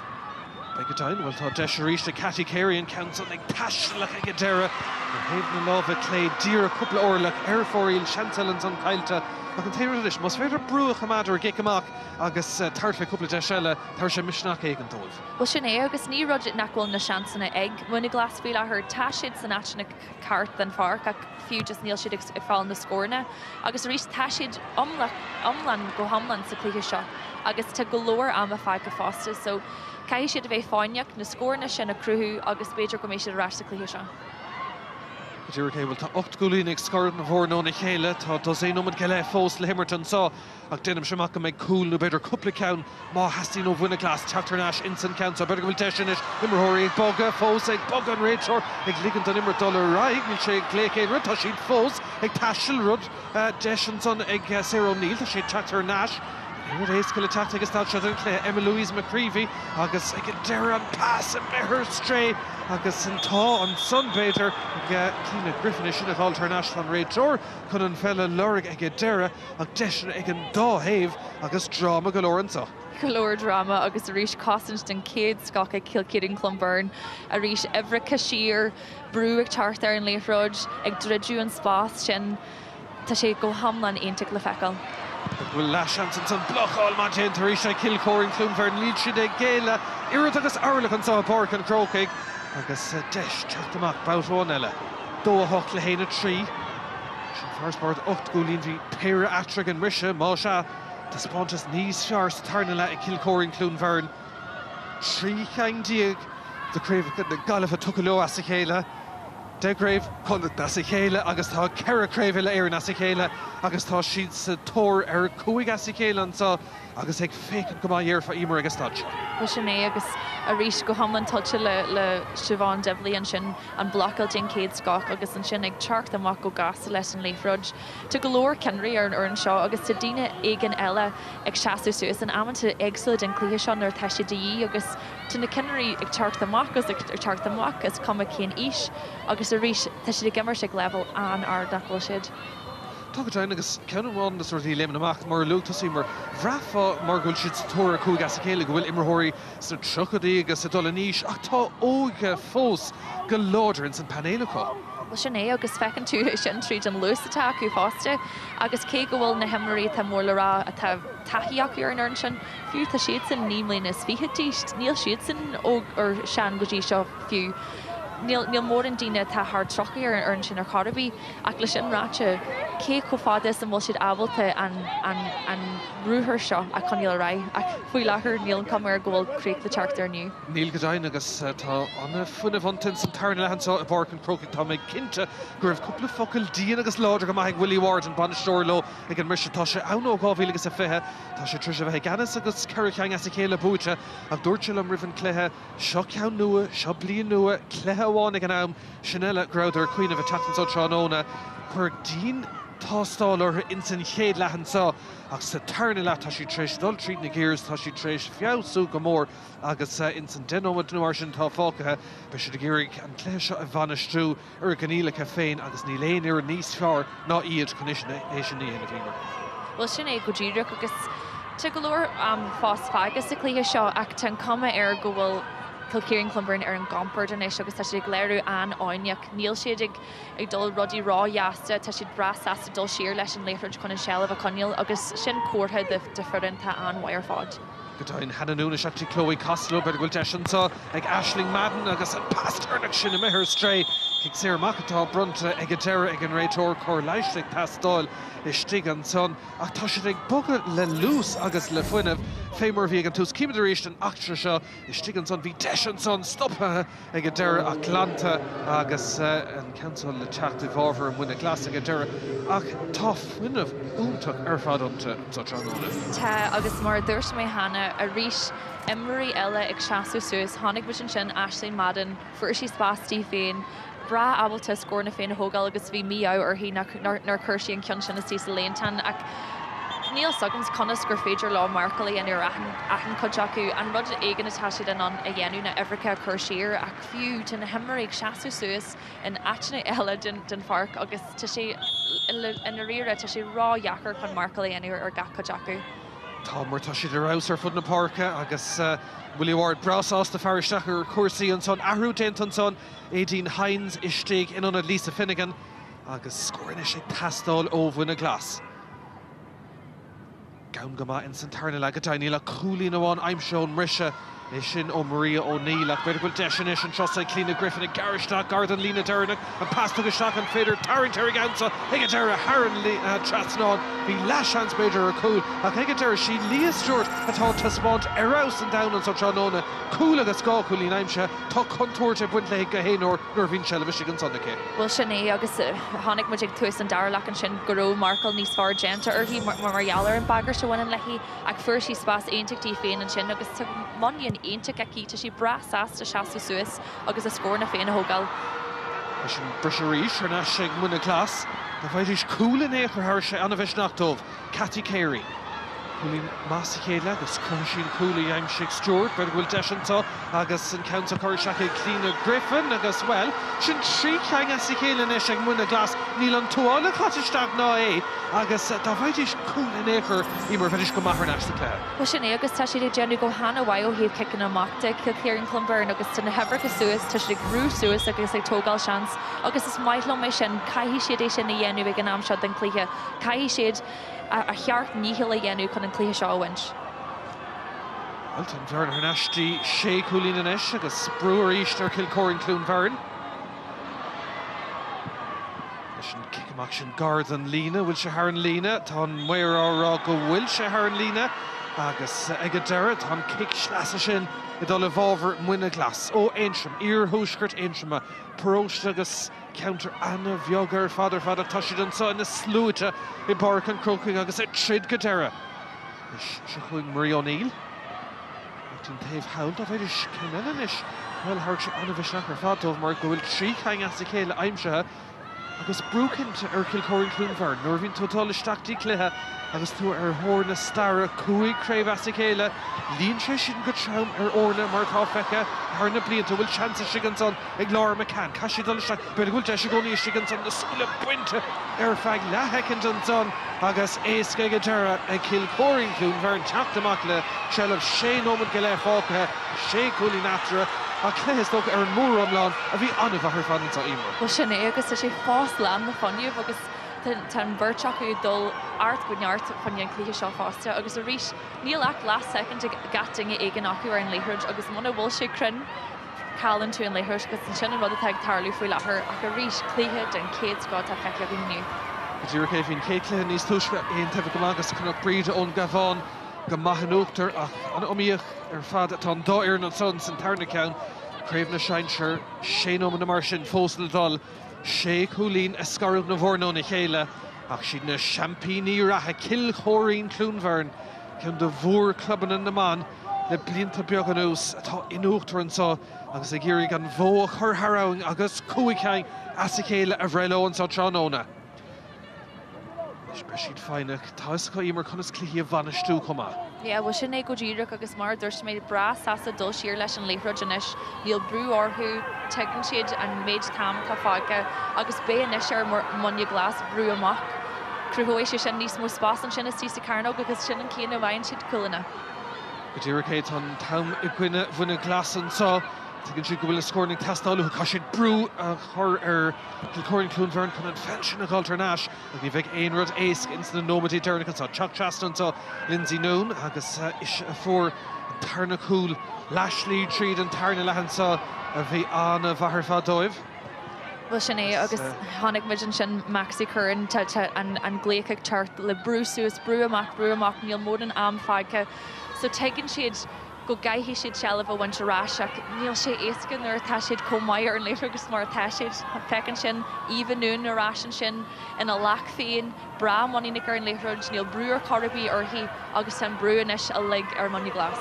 Well tá Láithreoir fud na Páirc ní hamhána sin mar éanad tá siad arás ó héin go cúteag agus na honad a tháinig a seach chumá tuigeann gachtain a chudan tála déanamh cadén jobbatácha agus go dtí seo tá siad in naracht na starans a beidir bhfuil deisir cúil an cansa seach dí chlóí miscail bhí cúil sa chéadla le iireachta blochaáilte déint an son an cansa cam goma well ní bhna sin lína deir goach se le Nash an son agus ífa líhí ábalta teachtamach ag Muine Glas tá lúsan is ag tastáil chun an fella bhagad ceannóid fóca insan cléthe ceanna seochúganis éí na géite catha sinní Cathy Carey ach tá cara castáil agus ní mórnis de cúpla immerthór teachta gairúirí an fell fósacha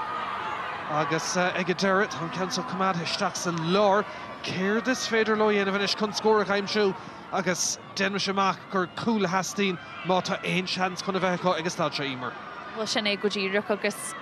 na cinnarí tre seaú amach le linn an Cluichí seo ach caithfidh mé a raf ó híomh mna Glas feic ar an dochas agus an mionanta acu níl siad ag staú tá sé neanú seart níchil chun rud éigen na dhéanú sa Cluichí seo chun iad féna Conall ach ceapam nachhfuil mór an am a fágu acu chun sin na dhéanú. Dúrché be choirléise tastálan san dar nó viidir tactisteach nuair mór an daine a tar seanstóh an Tráchtairí a tá si ag trid godtear an cimdaríist san sellh smacht an san ag Maria O'Neill a chuirteach an san ag deireadh bhfuil san gur haing si teanna na hosca de beidir an san láthraach bán an san hiic si go raibh si I driblód agus stom go méid gá ahrú duine dhéanamh an san agus is trú é sin go cinnte. Agus is mór an déach é fanna mna Glas ceapan go raibh si bhád níos far sa deithnóid níos déanaí an sin. Beidir go bhfuair si geisibeh níos mó spáistí féin nuair a bhí duine eile dul thuas an Páirc ach a rís caithfidh mna Glas a bheith anhráideal leis a deispánta sanniu. Tá agam nach mé siad sasta ar Craobh mar ceap siad féin go raibh siad bra abalta an Cluichí sin a bhaint agus beidir chur siad an brú sin ar Cill chun Bheirn fásta. Ceapan féin go raibh si seo an Cluichí is deacra a bhí acu inis fanniu cúpla bliain agus caithfidh siad a bheith anhráideal leis sin. Ní léon ceist nuair mór an tastáil chuir go mórtas chonacht agus go mórtas na galamh ach an sotseanóna bhí dín scrúdú chur ar a go déntúirí agus bhfuil nuair bhí na ceisina chur ortha in san tarna leis sin tá siad tréisiad a record tá siad fós sécúlín chun na massa onadí eile tata seach an san sin ihre fithe áine seachnasaí agus thosa úr agus stádse chun an cléiseo críicnú Chloe Miscail a fágan na Páirc tá acmid déanta agus déanta go patint agus go snast an sotseanóna agus Táspáine sin san táfurin agus Peil an láidir fadacha. Well sin é agus tá deithnar acu ar forin na gaileh faoi láthair agus fecin mu aniu cén fá mar go bhfuil siad commasach mar imnoirí agus mar cinnarí agus ceapan féin beidir go gaiithí níos mó ar thuúla bhéir an sin fásta ach le bhéidir riire is forin den céad scacéad tá siad go hénta go héobh Peil na mánda tá siad brabal a dul ar an ansaí níl siad cócosanta ach tá siad go héntaach mar chosantúirí a bhríonn siad go hana bhaid a céile agus tá tuiscint aonteach acu ar na rudí a dhéanamh siad a céile. Iarach teile tá cinnte go gcuir sin an ceann san isteach cho fad agus go féidir dí ná chun tuairteigh sellh ag Muine Glas an féidir brat Glas eile a gháirde chun deis déanaach dearnach a hartómh an sothe barc an Chrócaigh siníon ceist fuaireachtá sellh Eargnait ag Cill Choirín clún Bheirn tá taithí an a bhacha a bheith agus stad seo agus tá mé cintanis sellh a cumad an plan a bheith acu agus an lábhrí sin ordaigh an réitar buntáiste tucan san. Tá si ag dul agus scórachaim siú níl scóracha go dain le dos é nó mar tríchain as a chélan san ag Muine Glas agus commission tá siad sé cúlín chun na massa ar chlár na scór agus gá nómad agus cúpla second fáchan sa ar an glog agus well deis a ríist achhuaáil go dtíon taobh sa na pellan san Olivia Tivoli go leor immerthirí ar fut na Páirc a bhí ar aus an damdógan sa tráóna nuair a hastigin san tarna le hastig Canara tastig spread agus haspáidir é sin go flúirseach ón mrise agus seachún a ríist den sa lécrann sa even nún an haspáidir ar fad tugad cé siúd Canaracht úntaach ar fud na Páirce Lindsay nún a ríist na trafóracha chomhairt go maihan sa le chéile agus bhfuil tá méid cinnte go bhfuil siad chun an fellachmad an adas gur féidir mátá deisir scór tríle siad a sin agus go deire Eargnait Sarah Gormley an clog agus an tamafel sin an planet sa nómad agus fé 2 second sin eile tá fágan sa agus cansa Eargnait Siobhan Tivoli Eargnait na cosantóirí an san dar nó it's riile canú be gá trúach mad Eargnait ó bhíanana a raig riil sin istig go fóil nómad agus cúpla second in is atá fácathe bhíidir an sa agus brise crí i gábhí agus an idea a gona manisir na móna haspáin agus hamáin an brise crí sin iad céir a bhí a tastáil chun teacht go dtí bara agus tá sé déanta óchain léic na himmartha bhí léic na himmartha le ranú a got an sá seanóna céhíon léichatá rantha got sa Emer. Well ní raibh sé éasca gur Craobh bhí go leor cinnarí agsúla cheasúas in amanta agsúla den Cluichí seo cosú le níomh dibalí Aisling Madden na Deirfuric Awards na nuns a lig ac le Bhéidir hí duine bhána bhí extrúdú a an rud a bhí tarlú nniu, bhí sé maithóhíomh an cosan sé agus bhí sé go hénta go teart amach le Láithreoir fásta agus is sin ever hac Siobhan Divley. Well, tailte agus tailte go mahan son ag Siobhan Divley anathe spántas pelle tucha uhi ag stúrú cuasaí ar fud na Páirce agus an gradam sin tailte agus tailte go mahan son tróna tá tam geolfeh caite leanómad atá caian so le dul I Páirc an Chrócaigh sí Siobhan Divley tá mar léic na himrathe ach tá léicre ar fud na Páirce in áíire ag Cill Clún Bheirn chuir tástáil ceartar sa chéad a chuna semach Emer in Sathairn le agus tá spántas omláin pelle tucha uha. Ceannais agus ceapan ggóil sé sin an fá ggóil siad comhaint mar orann nuair tá duine bháin cuain seasan duine eile ag an eile suas nuair nachbhfuil duine ag an eile ag déanú an scóráil tá na himirí eile acu chun an scóráil sin a dhéanú tá siad rá dheacar chun iad a stopú tá siad teart le luas tá sé glúiseach agus bógu de céile agus tá sé go hamlan dheacar chun iad a stopú le Bhéidir. Well, tá go leordína tríis tatansáid takeúlóin sa tróna mar a bhí le cúig nó séad a bhlíonn nús agus tá siad réganis le céúir mar tá siad chun Craobh na héir na bhócant ins na clubbanna cúig bliana as a chéile écht agus starler bheith buinteach ag Cill Clún Bheirn tá an town caite tá an bonán séite bhí dín scrúdúirthe ach don gúgú blin as a chéile tá champíní na galbheh, champíní chonachta agus champíní ile éan sa agus is rud úntagur fada se sin sár club agus well den sin céúir go maidin tá méid cinnta Emer. Ceannais agus bhí an brú a lig orthú agus éidir teart arás go Páirc an Chrócaigh inniu fanne cúig Craobh as a chéile a bhaint. Bhí ahan dinge ag arc orthú, bhí an brú orthú lig, bhí raibh na cáitinta orthú an tideal sin agus a rís léirí séad agus taspáin séad aniu a rís aniu an fá go bhfuil séad ag bar an tabla sin. Díiricéid ar nó hosig an brise Craobh in 2019 agus Máire na móna in Óachtar an son bhí stad agus stoppaigh go hainge de COVID tháinig siad tar national son agus in 2020 a héin bhuaigh siad ar gcuine Máire na móna 2020 dó a gcuine damnach maine 2023 bailbh carbre 24 Cailme chuda na Chrócaigh agus an soim líana 2020 tá bara crócha bainte mac acu agus fuair nua a ríist búte chu Naomh Eargnait as Muine Glas brise crí go cinnte de chortha aintrim a beisiad Ceannais mar tá fuair an óga chu tá obair déanta féis agus ní léon cheistí mar stocha beisiad Ceannais caiithú molla hartó freisin mar bhí a bar siúd in san Craobh an tróna. Well, sin é gan Deirbí agus ó héhann taspáintas aniu tan cumar an sciil ggóil an barna ag dreidú ceolta big rinne siad go hána bhaid rinne siad ahan rud den level sa bhí acu le déanú agus le Bhéidir ní ró mór in na farní ar chorabí go háirithe sa céad lecan sin ach nuair a bhí na scórna dí hanig si ceolta big níos éasca bhaine Cill Clún Bheirn agus Bhéidir nuair teisiad ag arc siar an gléithe sin beidh déama orthú leis na cinna bhí chuthair fórial acu. Bidúrcha bhfuil Glory Days in is tá sa coolar ní héin dat nó ní léon ceist fé Glory Days atá gceiste Cill Clún Bheirn champíní na héireann Boutáin Ellen so tá siad ag céúra ar Daobh lína agus hís an son ní léon ceist an scór lánáman so tá gnódéanta cúig as a chéile so ag Cill Clún Bheirn dó hoachta go siúd héna cúig ag an Muine Glas deise going inis dul síostín Daobh lína tá mára linn Siobhan Divley léit na himrathe. Siobhan Divley is to Leith na Emer AIB. Huge congratulations, Siobhan. You've done it 5 in a row, All-Ireland Senior Champions. How do you feel? Yeah, amazing. It's absolutely incredible. Like, I remember thinking when we played Bheirn 5 years ago, if we just got one, and to be here 5 years on and have done it every single year, it's incredible. Like, it's amazing. Since being promoted to senior in 2013, it's been an amazing journey through Galway, through Connacht. But what was it like out there tonight? Yeah, it was very tough. I think we expected that. We saw what Glas brought against Kilmacud and all through Ulster, so we were fully expecting it. I think in the first half we were a little bit nervous, but once we got to grips with the game at the start of the second half, we started to play how we wanted to play, which I think we were all really happy with.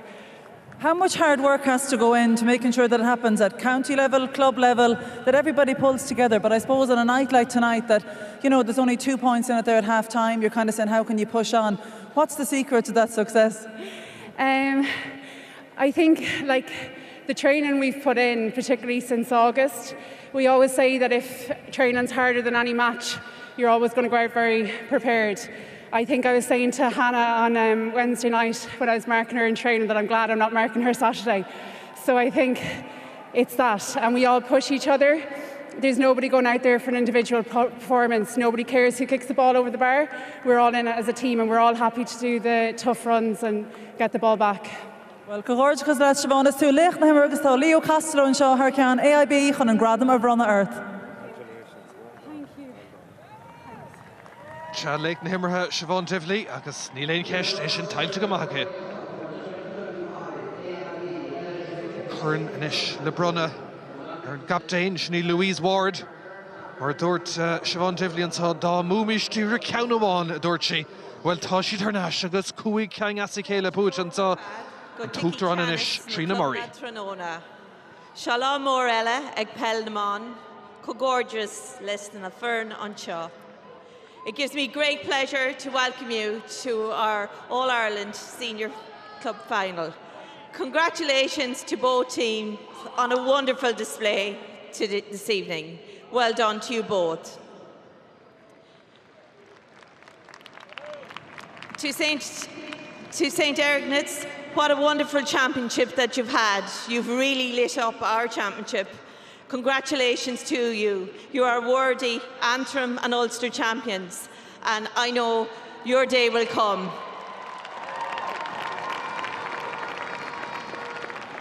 So you really put it up against Kilcar and Clonbyrne for their 5 in a row, so congratulations. It's an incredible reward for the hard work and determination of the Kilcarn players. Well done to you on achieving your 5 in a row Senior All-Ireland Club. Well done. To our referee, Ray McBride, and your team of officials, thank you so much for officiating today. I'm delighted to be joined by Belinda Kelly, a senior manager with AIB. AIB sponsor the 4 codes for the club championships, and we're deeply grateful for that sponsorship. So thank you so much to AIB.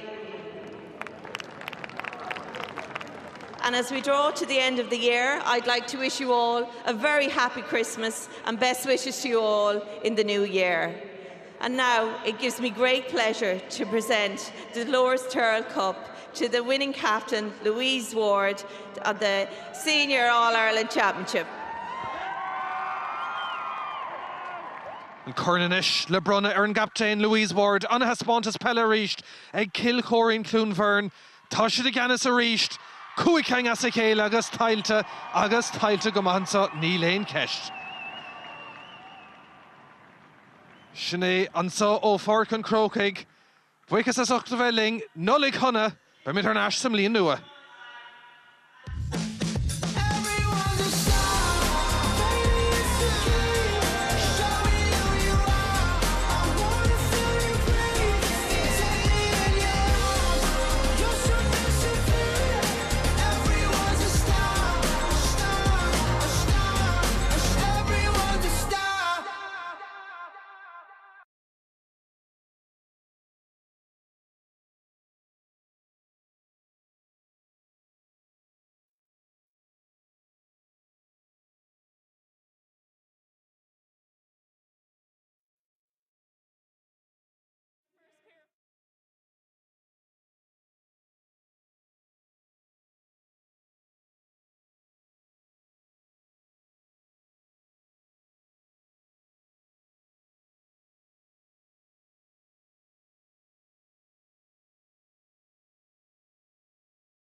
Answering all 4 codes, and I want to thank our own county board, Galway, Cnoc, and the Ladies Football Association and Crow Park for putting on such a spectacle here today. And I'd also like to say a massive congratulations to Helen, who's stepping down as CEO of the Ladies Football Association. You have just been absolutely incredible for the last 30 years, and to be here in Crow Park and to fall in love with this game and have so many opportunities because of football, will be forever indebted to you, so thank you so much.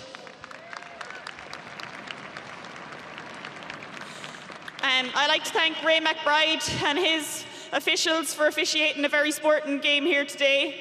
I'd also like to thank our sponsor, Colin Daly of Crushers. Thank you so, so much. And to anybody that has donated on our I Donate page, to PJ Fahey, who's allowed us the use of his facilities, who's been such a good friend of the club. Thank you so much to everybody in any way that you've contributed to get us here today. Thank you so much, we appreciate that. To our own committee, who've done absolutely Trojan work. I think it was seen 2 weeks ago in the club when we had Cumber Rangers down. There wasn't a person at home at all. And everybody, you're all volunteers, you were doing out of your own free will, and everybody put their shoulders to the wheel that day, as they do every single year. So thank you so much. We really appreciate everything that you've done also, and all the work in getting us here.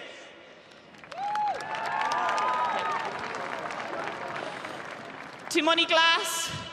I know whoever was going to be standing up here today was going to be making history. I just want to congratulate you on the run that you've had this year. You've been the first Antrim team to make a senior championship final, to win Ulster this year. We know how hard that is as well. So you should be so, so proud of yourselves. We had to learn our trade. We've had so many defeats along the way. Ye will be back. I know that for a fact. And I want to say well done on the performance that you had here today.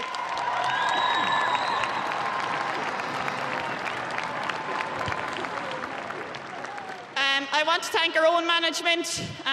I'll start with Sue, our goalkeeping coach, who's been absolutely brilliant with Lisa and Aisling this year. Thank you so much. To Linda, Martina, Donna, Lorraine, anybody that's been in the dressing room to get it prepared, doing all the logistics. You can have your time off now. Your job is done. Thank you so much.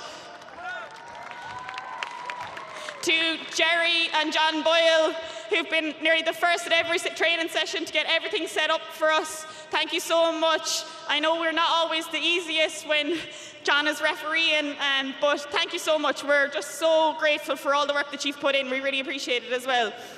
To Johnny, our conditioning coach. He's the one part of our management that's not Kilkern or Clonberne, but we like to think we've him converted now. But you've travelled more miles than anybody, and I think our fitness told out there once again today. So thank you so much, Johnny. To TP, our statsman. I've said TP knows more about any team than the rest of us. Every single week we have hour-long meetings breaking down the opposition, and it's actually his birthday today, so happy birthday, TP. To Fergal, our physio, thank you so much. I know we haven't given you too many jobs this year, thank God, but you're there at every occasion as well, so thanks a million, Fergal. And finally, to Dad and to Michael Divley, I'm going to keep the 2E together because you've been with us since we were 5 years of age, all along the way, and I'm just so happy that you're here on the biggest stage that there is. Ye have just been incredible, and we absolutely love ye as fathers, but you're all like fathers and mothers to the whole lot of the team. And I think it goes without saying, I think you're, as a management, are going to go down in history. So thank you so much.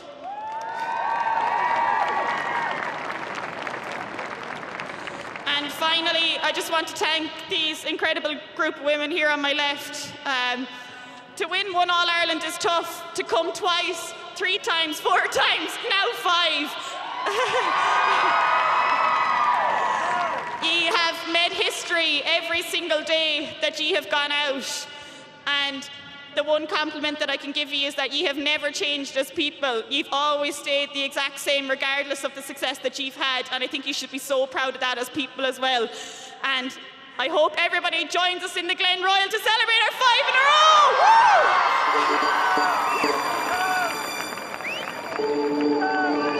Well done, Banister Buchach, a brand new era hinning go brodul. Willie Ward, you're looking at your daughter there on the screen and obviously hearing the speech from her winning captain, but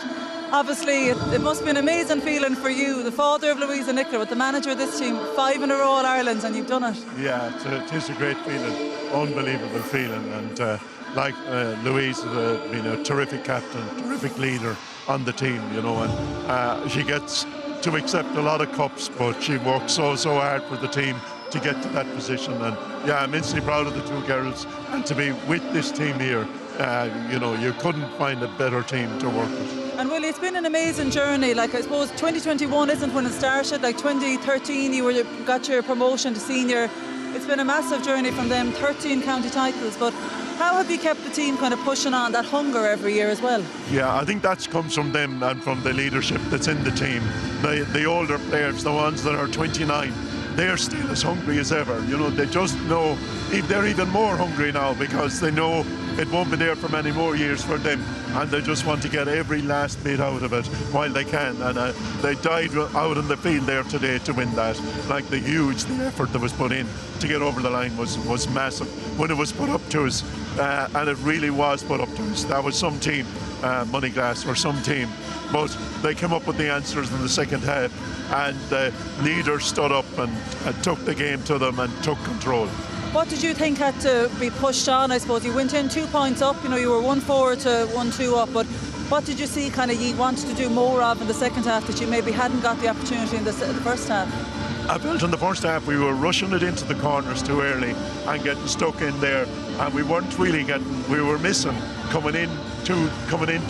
close to the inline, and we were losing the ball in there, so we decided we'd keep it a bit more central and hold it in the middle a bit longer, and then drive a bit through the middle. And it actually worked because we got a few scores coming in then, and then we pushed better on their kickouts. We won a lot of their kickouts there in the second half, and we got scores off them as well. Now, like in saying that, probably from a statistical point of view, they wouldn't look great because we had a lot of misses. We got turned over a fair lot of times. We didn't do everything right today, but I suppose it's a big day, it's huge pressure, big game, so we just managed to get more right than they did, and that was the difference. Willie, you mentioned statistics there. You've joined the Roll of Honour now with Ballymacarbery, Michelle's club there, for the 5 in a row, but obviously you have a few more if you want to catch up to them to what they had, but it's a huge one for the parish as well. You're a small country club that have really excelled, and it's an exceptional team that has gotten this 5 in a row. Yes, and we have a few to go to catch up to Ballymacarbery, yes, I tell you. But look, it's great to be where we are. 5 is a really a milestone number, like to win, for a team to win, and not many achieve it. And that is fantastic for our club, but I suppose in any day, anyone could take you down. Like, it's off. The real thing about it is how the players keep their standards up game after game, year after year. Just keep coming, keep driving, looking for more. And I'm sure they'll all be back trying for another one again next year. And even as you say that, it's always been something you've tried to bring 2-3 players through every year that mightn't necessarily start, but they're players then that will get a chance to come on maybe the next year. Again, some substitutions made today that gives players that bit of hunger again that they'll want to be starting next year. Yeah, there's a few there, like we did with Bhraonáin 89s, who is a really good prospect, and Anya Shaughnessy, who was a Galway minor. But it takes a couple of years to bring them through. But given the taste of it, they'll be mad looking to start, looking to get game time every year. And next year, they'll be coming or pushing again. So they keep it fresh all the time, having players coming through. There's another Nicole Miskell there, just joined us, 15 years old. She'll be a really good player in the coming years, so we'll be seeing her next year. Be talking about her next year, I hope. How will you fill your time now coming up to Christmas? No trainings every second evening heading down to the pitch? Yeah, but there's no shopping done either. Our Christmas decorations up, and our son Adrian is getting married at Christmas, so that's another big day coming up. So everything is it's from one big thing to another. We wish you all the best with that, and congratulations again, Willie Gormaga. Thank you very much. Well, Ceannais, Willie Ward, Bannister, Bucha, Kilcorrington, Bheirn, Cuaig, Craobh, Illa Éir, and Asachéla, Boots, Acha, Asher, Ínta, Chórábh, Safigehain, Mavhuichas, Le Chloe, Le Michelle, Agus Le Emer, Bhílein, Agus Mavhuichas, Libshe, Gutí an Avlian, Slán go Fóil.